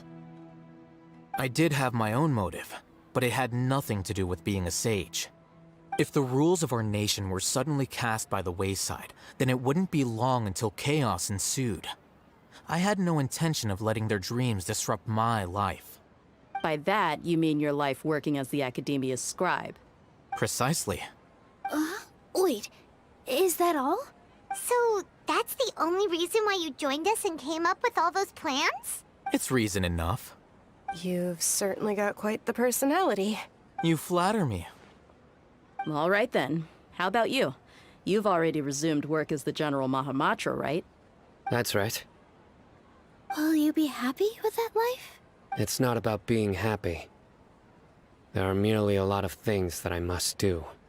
Even so, keep your spirits up and try to be happy, okay? And try to smile more every day, just like I'm doing now. Thank you. I'll keep that in mind.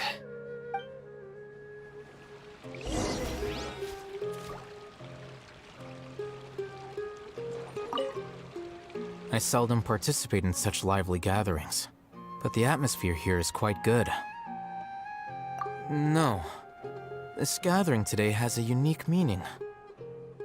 The Grand Bazaar is lively because the people here feel happiness from the bottom of their hearts, unlike the farces at the Academia.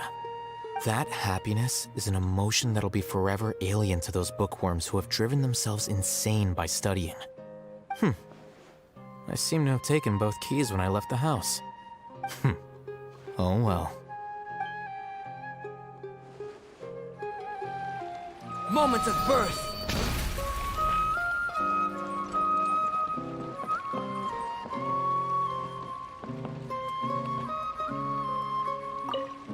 My lady, the grilled meat over there is delicious.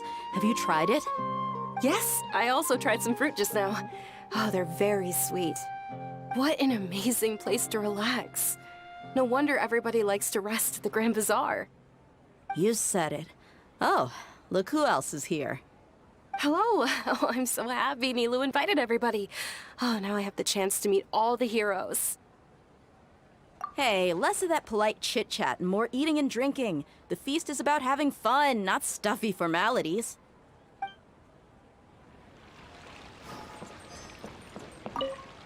The atmosphere here is good. And everything is delicious. Yeah.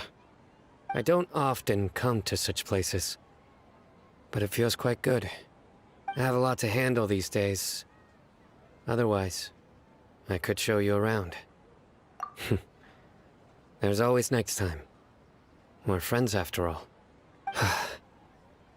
This feast is pretty good. I like it.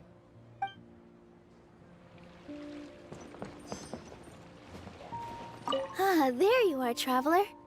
Well, how is it? Are you enjoying the feast today? If there's anything you're unhappy with, just let me know. I'll be sure to take note of it. That's good. It's the first time I've ever invited so many exceptional people to one place. I was a little nervous myself. You see, every guest here is quite extraordinary. It's unbelievable that we've got everyone together here. Almost like a fairy tale. Make sure you live it up tonight. I'll be happy as long as you're enjoying yourselves.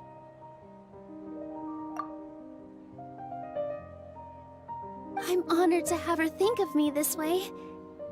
If I have a chance in the future, I would really like to invite her to one of my performances. I can't explain why, but I just feel elated right now. Thank you.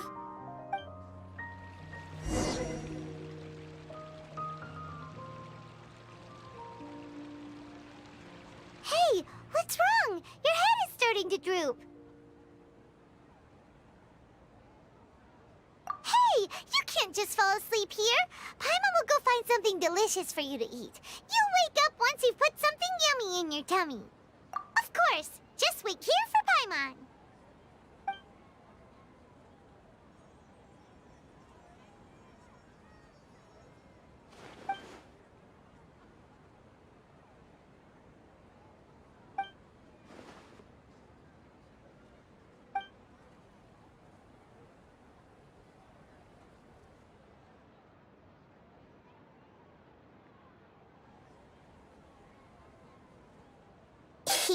It's me.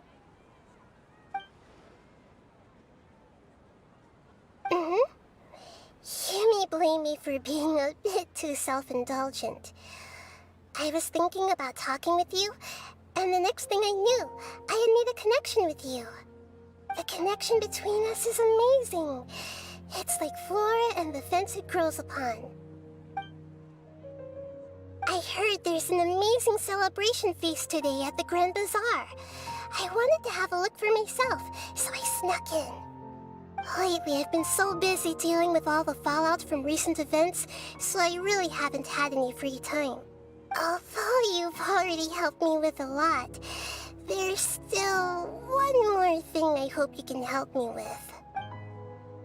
Please say thank you to everyone for me. Oh, is it not convenient for you to do that for me? But if I just show up all of a sudden, people will become all quiet and stiff, won't they? What if I end up scaring them and ruining this wonderful feast? That'd be the last thing I want. Let me think about it. Okay. Yes, I have.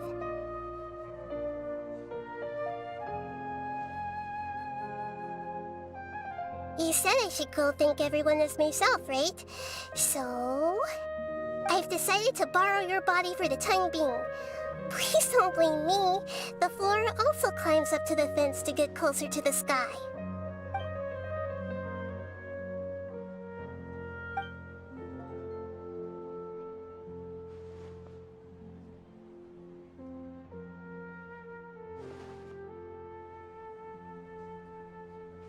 Everyone!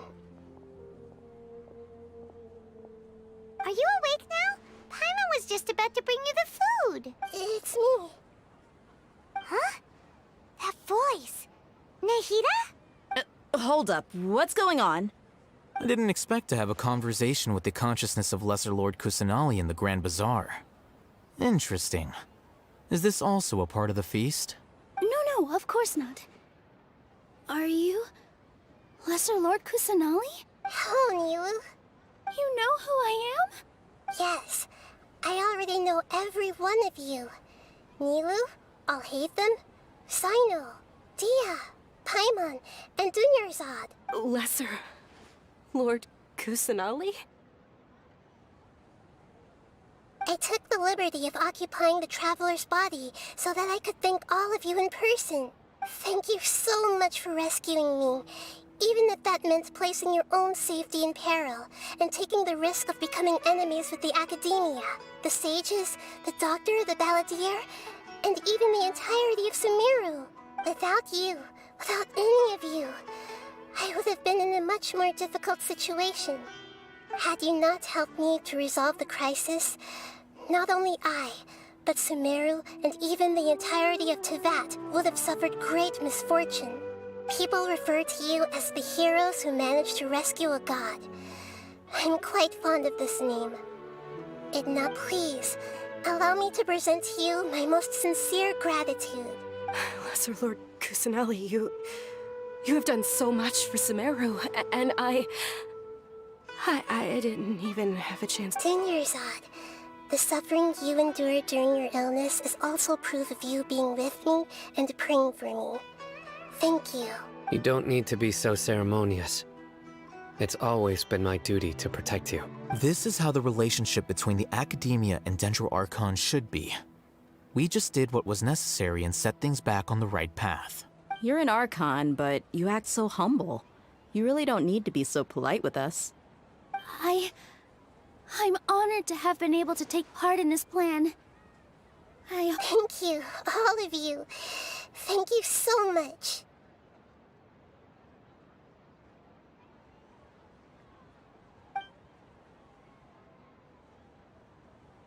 Yeah.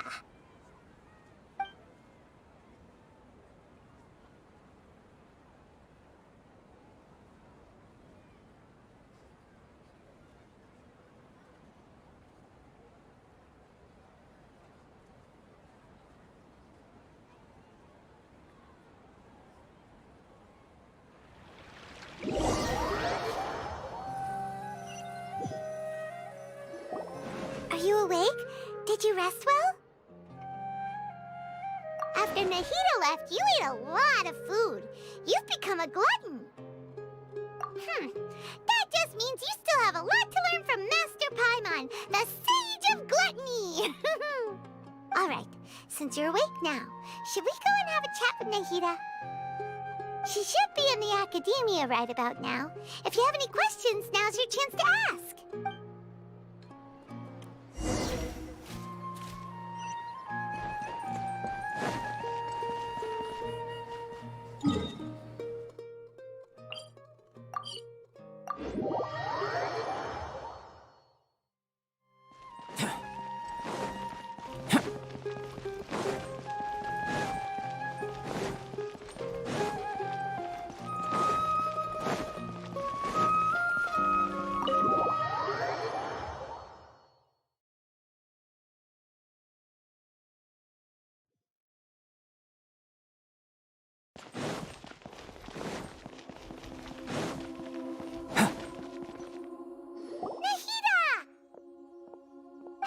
Traveler and Paimon?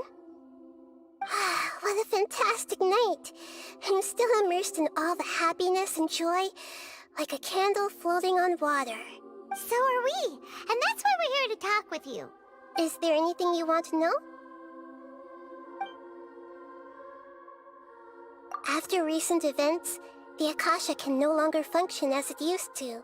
I've given it some thought, and have decided to shut it down permanently. But this is definitely not a bad thing. Even from the beginning, I've been planning to shut it down. The Akasha's centralized administration of knowledge has always restrained people's curiosity and curtailed the number of paths available to them. I don't think this is good for Sumeru.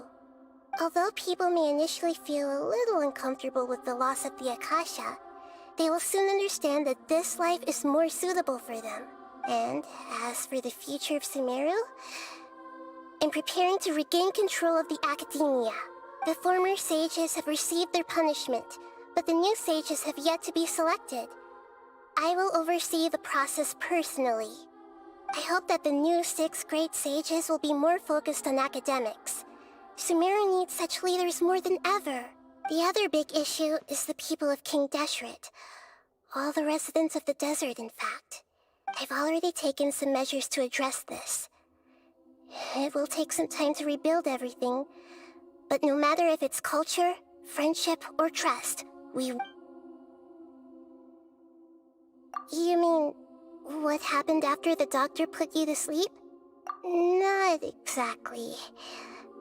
The top-ranked Fatui Harbingers, up to number 3, possess power comparable to that of gods. However, in spite of the bad situation, I still managed to make a fair deal with the doctor. I'm sure you remember the entity that changed your fate, the Heavenly Principles. In fact, the Heavenly Principles has been quiet since the Conria disaster 500 years ago.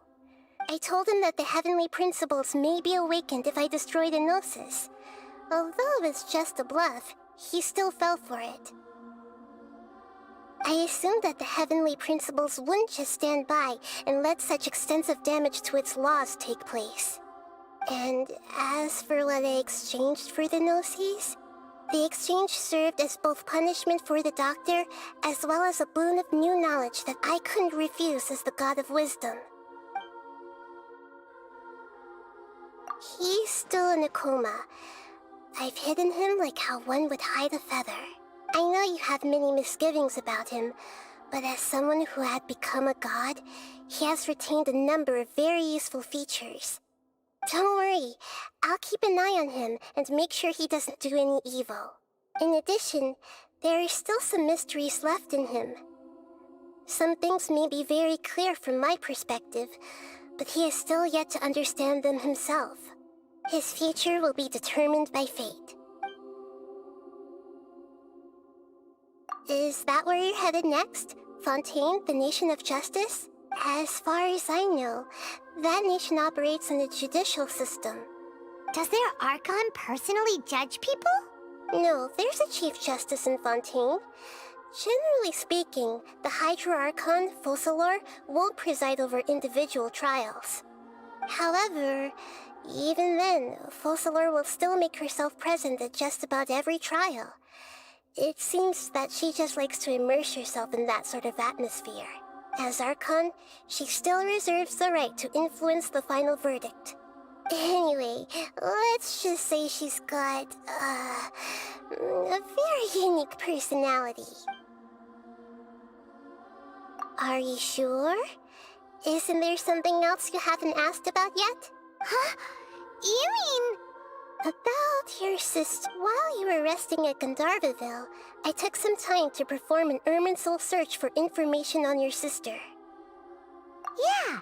Isn't Irminsul a repository for all the information and memories of Tevat? This is true in your case. Irminsul indeed does not have any information on you. However, there must be something different about your sister. Because, as it turns out, the world has recorded information on her after all. What? There is only one possible explanation. She belongs to this world.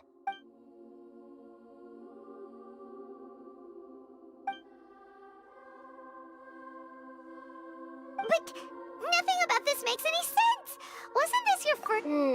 According to the records I was able to access after the Conria disaster, she began her journey through the 7 nations of Tevat. But just as her journey was about to reach its conclusion, the Irminsul records on her suddenly become fuzzy. What do you mean, fuzzy? Did something happen to her? All I know for sure is that somebody, for reasons only they can know, is deliberately obfuscating her fate. And whoever it is, if they can do that, who knows what else they're capable of. But even that wouldn't explain how she somehow comes from this world. Something else I noticed was that according to these records, the Fatui have not classified your sibling as one of the Descenders. What's a Descender? Paimon's never heard of it.